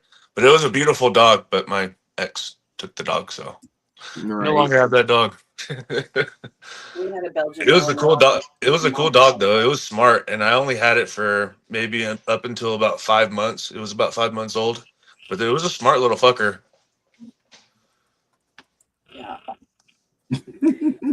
My husky's fucking. He's smart, but he's dumb sometimes, man. Bless his heart. He's like, I swear to God, parts of me thinks he's a cat, but then sometimes he realizes he's not. But he's got like a huge vocabulary, and he is absolutely like a sneaky bastard. He's a good boy, though. Yes, I'm talking about you, sir. It was funny. We went to the dog park earlier. Snore monster over here. My dog always takes the ball from the dog park, and so when we were loading back up in the truck, I told her to drop the ball, and she dropped it outside the truck, right? So we get in the car and go. I live right down the road. We get to my house, and she gets out of the car, and she starts looking for the same ball outside the truck where she dropped it, but we're like in a completely different part of town. I'm like, is that how your brain really works? It's weird. Yeah, he's got one brown eye and then one white or blue eye. He snores when he's awake also. Actually, when he's happy, he snores. He makes a snore sound when he's happy also. That's like his life is good sound. Uh-huh. That's how my dog does too. My dog talks like that. Yeah, my dog really talks. He knows how to say no, I don't wanna. Mama, he's really good with mama. Like that one freaks me out. Like we'll go someplace and come home, and you can be outside and hear him clear as a bell in the house, just screaming, "Mama, mama, mama, mama, mama." It's like, oh my God. He's got issues. That sounds like peacocks have this cry that sounds like help. Oh God. Help! Help! We actually had neighbors up the mountain and we like have a group that we're all linked in, like where we can let each other know if there's an emergency on the mountain or whatever. Oh I'm no. like, you guys hear the lady in the woods screaming for help? They were going to call the cops on us, and I'm like, don't call the cops. It's a That's peacock. my peacock screaming. And she's like, it is not. And she's like, there's a lady in the woods screaming help. And I'm So like, we took a recording. and so I went outside and did a recording, and they do this. It goes, help, help, help. And Yeah, so they do. And so I went out and recorded it and then posted it in that group chat, that emergency chat. And the lady's like, what the fuck? Like, she's like, that's totally what it is. I'm like, and peacocks are so loud. And we live in the top of a valley. So it just basically these peacocks are in an amphitheater, and it just screams out. Yeah. Echoes for all your poor neighbors. We had a goat that figured out this spot in the valley where if it screamed, it would. So the goat would sit there and be like, "Meow," and then it would sit there and wait, and then the echo would come back, and it'd be like, "Meow," and it would just sit there and scream at itself for like hours a day. Pretty girl. My grandma painted this. Oh, nice job. Mhm. Very talented. He's a really good artist. Yeah, the ones that the peacocks the Amish have do that shit too. That's why I was like, ooh, they were selling a mating pair too. And I was like, ooh. I looked at my kids. I was like, together to keep peacocks. Like, you've got to start out, and you're going to take a distinct loss for sure, because peacocks are the least interested. The males are the least interested in the females of any birds I've ever seen. And they hate their babies. They hate their babies. So the male, after shortly, if it breeds her once, I honestly, I've owned peacocks for 7 years and I've never seen them mate. Never seen it happen. And I've got a bunch of them. Like, I don't know when or how, but in the males, they don't care about the females. They stay away from them for the most part. Like, they'll go stand in front of the fucking ducks and fan out, and they'll just, or for the turkey, in there and do it for all the other birds. They'll do it for the goats. They'll do it for cars. You know, that part of having them is cool, except for when they get pissed off and attack you, about it. That part sucks. Like right here. Where is it? Yeah. Right here. There's a big ass scar on my head. Henry gouged me from like here to here. And it's a peacock and they got that spur on the back, and that thing is sharp as fuck, and just, and he jumped off I've got a shed out there. That's my tool shed. And I walked by it and I leaned down to grab something, and I stood back up and just gouged my fucking head. Such a dick. Yeah. Yeah. Nice. Yeah. I don't know how he's still alive. I've thought I killed him like 3 different times where I knocked him out cold, and then he gets back up and starts running around. I'm like, wow, you're like a cat. Like, peacock's got more than 9 lives. That's wild. I'll catch you guys later. Peace. All right. Have a great night. Austin. Thanks for hanging out. Later, Bye. Austin. Nice to meet you. Yep. I haven't seen Austin in a long time. Yeah. I'm glad he came back a little less angry. Yeah. Well, it did help, that somebody was there to at least, verify, and talk about what he's talking about, so he doesn't come off as like just a madman. And then, so that helps. And then everybody will listen to what you're saying, because absolutely some of the Mandela effect stuff is fucked up. Absolutely. That's why I was like sitting here and I'm thinking about it, and it's like, hey, I bet, because my Bible has. That's like, the thing where it's like it's not quite where you remember, or not quite what you remember it was, kind of thing. That's the Mandela effect.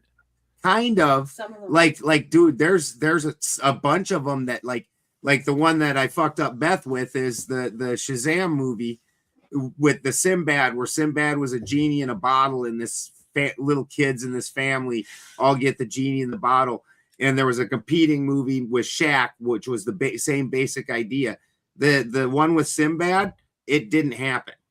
A whole shit ton of people, and I mean shit ton of people, remember it specifically, watched it, have distinct memories about it, and it never existed. I swear to God, I saw it and thought it was dumb as dirt. Oh, dude, she, you should have seen the look, and I'm sitting here telling her, she's like, yes, it fucking did. I watched it, and I was like, no, it does not exist.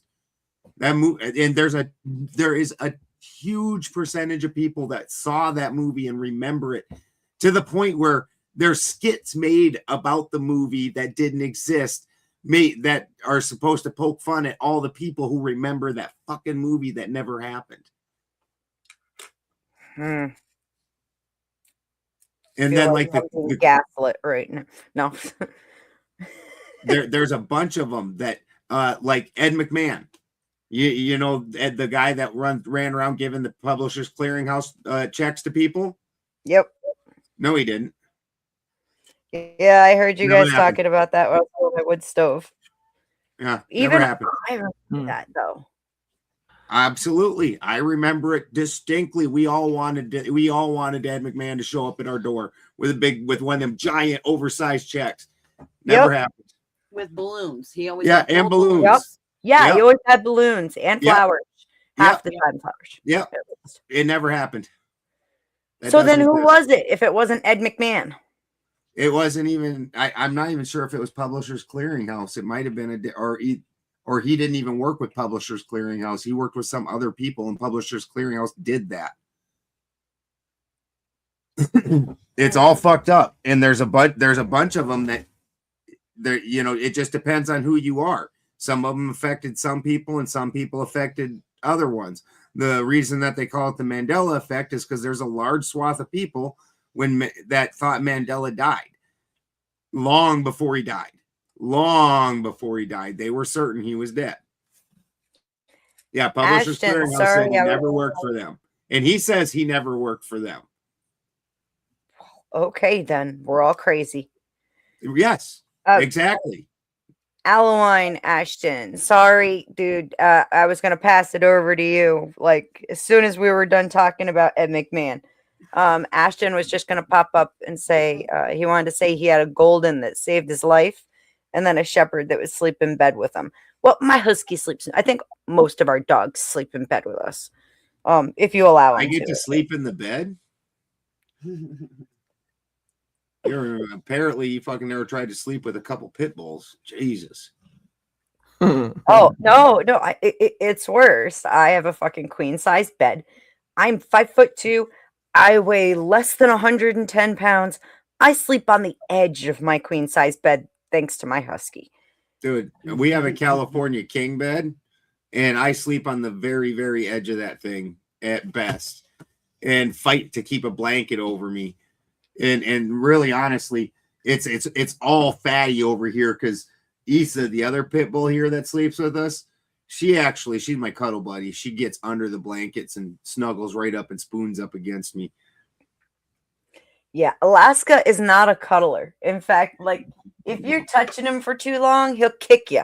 He's just like yeah, he likes it for a little bit, and then it's like he gets too hot and is like, okay, get the fuck off me. Yeah, that's Christy for like 3 minutes. She wants me to touch her for like 3 minutes when we were going to sleep, and then she's like, "Get the fuck away!" That's part of why we had a California king and the two pit bulls. There's times she doesn't even sleep in the bed, or I don't, because them two fuckers make that impossible. We're like, you know what?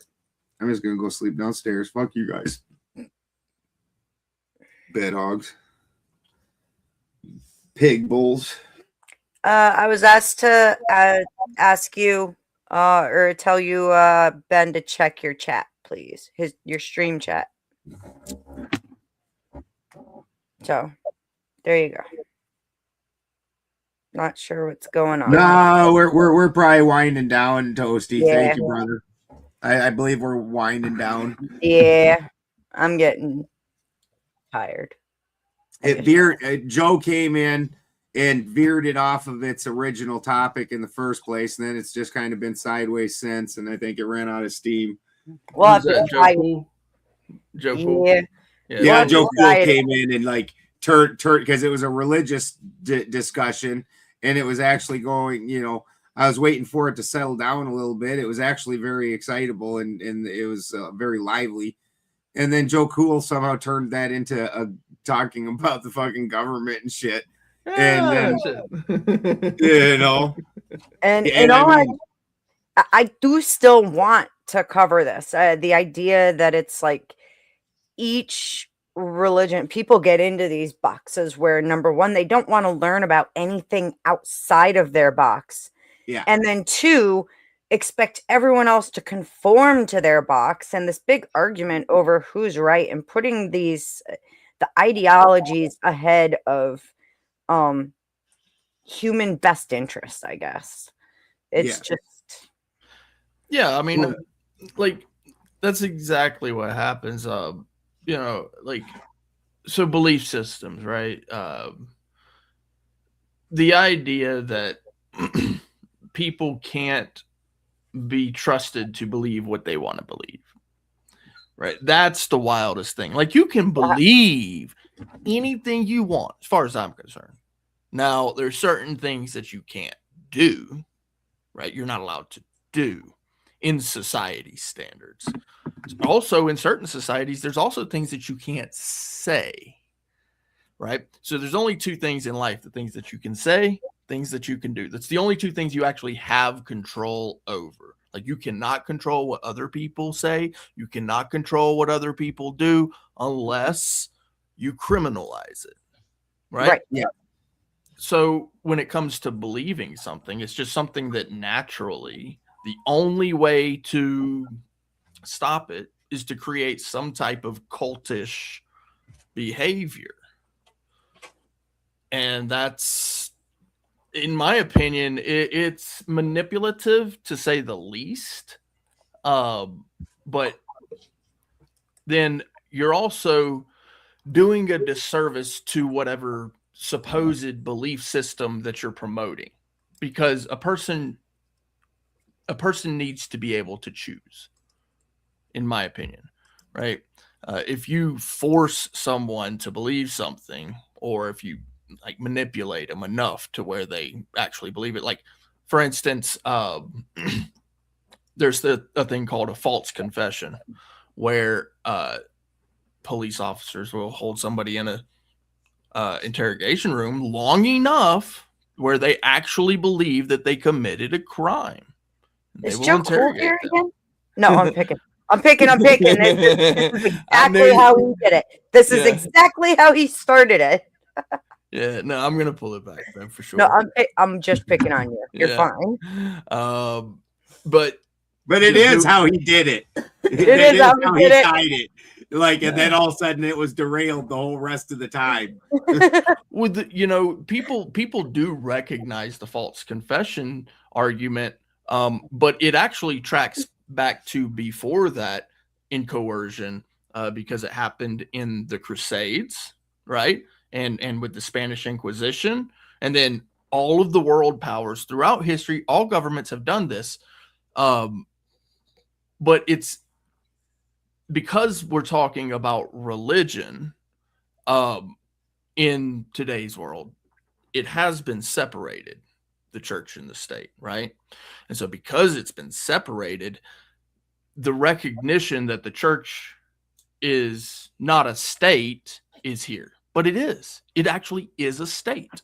Yes, it is. And what's more so is just because our government says it's separated does not mean that our government does not use it as a tool in order to control the masses, plain and simple. Oh, dude, the Cold War was a giant example of that. Like, a lot of the Christians, when they start banging on about, look, it's on our money and it's all here and there, that was a bunch added into a bunch of places in the 50s because of the Cold War and us fighting with communism. So part of the patriotism movement also included religious fervor. Yes. Coinage is a perfect example. And like you brought up the money, you know, coinage has been a tool for representing whatever belief system since the dawn of whenever currency came around. So, you know, you create a currency that represents your quote unquote belief system so that people put quote unquote trust into that currency. It's manipulation, 100%. It's worse than just that, because in all actuality, the totality of what is put on the money that is suggestive of being of a foundational Christian whatever, it actually really is not. It's really not. It's Just not. because it says "in God we trust" does not make it Christian, people. Yeah. Sometimes Branding. you need to People. you need to look at everything around that and then ask which God they're talking about. Because everything around it suggests that it's not the Christian God. On or top any of, Abrahamic faith God. you can either serve God or mammon. Why would God have his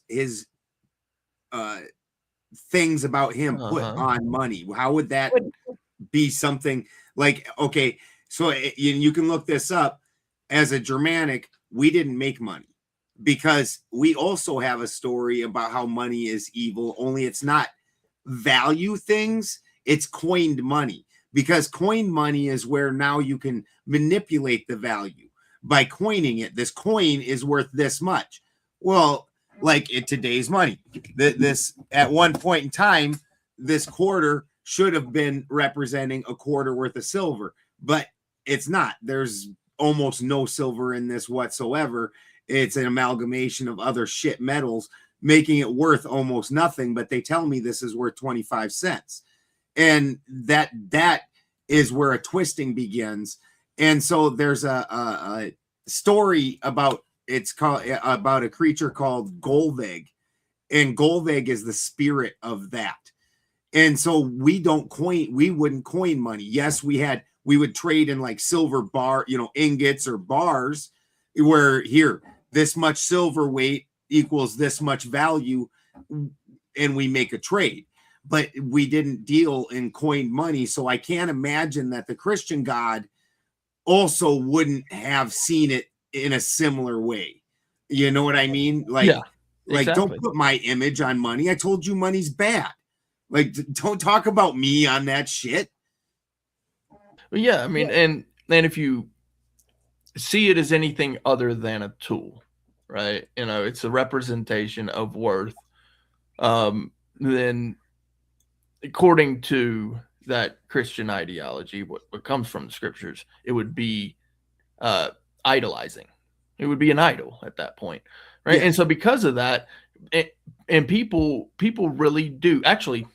Especially people, no offense, again, in the government. What happens is that individuals, city leaders, government leaders, they put that faith so much so in that money that they believe it's going to save them from any trouble they get into. Now, of course, with the Christian ideology, you don't get saved from money through death, right? And then also there are consequences to the actions and things you do here on the earth that money's not going to save you from. That's why whenever it comes to the people and things like qualified immunity, that disappears, and then you don't have money to back you anymore. You lose all your money. Yeah, you don't have that bond anymore. Yeah, you lose. But yeah, I mean, they're boxing themselves into what they also believe. It's the same as any other belief. It's a cultish behavior. And I'm trying not to go there. I was literally on a phone call earlier that we were talking about this stuff, but no. It's just hilarious because this is how Joe drug it right there. And then the whole rest of the argument was about that other shit. Yeah. But if you go to, like, let's say certain Christian doctrines, right? Yeah, it seems as though they can't all agree. For some reason, all the different doctrines can't agree. And then you have individuals like me out here who, you see my subtitle, I serve my God alone, because I don't believe what all these other people believe out here, and I've read it. I know what it says. I agree with certain types, certain belief systems in certain doctrines. But for some reason, the religions or the churches, the denominations themselves, there's always like one or two things where people are looking at it going, I don't know about that. That doesn't sound right to me. It's every single denomination, it seems. Well, I had started off in my monologue. I went through a very quick history. I mean, like I skipped so much shit. It's not funny. But in all actuality, the shift that there was a huge shift, especially leading into the Christian belief, right? In 325 AD with the Council of Nicaea, where everything that the Messiah Jesus had left for people to do, the example that he set and said, do these things. A lot of it gets canceled. A lot of it gets changed. And it's all by, early church fathers along the way, several of whom are now, seen as being heretics today by their own church. And so my question early on, and it got pretty contentious, was if some of the very people who made these changes in the beginning are now seen as being heretical, what if one is susceptible, then why are not all? Because Paige was very insistent that no, they're not all susceptible to, being wrong and whatnot. And I never did quite get an answer, I don't think, as to, I think eventually she admitted that all humans are fallible, but not why the decisions that they made. Using the training required to gain that position as the excuse of how they are somehow not going to be. The guys who also are heretics now went through that training also. Exactly. So I'm not, but it's a council. It's a council. So if they back each other up, it's okay. Yeah. No, because all humans are, led by similar things, and at least at some time, if you're incredibly poor and somebody's offering you money to, drive this car across town, park it, and walk away, and don't ask any questions, and I'll give you $500, and you've been struggling to. Where's the keys, motherfucker? Exactly. Right. You might do something questionable. So I think that all humans can be enticed to doing things that they may not necessarily always agree with. I also think, though, that there's a certain element of life that is learning and experience. And sometimes you don't understand the lessons until you've lived the lessons. Sometimes you learn that even with the best of intentions and doing things the right way, they still don't pan out the way you intend. Agreed. Duck, can you cam up real quick so I can see it too, please? Thank you, sir. I appreciate you. Yeah, and just to kind of piggyback off of that too, get on cam, Duck. Quit being a chicken shit. Clay's already being a chicken shit. We don't need two of it. Hey, Ben, I have a question. I know you're gay. I know you're gay tonight. Is Clay gay tonight too? Well, only since you got here, Duck. You sexy little. I know. Oh, come on. Have you seen Hope Duck you work and the out? missus are good. Damn. he flexes like, I am Hans. So, damn, I forgot what I was going to go to with that weird gay stuff. I don't know, man. Christy, are you contending Duck isn't gay? Christy, repeat what you said a little, or at least part of it, and maybe Clay will remember where he was going. Just that experience is part of the learning. We aren't meant to be perfect because the learning is part there of it how is. to figure out the consequences. And with good intentions, bad things still happen. Perfect. Yeah. So just to kind of piggyback off of that, the church or the congregation, they get together, they decide on what this quote unquote standard teaching is. Well, here's the problem with that. There are things that we don't know. There are things that we do know. And there are things that we will never ever know. Yep. Okay. We will not know what's on the other side of the universe. We will never know that. Never. But the church or the congregation wants to set the standard of what's on the other side.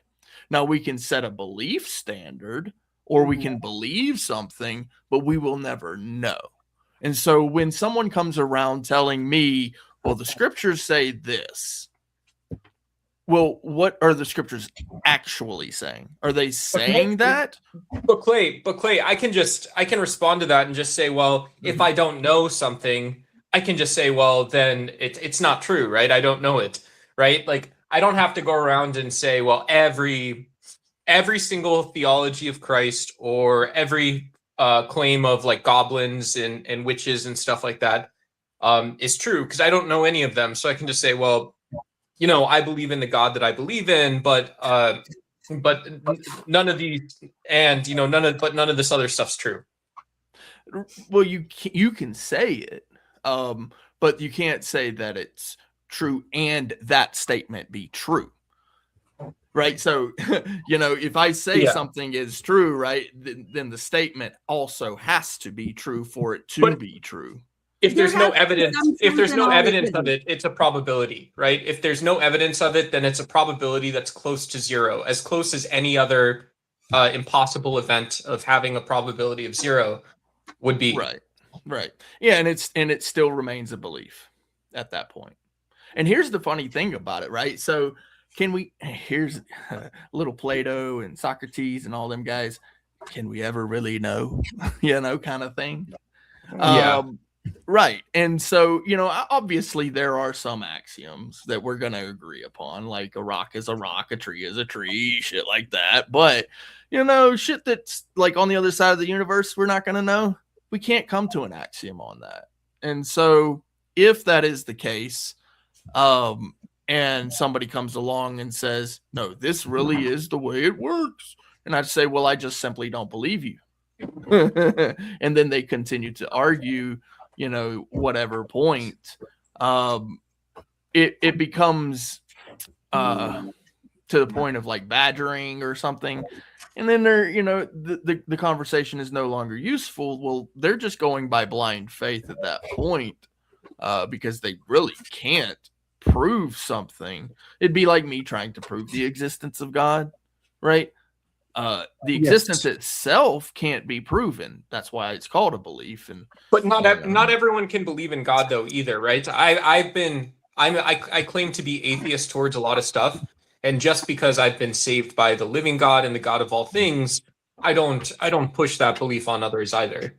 Yeah, I agree with that. Yeah, it's not a good thing to do to try to to coerce or push that belief. And if somebody wants to know, they'll ask. And if you're out there in the quote unquote ministry as it is, you knock on a door, there's nothing wrong, in my opinion, with a little solicitation.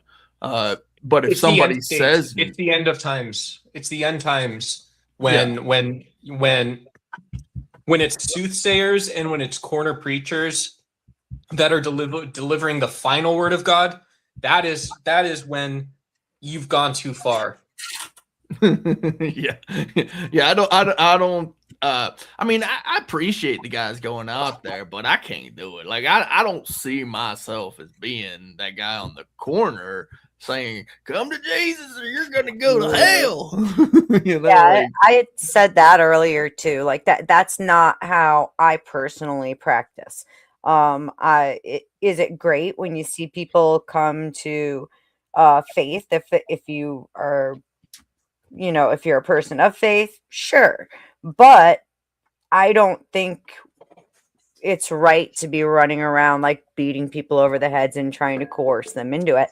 I would much rather walk my walk, and if there's something about my walk that they like, that they entice, that they think would be a good change or a good fit for them, awesome. But I'm not the type to push like that. Hang on a second. Beth, why do you hang out with? Hang on one second. Sorry, Ahimsa. Meow. Hi, honey. Okay, sorry, Duck. What's up? I was going to say, why do you hang out with so many like evangelical saved Christians if it's your walk type deal? Like what's the I mean, I don't know. I hang out with a lot of atheists and agnostics too, Doc. Like, okay. Actually, I pop in. I like as many of your streams as I see. Same thing. I hang out with Dusty a lot. I consider Dusty a very good friend of mine. I don't discriminate. I grew up around now it's interesting with me, right? Because I grew up in a household where my parents really crammed religion down my throat. And I rebelled very hard against it. And I had to find my own way as an adult. And a lot of people really don't like my walk, you know. Well, that's a typical strong female matriarch, right? You're gonna get crap from the entire manosphere, and you're gonna get crap from I think women who typically maybe see like that feminine role is like I don't know, it's keeping a family together or something like that, and it's like, well, you know, these people are all fucking bullshit, right? I know. God forbid that I have a good relationship with my children, and I make sure that I provide for them because I don't have a husband to do it, you know, to handle that for me. God forbid I do it. I'm supposed to go find some church that's going to do it in his place. Yeah, no, churches don't actually work that way. I hate to tell any of them that. That's just some kind of pipe dream of how it should be, but is not. Yeah, I mean, so like it used to be that way, though. Used to. Some people get along with the whole, you know, congregation and church idea. Some people don't. And the most important thing to me is like if you are aware of the saving grace and the saving power of Jesus Christ, that's great. At that point in time, it might be a good idea for you to accept it. But beyond that, you know, he laid them both out, both of the laws, the principles, you know, love your God and love your neighbor as yourself, right? So no harm, essentially. It's the no harm principle, the golden rule. You know, that's essentially what it's about, right? And so when it comes to people who go to church and go to the congregations, or people who are able to do it on their own with the first part's missing a little bit. I mean, I would love to buy an argument with Clay here for a minute. Yeah, it says love the Lord your God with all your heart, with all your mind, with all your strength, and with all your soul.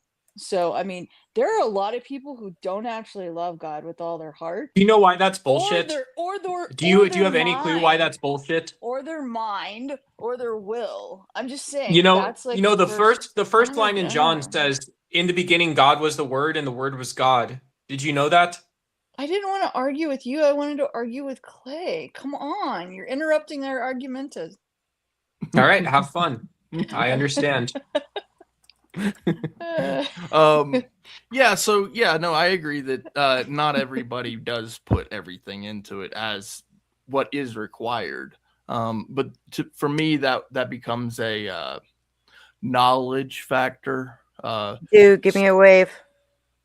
But it's Sorry, not just keep going, guys. knowledge. I mean, it has to be like the heart too. I mean, like you have to put the heart into it as well. I mean, that's part of it. I do agree. There's like you know, you are supposed to read up and expand your mind and be learning all the time, but you're also supposed to be developing That's the so emotions. True. Yeah, and there's a heart condition as well. Yes. I was and the giving will. Beth I mean, the will is a big thing. How we discipline ourselves to live our lives, that matters.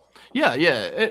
So I kind of glossed over the first one because the first one. Yeah, no, I'm saying a lot of people do, and then they go focus on the second one, love your neighbor as yourself, and I'm like, please don't love me like you love yourself because you suck, you know? I mean, there's like You know what I mean? Like, please don't. You know what I mean? That's but for people who don't believe in God, right?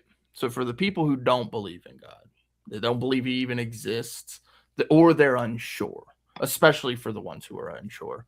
That first part, it doesn't have any kind of cohesion for them. And so because of that, that second one becomes focused because they do understand what the golden rule is. And so there's a training of the conscience. There's a scripture for that as well. That if you behave a certain way over time, that's the person that you eventually become, hopefully, right? A tree is known by the fruit that it bears. Yeah, of course. Right, exactly. Yeah. Hey, And guys. the fruits of the spirit can be shown. Shit. Sorry, Ashton. I was trying. What happened to Ashton? Duck dipped out when Ashton was trying to mend a beef, I guess. Come back if he comes back. Sorry, guys. I mean, I guess he can just stop flirting with me. Just shut the fuck up, Ashton. God, enough already. It was bad enough in chat. I came up here to get away. Come on. See, a bot could never talk like that. I know, right? I just want to point out. I'm sorry. I don't mean to turn you on so much, Ashton. But my beard is about as long as Balderson's now. I'm very impressed with that by myself. Oh yeah. Okay, I'm very sorry. It is looking very wizardly, sir. That's impressive. About 6 months. Nicely done. All right, I'm sorry I interrupted. I was saying I just did my cleanup, so I would have it looking like that, but I keep it at 5/8. So try to. Oh, you got a baby beard. Don't even pretend. Oh, no. It would look. It would, bro. My beard would look. It would be so long. It would be so stupid long. I mean, you've seen my hair, right? Have you seen a lion that tries to stem off its mane, or does it let it go? I mean, the thing is I have to show up in court for some stuff. So. Are you afraid that you're going to be more manly than the judge and all them, or something? The magistrate who's handling all the little stuff, not the judge himself, but the magistrate is a female. So yeah, I would look more manly. Are you? Well, yeah, as long as you had a beard. Once you start shaving it, that's the first step to being a tranny. Well, I keep it, like I said, at 5/8 because, I want to look clean. No, I really would. I would absolutely look like a absolute wildebeest. Oh, man. And it's a lot to keep up with, especially because I got the long hair. I'm already taking care of that. But no, I'm with you on it. I know. I should. But I should be able to, which unfortunately the societal standard is that if I walk into court with a big old beard, then they're going to say, "Wow, look at this guy, get out of here." I know somehow people automatically assume that I'm not really into society as soon as they see me. Like, nobody questions this. They're It's like, so true. Why are you walking in court, Clay? Oh, I do the whole cop chaser thing, so sometimes I have to sue them. Oh yeah, that's right. Yeah. And Albuquerque's really bad, so yeah, definitely in at least one already, and another big one coming up. Actually, I was in Albuquerque once. That's where you're. Oh, okay. Yeah, it's all right. Apparently, I took a wrong turn. Did you take a wrong turn there? Yeah, Yeah. ended up staying. I like Santa Fe. That was nice, but Albuquerque is like big and flat. I got arrested in Santa Fe. Did you? That's cool. How'd you do that? Yeah, they decided that they wanted to unlawfully trespass myself and a 67, 68-year-old man as we were trying to enter into the roundhouse, simply because we were asking for records. The legislative. Oh, okay. It's an S&M club. Yeah. Yeah, we were trying to do some records requests, and they didn't want to let us do them. Like So they records that you arrested you. scratch and stuff, like your DJ? No. Public records. He has to go around and tell all of his friends, and, you know. So they charged you with trespassing? They tried to trespass us, right? And so because they trespassed us, we're like, okay, well, I guess we're trespassed. Technically, that's unlawful, but we left. Yeah. We got halfway to the steps outside. We left. We actually walked outside, and they decided to arrest us outside. That's nice. That's nice. Yeah. So that'll Totally be illegal, but yeah, awesome. Great. My wife was told. My wife grew up in fucking Donna Reed, instead of Donna Reed, or something like that. Like fucking, she grew up in where everything was like she was basically Mayberry? like she was basically like Vibe. Like the world is excellent. It works exactly like it did in 1950s television programs. Yeah, Like, Mayberry. Yeah. and then she met me, and now she I'll come in and she's watching like the civil rights lawyer and shit, and she's like just pissed that My favorite are the ones though where they go to court and the judge throws out, the cop's testimony or calls the cops out. Those yes. are my favorite ones. Yes, definitely. Like what was it? The one where the guy's sitting there. I don't recall. The I don't recall cop. He's just sitting there. Yeah. I don't recall. What do you recall your name? Like, come on, dude. Come on, at some point. But no, yeah, that's what I do here in Albuquerque. And I do it with an older gentleman that he's like 67, 68 years old. He got arrested too. Like, it wasn't just me. So he's a big guy, 6'7". Wow. 6'7". That's funny. Yeah. 67 at 6'7". Yeah. And That's so the kids, you don't know what I'm talking about, do you? No. 6'7". Yeah, that's you know what? I heard Gen Z thing. Yeah, 6'7". Yeah, I heard something on that. I have no idea what it is. I totally thought she was making like an Owen Benjamin reference because he's also 6'7". As is Mark Steves. Mark Steves. That's big. Kurt Metzger and Sam Tripoli's manager. He's 6'7". Joe Cole 6'7". He is. He's tall shit, man. Really? But I was Joe Cool. Yeah. Joe Cool 6'7". Yeah, he's 6'7". Jesus. No way. Yeah, When him I and saw that video, yeah, he's him and taller Let's than Otvo, Dusty. man.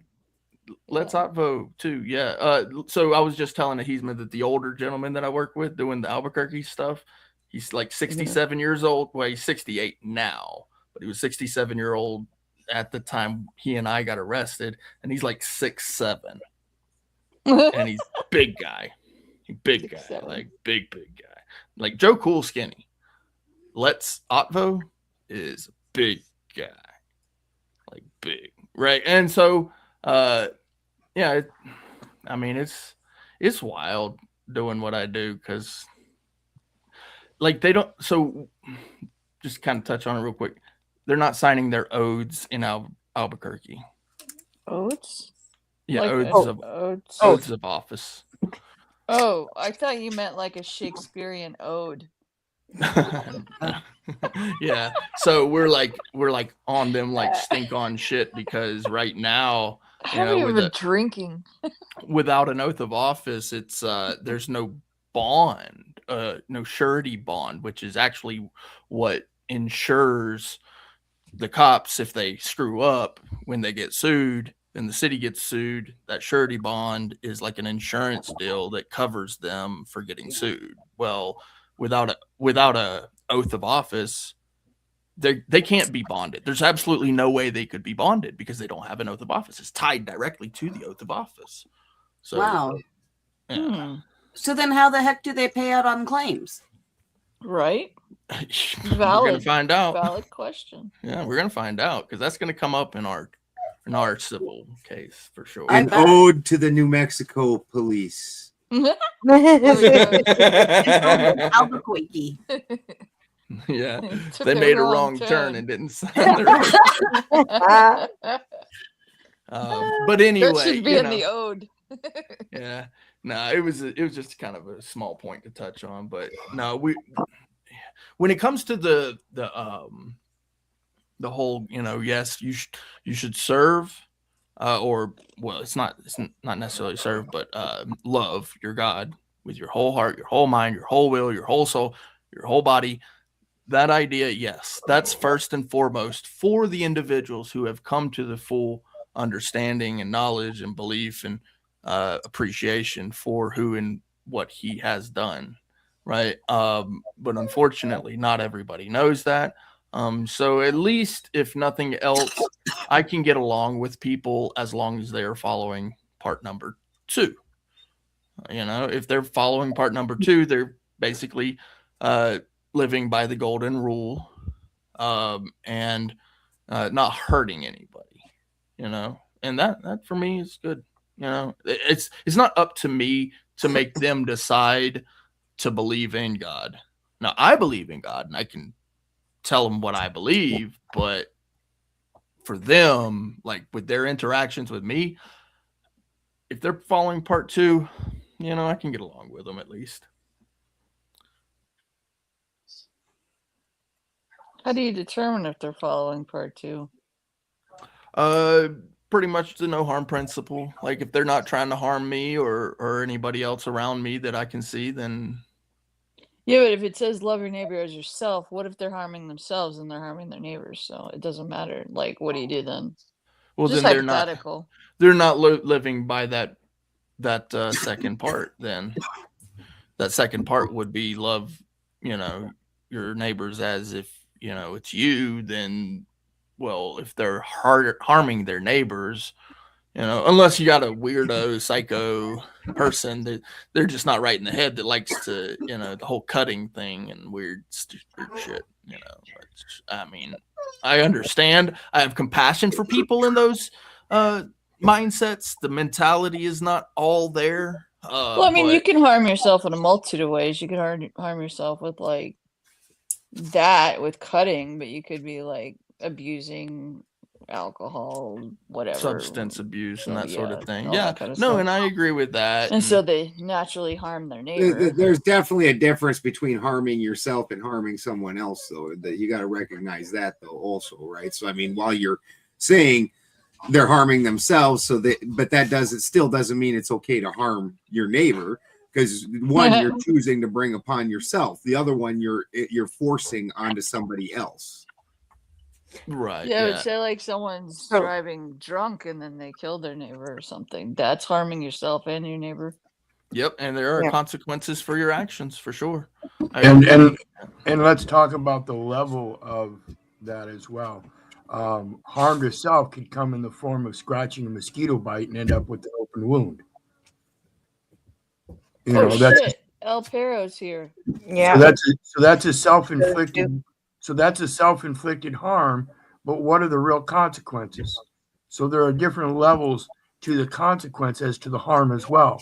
Particularly if that harm is reversed and somebody is actually a victim in a situation, say judicial malpractice or judicial misconduct, things like that. Like that guy in Kentucky that got taken out. The judge. Oh, yeah. I know what you're talking about. Yep. That was a crazy story. Crazy story, yeah. Crazy. But yeah, there's a difference too between, just mistakes and then poor choices, right? So poor choices, right? Like so if you hit somebody, with your car, I like the way that the law actually handles it, becomes manslaughter if you didn't mean to do it. But if you did it on purpose, then it's full on red rum homicide, and you get a harsher sentence for that. So yeah, and let's remember that most of the times they forget about different aspects, totalities, and things like pattern of practice. How many times do you get a DUI before somebody really puts some serious consequences down? Yep. Usually three. Three is the typical number before most states it switches to a felony and you go to prison over it. Yeah, and that's it. But again, we have to consider, was there really any harm if he got driving intoxicated? No damage was caused. But you're putting no yourself in a damage. state that the potential for you to cause harm is Greater. intensified so greatly that we as a society have recognized that if you've made it dangerous, you've now become a danger to the rest of us by Who your pay taxes? choices. Who pay taxes for those roads? Right. It's like shooting an arrow into the air. But the danger here, again, and I'm talking about in consideration of actual resolution of the problems, which these laws don't do. Instead of incarceration, there's some kind of rehab or something that we should be able to manage. And I profess that it's through the family structure, getting that family support, which is pretty much unfounded anymore. That's why I appreciate the way Balderson and Miss Balderson run their household. It's purely a house set in order. And when we start paying tribute to these false patriarchs and their illegitimate rules and conduct, that's a serious problem, because it's the lack of having that house set in order and knowing that we are the enforcement for that. We are actually the oversight. We have to quit bowing down to these false authorities. We have to learn our power, and that is the knowledge. My people are destroyed for lack of knowledge. Nothing else. And you're not going to get that through the government. The government will never arm you with the tools to overthrow it, to make it obsolete. It will never do that.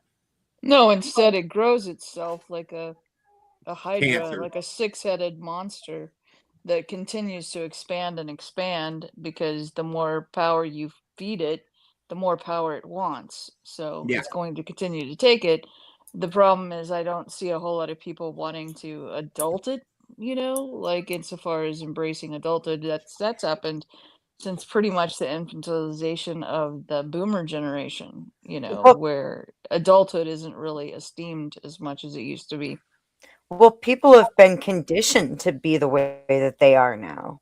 Right. So, and I'm not saying that as an people- excuse. I'm saying it is the reason for why we've ended up where we're at and what it is that we need to overcome at this point. Yeah, people have chosen that path, Well, for whatever reason. That's too where compassion comes in, because as much as we feel, this was the conflict that I was talking about earlier with capital punishment. So inside of me, I feel strongly that I want these people to suffer, but because I know that not all things are beneficial, even if they're lawful, I look at it and I go, well, I need to take a step back and realize that I didn't create this. I didn't create the mess, but I definitely didn't create all things. So Right. I'm not You're in not charge God. of it. Yeah. But I mean, So how do you fix it? How you doing? Good evening. Good evening. I'm just chilling. I'm listening to y'all chop it up. It's good convo. Just popping in, saying what's up. You are welcome to jump in anytime. I'm glad you made it over. For sure. Before you do, I actually am gonna have to head out. Unfortunately, it's my bedtime kind of thing. It's not actually my bedtime, but I actually can't. Fucking boomer. No, I'm picking. No, I can't. I'm not allowed to. Little Clay. But it was absolutely amazing. Good to see all of you as well, and Good seeing you too. catch you guys on the next one, and hope you do something like this one again, because this is good. I like this topic: religion, politics, and space travel. 3 of my favorite topics. All right. I'll keep that in mind. You know what? Maybe next weekend we'll do religion and space travel. Oh, good. Oh, you're talking about Mormons now? That's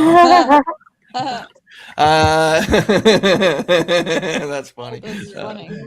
Don't forget Scientology. The Heaven's Gate cult. That would be a fun topic for sure. I would definitely want to show up for that one. All right. I'll keep that in mind when I'm planning it out. All right, later. Good night, dear. Bye.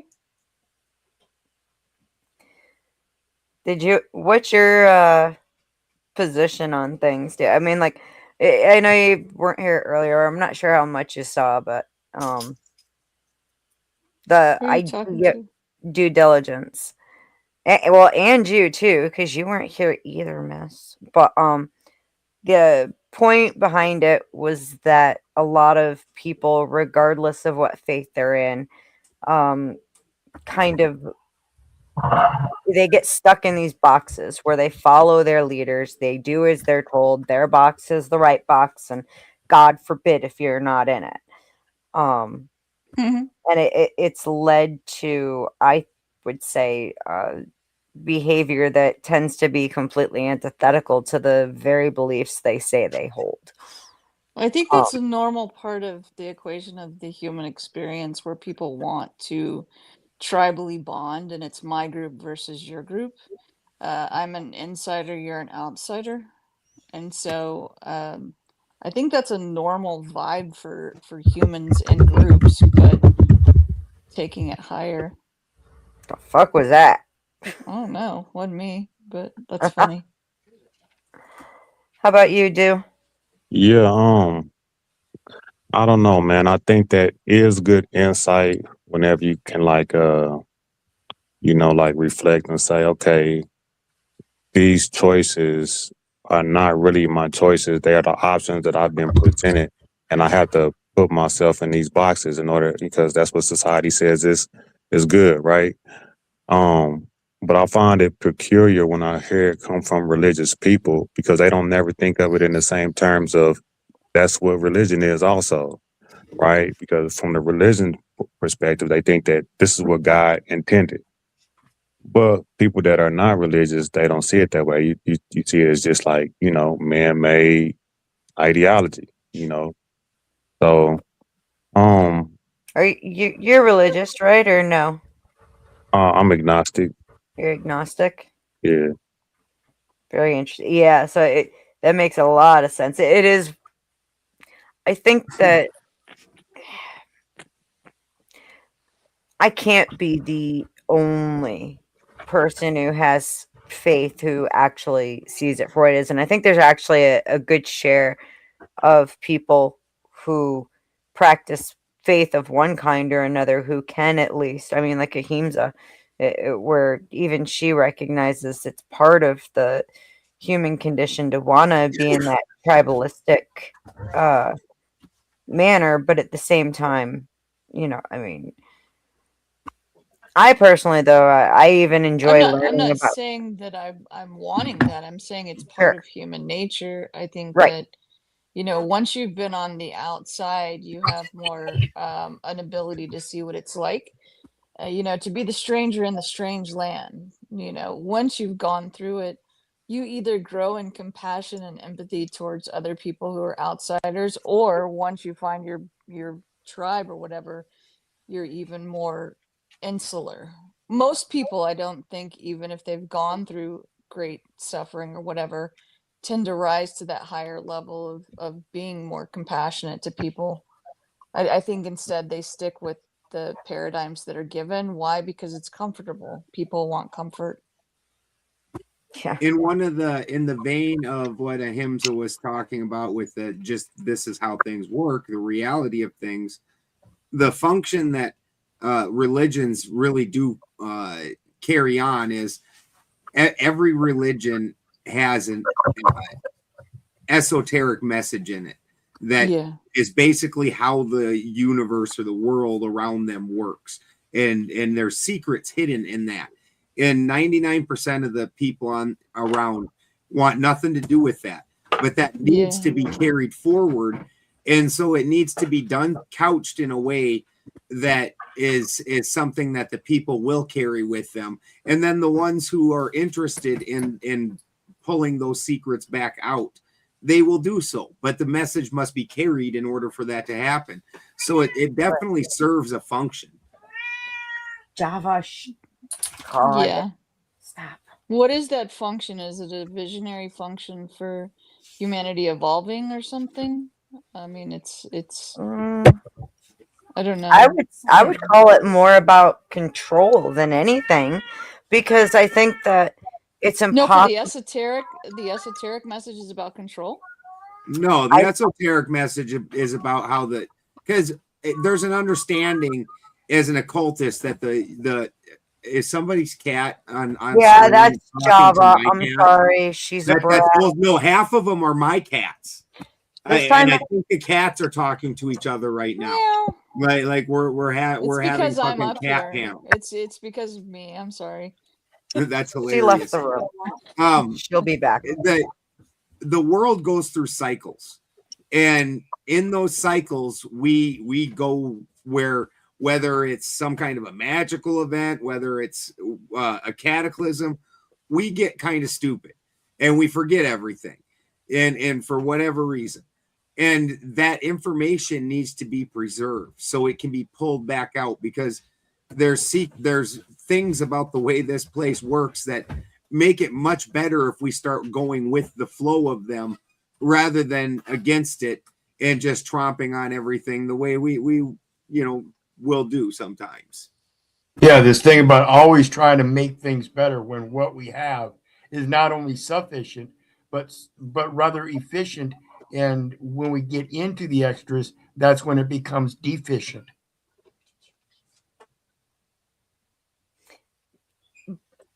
But on the same note, it is kind of used as a way to when everybody's doing the same thing and falls in line, right? And we're all doing the same practice, the singing the same song, going through the same routine. There's a benefit that comes from that. And the question is to who? And I mean, it's very often to our own selves at times.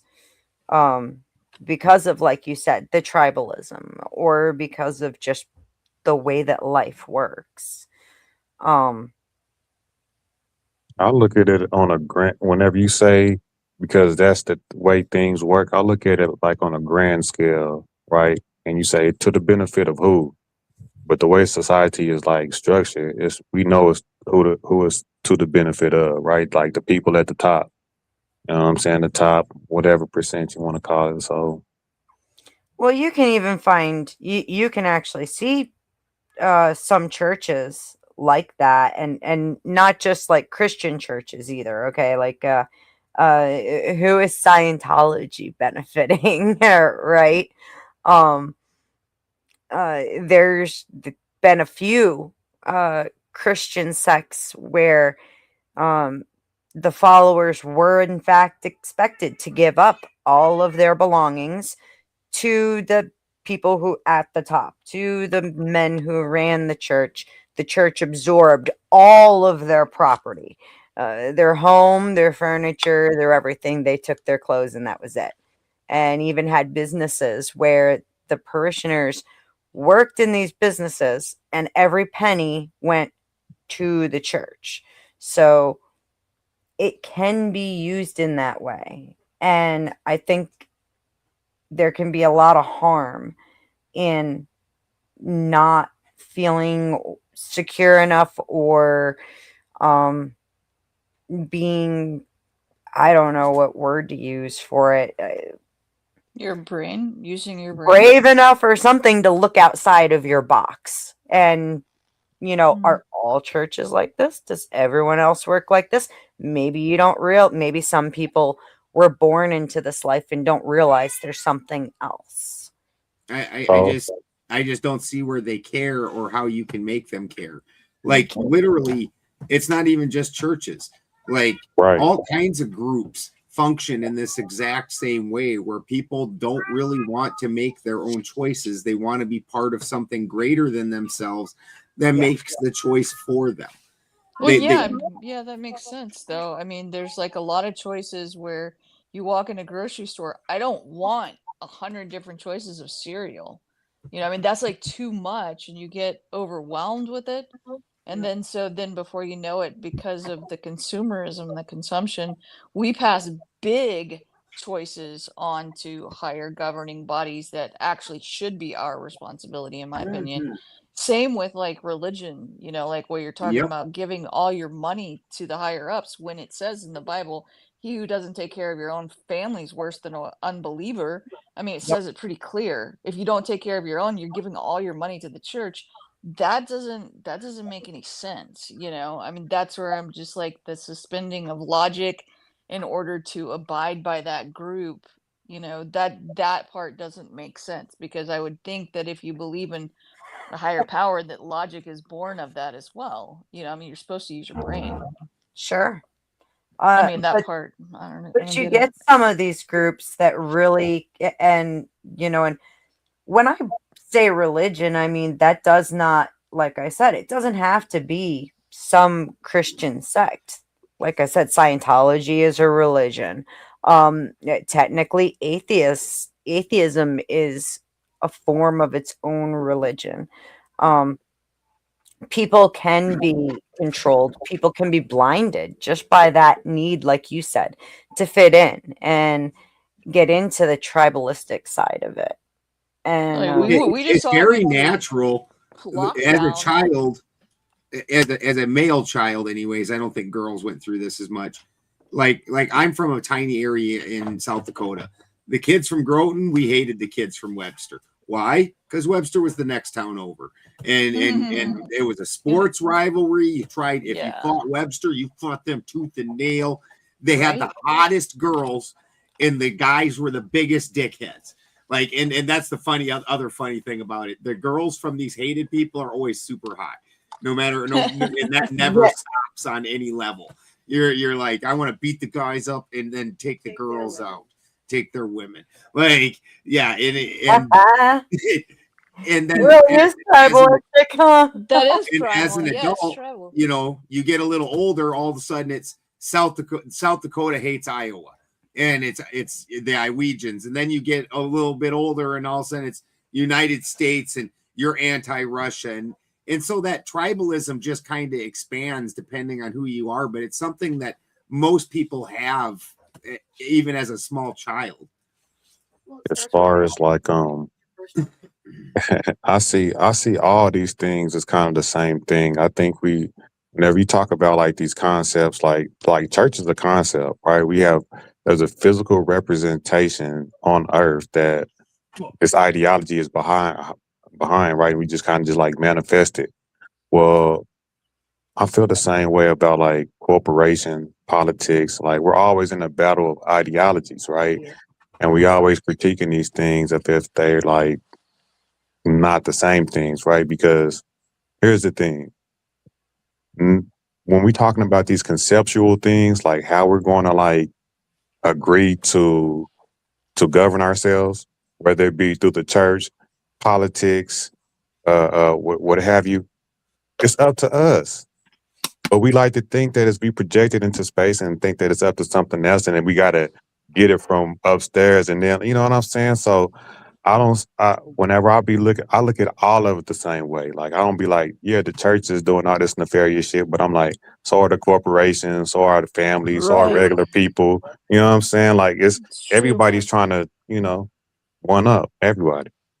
Yeah, I think they're all reflections of us, whether it's the corporations, the churches, they're reflections of us as a group of people. Like I heard one time, the people get the leaders that they deserve, because it's the leaders that we create.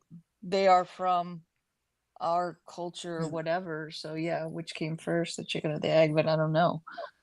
I mean, it's just kind of, it is what it is. Well, I hope that that's not the case.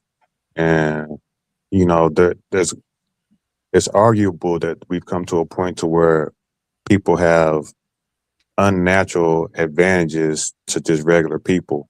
I was watching this documentary about people genetically modifying themselves through like CRISPR and things of that nature. And Oh, that's freaky. you know what I'm saying? And people were giving themselves like intellectual advantage, like making themselves smart. So I just Pinky in the brain, pinky in the brain. Pinky in the brain. That's funny. Man, I think in the future we're gonna have to just be wary of things like that. You know what I'm saying? Like we thinking that we are just equal and born the same way, but like here in the near future, like probably like the present, like we really need to be like looking at that. Aware of clones. No, I don't like that shit at all. I think it's I think we're each made the way that we are. If you choose to believe in a creator, in my case, I would say God made each of us the way that we are for a reason. Like it or not, learn to like it, learn to use it. This is what you got, you know. So even the idea of like the whole designer babies and shit, man, that bothers me bad. Like, It's crazy whenever you think about it, but then whenever you kind of just like take an account of like how the world works, like we have like altered everything. You know what I'm saying? We got artificial, all kind of crops, fruits that never existed, plants that never existed. We got animals that never exist. You know, the pig and you know what I'm saying? These artificial animals. So we have spliced like everything that we get our hands on. We like mess with everything. And it's only a matter of time before we start messing with ourselves. You know what I'm saying? look at how much cancer has generated over since we started messing with the food, how much more prevalent it's become, right? We don't know the long-term outcomes of the whole designer babies and CRISPR and fucking with ourselves like that. We don't know what that's going to look like, how long those children could live, because maybe screwing with the genetic code is not something you should fucking do. You could accidentally turn off the wrong goddamn gene. Agree. Yeah. Well, and you could turning one thing off could butterfly effect have type thing where it shows up later in other consequences that you would have never even tied these two things together. But that's the way your genetics work. It's a mystery. They do not, when they talk about your genetic code, they talk about between 1 and 2% of your genetic code. The rest of it, 98% of it, they call garbage DNA, and they have no idea what the fuck it does. No fucking idea. The whole thing about the ligers and how they discovered the possibility for like giants and shit with the I went to the Tiger liger, King right? place once and saw one of those.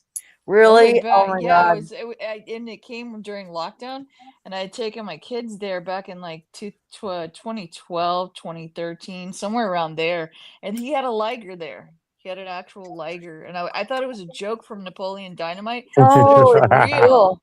It So was real. It was weird. that is really cool that you got to see one. But like, check this out. So Creepy. it's a father lion, mother tiger, and what it is, the interesting thing about it is female lions carry the gene that tells the lion when to stop growing. In tigers, it's the male lion that carries the gene that tells them when to stop growing. So when they mated a male lion with a female tiger, neither one of them had the gene to tell the baby to stop growing. And so now they've ended up with these monstrous cats that are eating, like battle cat and shit. They eat 100 pounds of meat a day and are over 12 foot tall. And they're sterile. Oh Yeah. It's Not like always. Not always. We get taught that shit. It's not true. Like, I mean, it's primarily true. Like, even with clones too. I've actually with my eyes got to see a clone baby where there's a cat and it looks like a fucking house cat. And this particular breed of cat is the most vicious killer on the planet. It will walk into herds of sheep and stuff, massacre the whole herd overnight. Just kills things for the sheer joy of killing. What breed of cat is this? It was at a preserve, a cat preserve. It's in the cat preserve in Oregon. I can't remember what the name of the cat was, but it looks like a house cat. And this guy, they got killed to extinction because they're freaking murderers. And so it got down to one left, and this billionaire paid to have it cloned. And that one that's left had a baby with the clone. What the fuck? Oh man, that's a Kenny the Tiger situation. Sorry, that's white tigers. White tigers are not an actual thing, guys.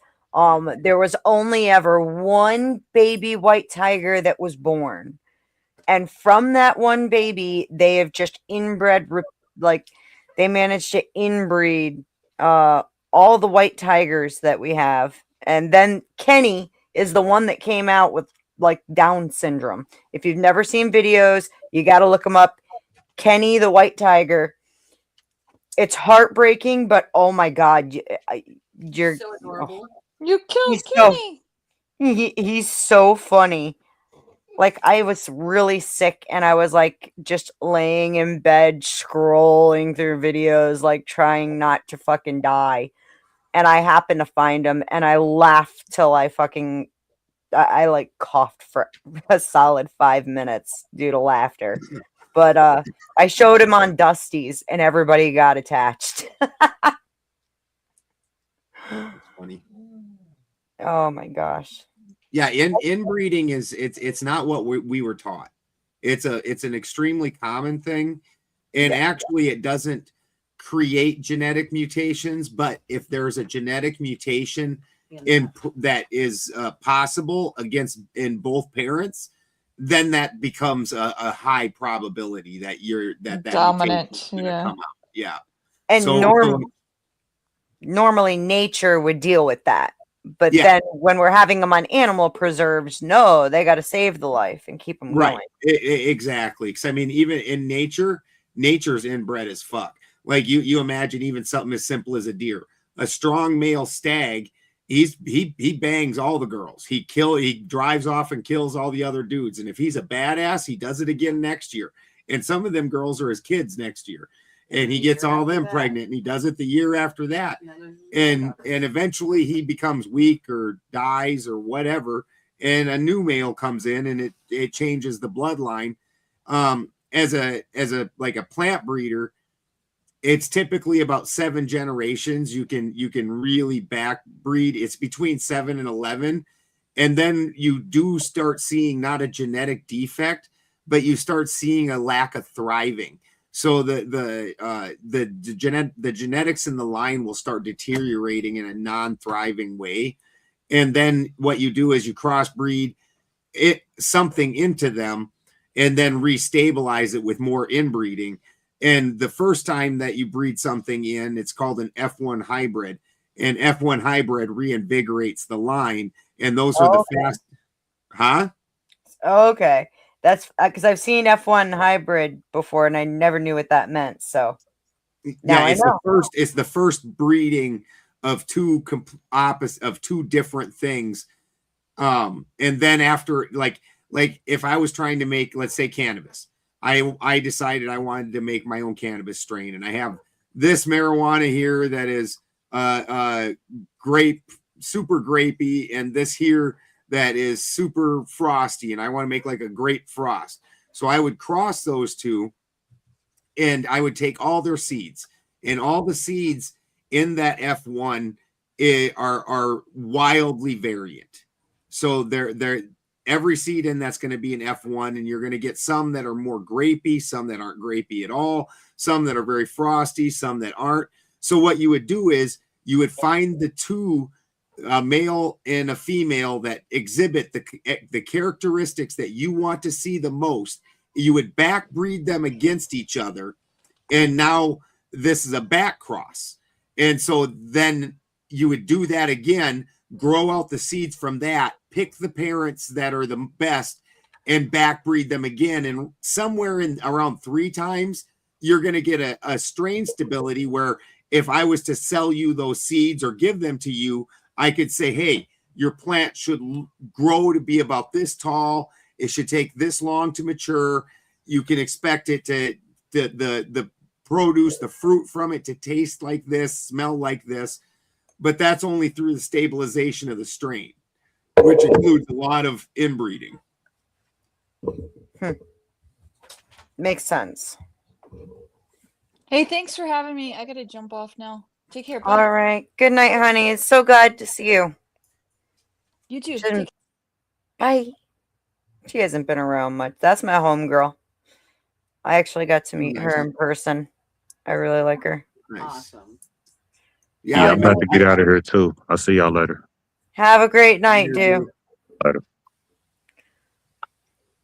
And you And too, Libby? yeah, I might it's going cut on. down. It's Yeah, late. It's going on midnight here, so I'm out too. So Yeah, glad we've been you have me up. No. we've been going almost 7 hours. So thank you for coming. You're always a pleasure to have. Ben, thank you very much to you and your wife. You guys are always awesome. And Thanks it's for having always us. good conversation. Thanks for having us. Absolutely. I'll see you guys soon. Have a good Chat. night. Chat, have a great one. Thank you guys for coming. It's been a lot of fun. Thanks for the donos.